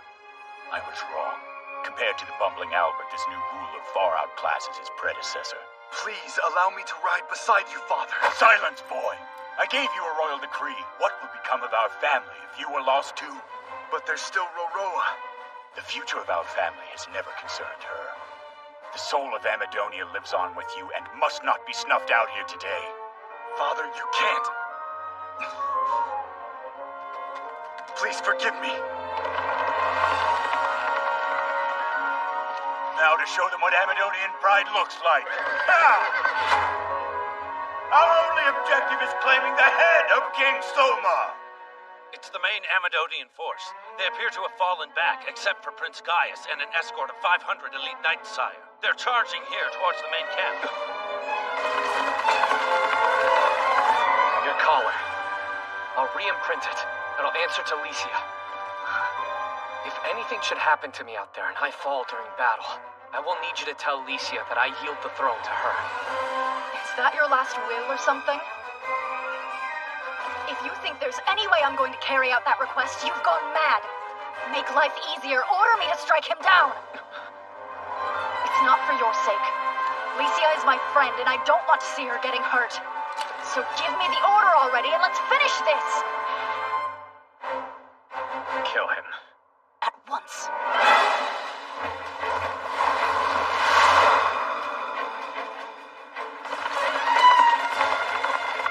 That is far enough, Prince Gaius! I won't allow you to come any closer to His Majesty!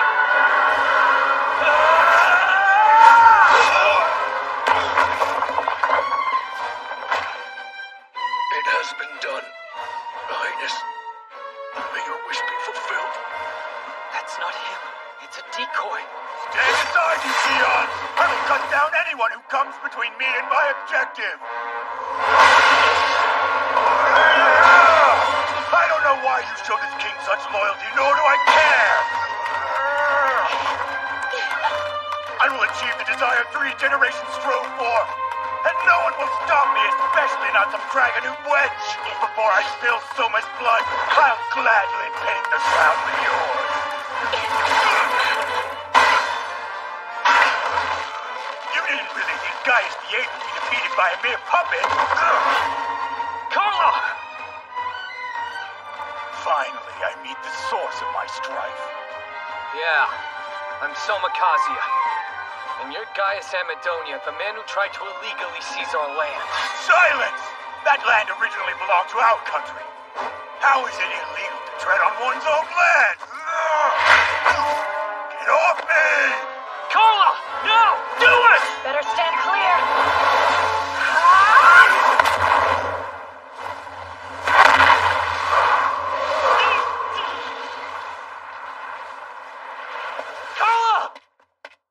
Are you alright? I thought I told you to stay back. If something happened to you, Licia would never forgive me.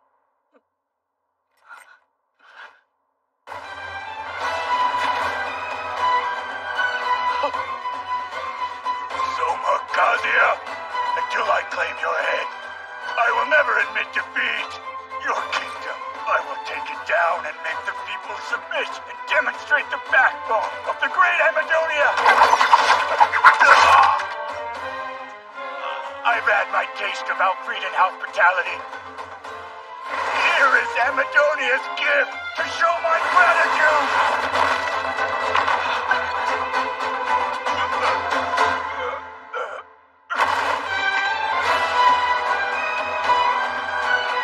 I have seen Amadonian pride! All of you have! We've witnessed the valor of Gaius VIII of the Principality of Amadonia. He will be spoken of for years to come!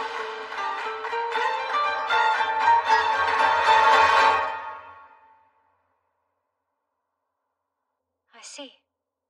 So my father was defeated?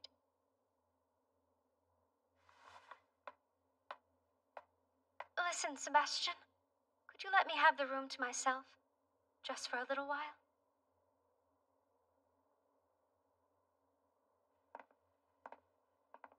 You really were a dumb old man right to the end.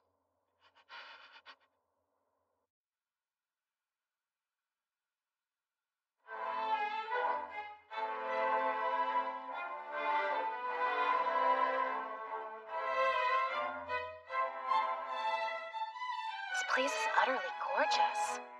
They must have spent even more in decorating than we did at Parnham Castle. If they had that much money, there were plenty of other areas where it could have been better invested. I mean, the layout of the streets is needlessly complicated. It's literally a maze down there. Actually, they were made exceptionally complex on purpose, so arrows and cannons wouldn't have clear shots. It's every bit the military state, huh? So, you've been planning this takeover of Amadonia for quite some time, haven't you? Tell me the truth, Soma. The reason why I didn't tell you Don't get me wrong, I'm not blaming you. I'm just shocked how few deaths there were near the border. Especially when there were few at the center of the kingdom who knew about the plan. That was all thanks to Hakuya. When I proposed evacuating villagers near our boundary, he vetoed it immediately. He figured it would tip the Principality off and let them know we were aware of their movements. Do you remember when monsters suddenly appeared near the frontier?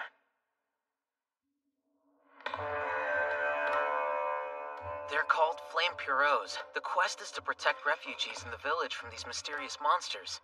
But such a hefty reward for a simple task. You don't think perhaps there's more here than meets the eye? Not to mention, even though these things are supposed to be dangerous, the forest has been oddly quiet all night.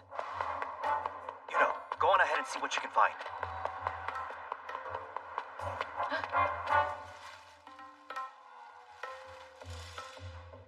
Those are soldiers from the Principality of Amadonia. Gotta report this quick. Reveal yourself!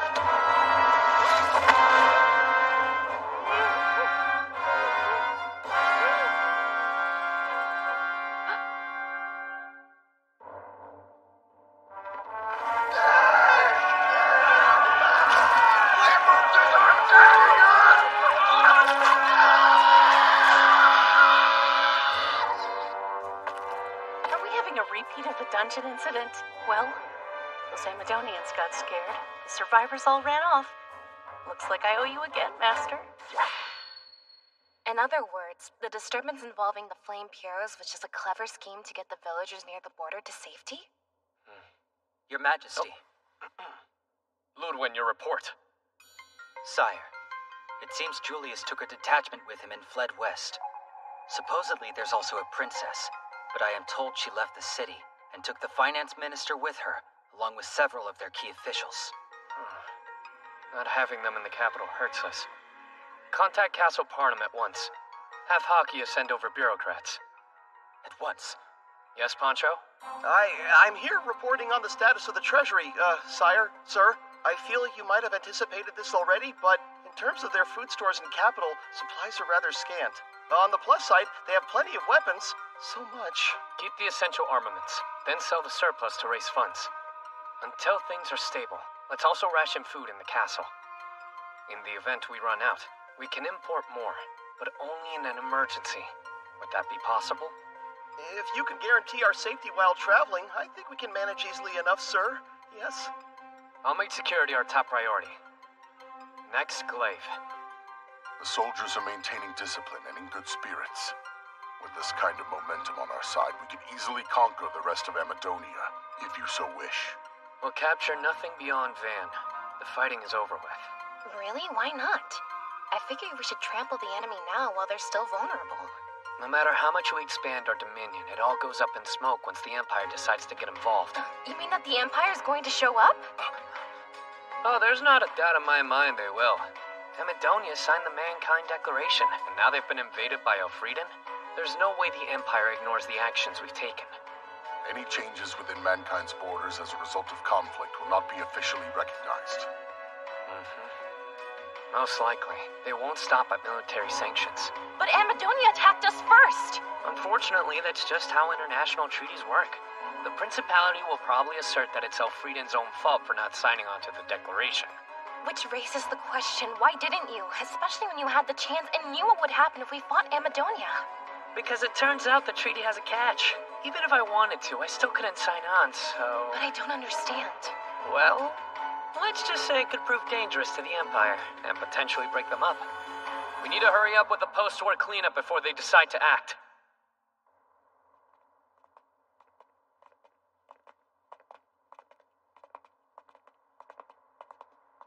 The bitterness towards the Elfrieden kingdom runs deep. What will His Majesty do to remedy their distrust? Historian Sima Qian said, to establish order and render meed, afford courtesy and song. Sorry, I'm not following any of this.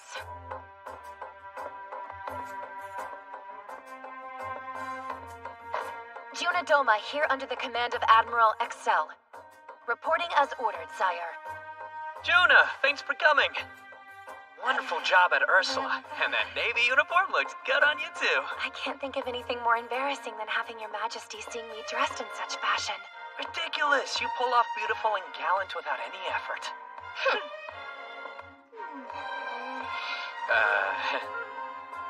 The reason I summoned you here is to help me carry out the next phase of my strategy. Wait, the next phase? Yeah. I've decided to call it Project Lorelei. Good day to you all. I'm Chris Tachyon. Thank you for watching. This is News Elfrieden. a show where we present information not only about the Elfrieden Kingdom, but nearby countries as well, and deliver it directly to you, the people. But I'm so nervous that I can't stop shaking, Your Majesty. Take a deep breath and just relax, Aisha. Where's all that confidence you showed on the battlefield, huh? That's because in combat there's none who can defeat me. But in this setting with all of its pageantry and fanfare, I can't find my nerve. I don't see why. Personally, I think you look nice and fit. Trust me, Aisha. They'll love you. Do you really mean it? But are you sure you wouldn't rather someone like Juna co-hosting with you? She happens to be one of our singers, though. Besides, if anything unforeseen occurs, I can't think of anyone else I'd want by my side protecting me. You can count on me to defend you, even dressed like this. With that, this edition of News Elfrieden is over. However, we've something special planned. A brand new entertainment program. It's Elfrieden's first. I hope you will continue to tune in. Well, you ready, Aisha? Yes, I would follow you anywhere, Your Majesty. His Highness was defeated by a man such as this? It said he bested the valiant Prince Gaius using only his ingenuity. And now, we proudly bring you Elfrieden's inaugural musical program. First, little Pamille Carroll. She may look like a child, but don't be fooled. When you hear her, you'll know this songstress has a heart of a diva. When not singing, Pamille's favorite pastime is making sweets. Though she minds her weight and tries not to eat too many. All right, let's hear her perform a song. Presenting Pamille Carroll.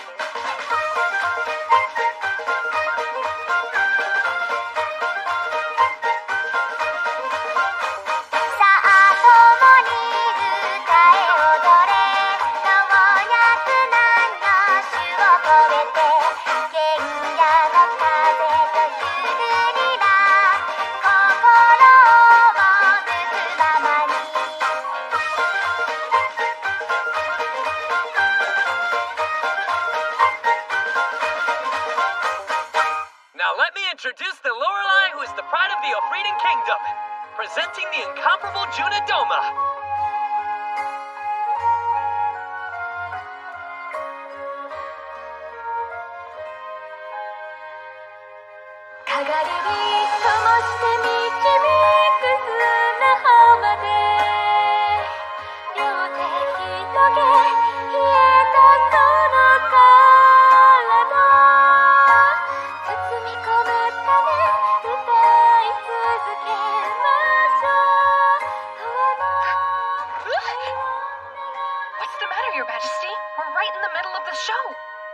Singer's up, I need you to keep a close watch over me, just in case. Shh! I haven't told anyone, but I added a surprise singer after Juna's performance. Don't you think you should have told me sooner? I have no idea if it's going to blow up or anything, but it's mostly for insurance. I will safeguard your life with my own and make sure no explosions happen on stage.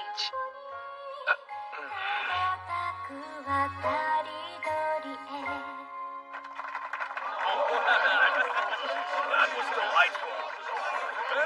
And now, we have a surprise guest performer. Lieutenant General Margarita Wonder from the Principality of Amadonia. She will be performing her country's national anthem, Through the Valley of Goldoa.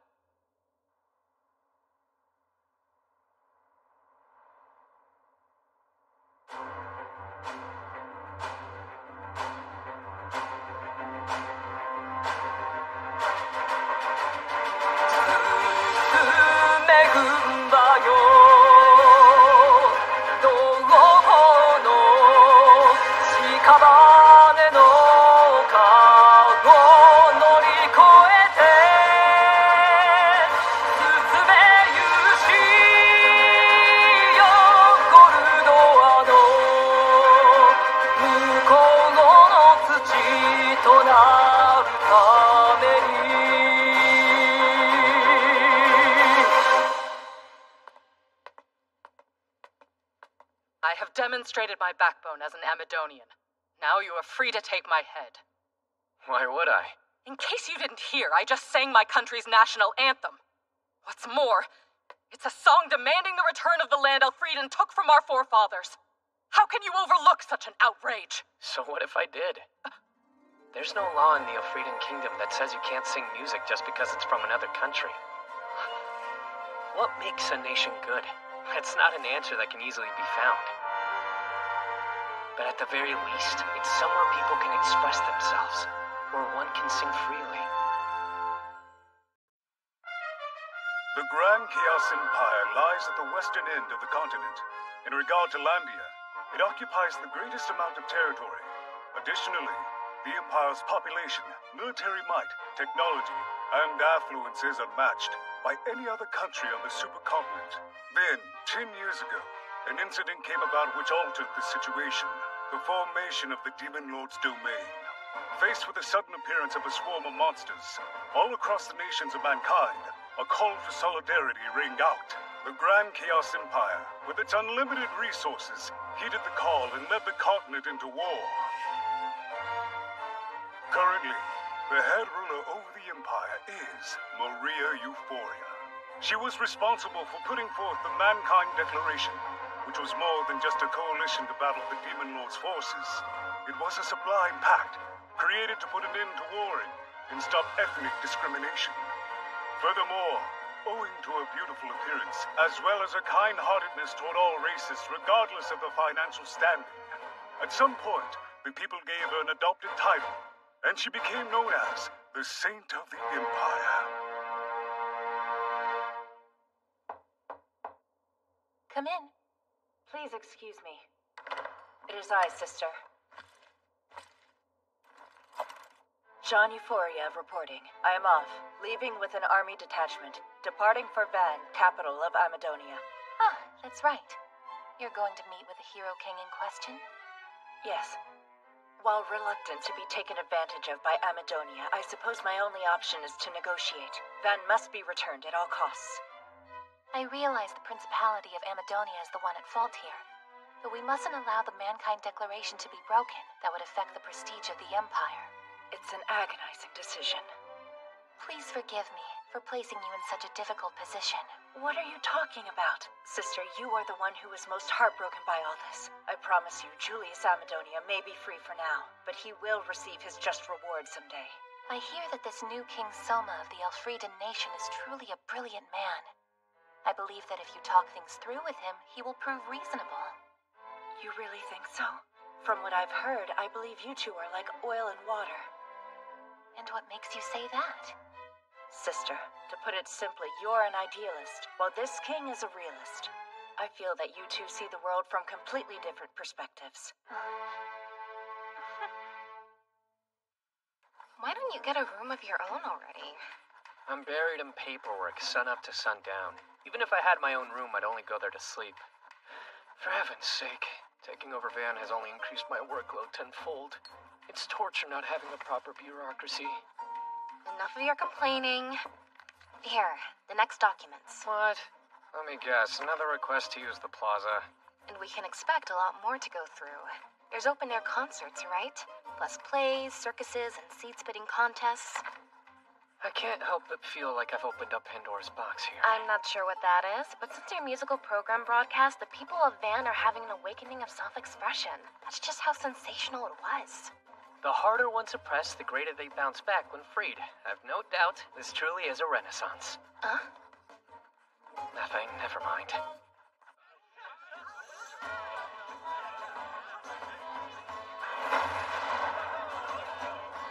Folks are getting down and dirty, huh? Must be euphoric. Everything my old man took away from them has been given back. Bet my brother's hopes of being reinstated are dashed. Pardon, Princess. But what exactly did Prince Gaius take away from the Amadonians? Just a little something called freedom, dear Colbert. It's a smart play. Soma's not losing any money and the citizens love him now. Also, if anyone tries to take it away again, there'll be a backlash. Freedom costs nothing, but to the people it's priceless. As if Julius can do anything when the country is this prosperous. Almost like, are you saying Soma had that in mind when he made the broadcast? Lowering taxes and increasing distribution wasn't bad either. In all my years of being in Amadonia, I've never seen fabric this spectacular. But we have to hurry, though. There's not a moment to waste, Colbert. It seems that Soma is moving faster than we imagined. After provoking us like that, I'm not letting you quit while you're ahead. Trust me, you're going to answer for your actions, King. You'd better get ready. We have to be prepared, huh? Yes, sire. The Empire has started their march here with a force of 50,000. How long do we have before they reach Van? While the main force will take slightly longer, we can expect the advance party to arrive any time now. I understand. If there is any new activity, report it to me at once. As you wish. Excuse me, Your Majesty, but if you're not busy, can we talk? Anything wrong? Not at all. In fact, I have something you should be eager to see. This is what you wanted to show him? Some flower? Indeed. This flower is known as a beguiling lily. Yes. Ah, so I can see that it's a lily, but when does the beguiling part come into play? As it so happens, this flower's pollen has a powerful hallucinatory effect, so if you inhaled it, you would end up behaving like a sleepwalker. A what? Well, would you mind getting it out of here then? It's all right. The pollen has been thoroughly removed. Yes. Besides, the flower itself is mostly for show. This is what I wanted Your Majesty to see. The plant's rhizome. The lily's bulb? Oh, lily root! What's so exciting? The plant's root is a high-value food product. But I guess that doesn't fully explain it, does it? They're edible. Very much, and the root has no hallucinatory effects at all. Yes. So how's the flavor? They're fluffy and absolutely delicious when steamed. And as if things couldn't be more in our favor, the beguiling lilies grow in clusters all over the mountains of Amadonia. That's terrific news! I know lily root is rich in carbs. They can be a main dish like potatoes. This could be just the breakthrough we needed to solve the Principality's food shortage. Oh, but you can't get near them because of the pollen, right? Yes, sire. Also, you have to harvest them when they're pollinating. Otherwise, their toxicity will spread all the way to the bulb. Well, I guess that rules them out. If they can't be safely harvested, there's no point. Wait a second. How did you get this one here, then? As a matter of fact, there are people who live in the mountains of the Grand Chaos Empire that routinely gather beguiling lilies and eat them as a food staple. Yes. Then there must be some way to harvest them. That's where the orangutans factor in. The orangutans, huh? Those monkeys that like getting tipsy? Yes. You see, fortunately for us, sire, they routinely eat the rhizomes of beguiling lilies. The people from the mountain noticed, so they tamed the animals to do the harvesting of the flowers for them.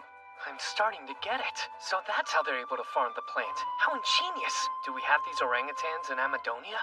Oh, yes. And to save time, I went ahead and asked Tomoe if she would negotiate with them. As long as we regularly provide sake barrels instead of wages, I believe we'll have a more than content workforce. All right, Poncho. Start production of lily root at once. Yes, sire.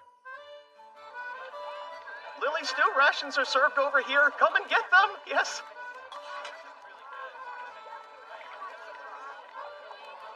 Oh, and over there are lily root dumplings that you could take home with you as well. Grab however many you need. The recipe is fairly simple, so please try and make them yourself. Yes. There is plenty to go around, so remain calm.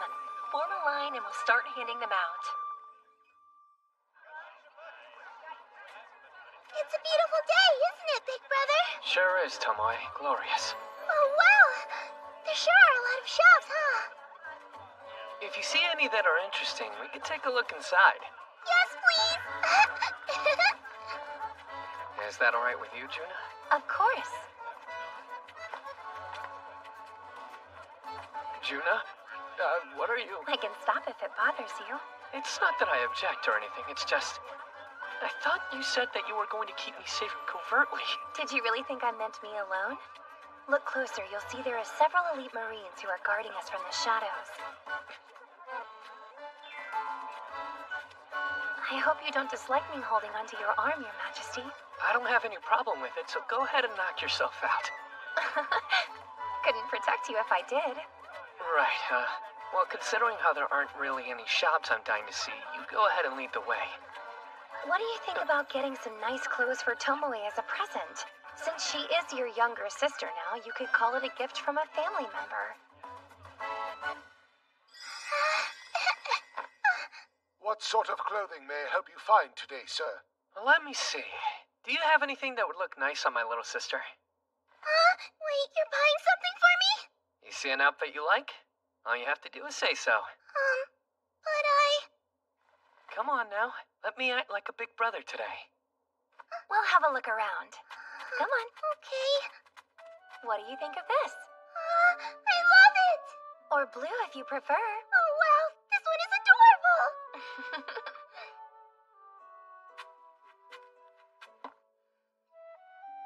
Pardon me, sir. If you don't mind, I'd appreciate your viewpoint on a question I have.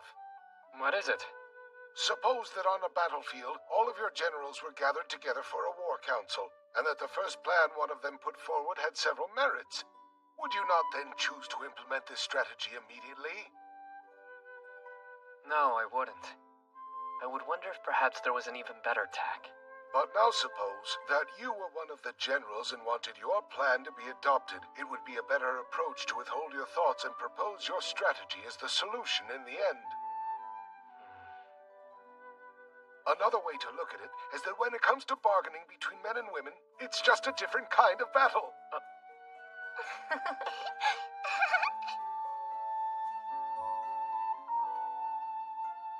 While I believe this would look good on Tomoe, perhaps I should wait a bit longer.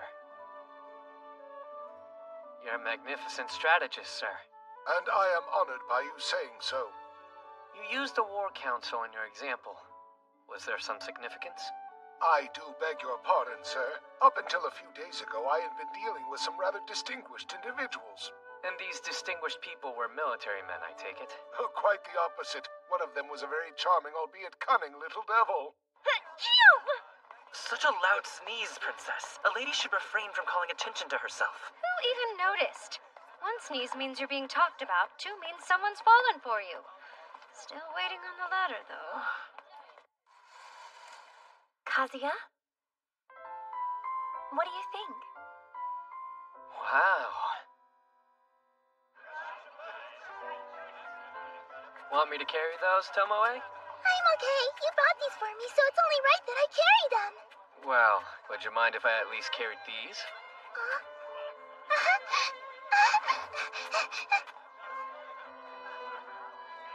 Well, thank you so much, brother.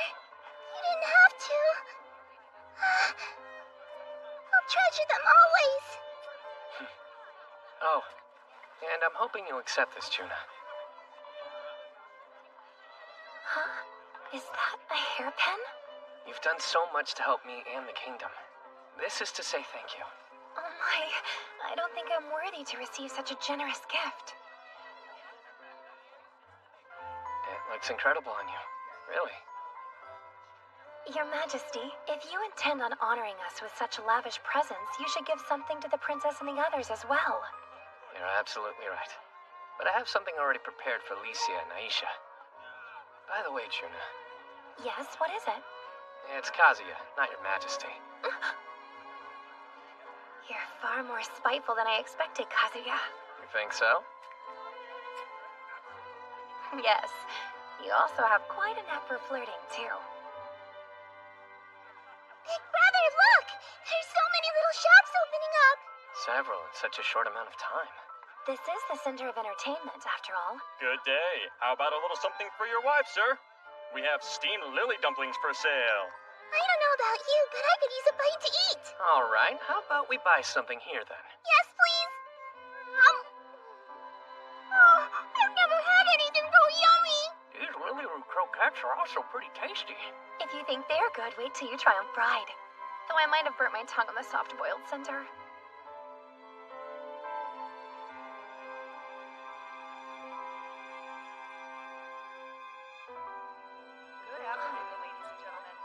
I wish days as peaceful as this could go on forever. Elfrieden and Van will be sunny today, perfect for washing clothes. Taking in nature. I never expected to see a gemstone broadcast used in this manner.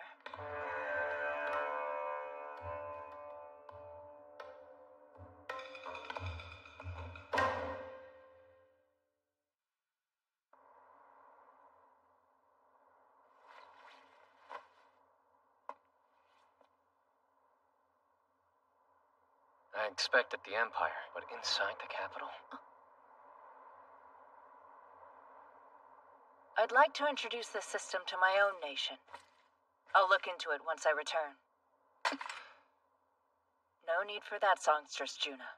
I bear no ill will. Who are you? I am Jeanne, the sister of Maria Euphoria, Empress of the Grand Chaos Empire. It's a pleasure to meet you. Kind of audacious of you to just come strolling right into the capital, especially while I'm here. It was necessary. I needed to see you with my own two eyes. Rumors alone aren't enough to ascertain the truth about a person's character. Rumors?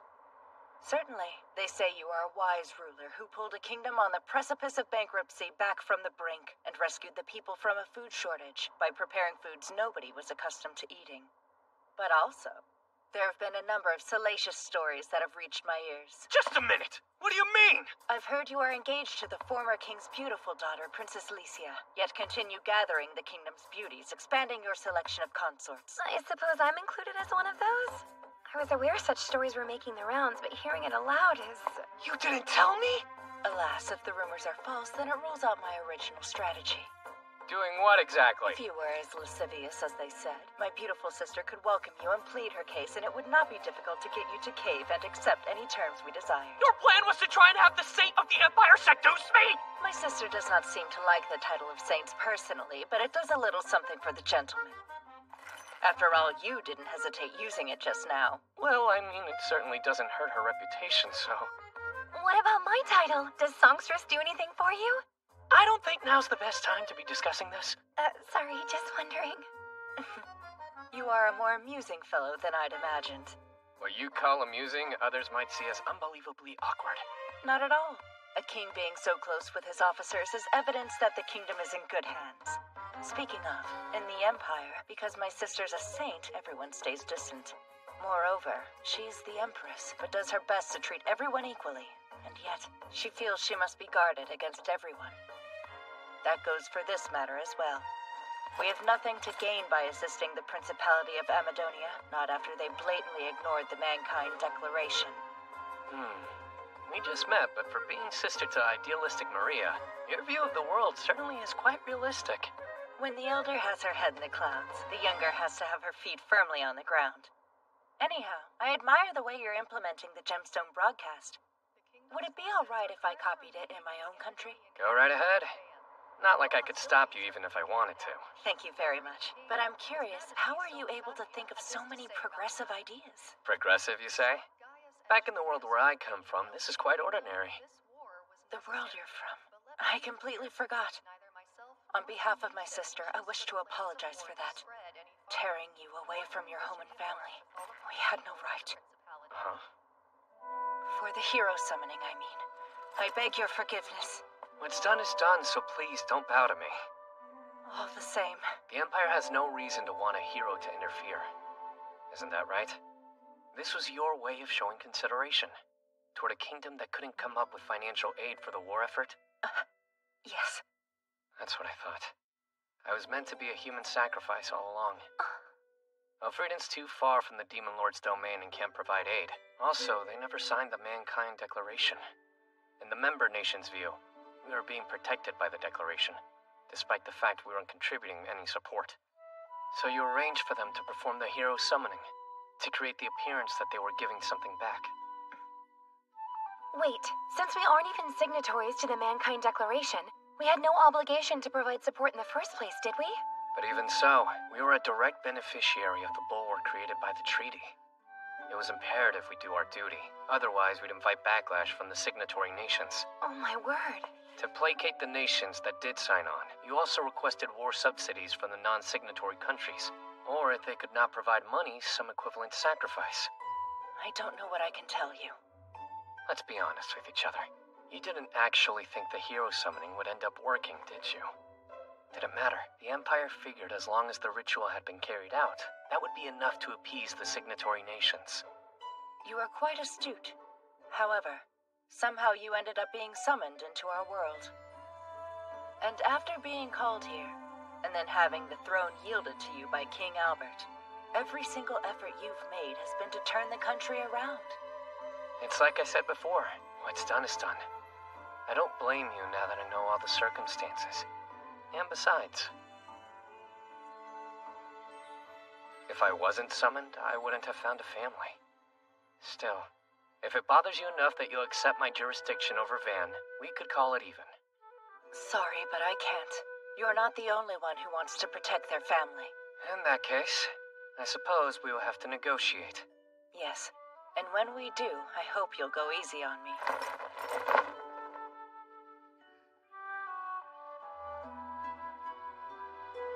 I suspect it won't be easy on me.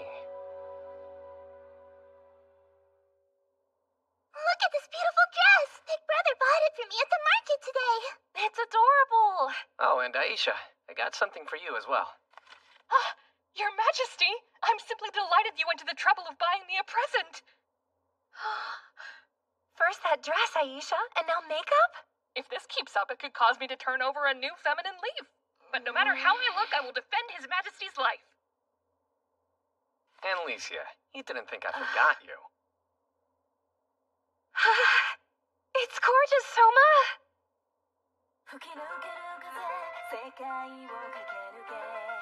Be honest. Tell me how I look. Big sister, you're so beautiful! Empire or not, come whomever may, I'm going to keep moving forward to protect Licia and the others, and everybody I consider a part of my family.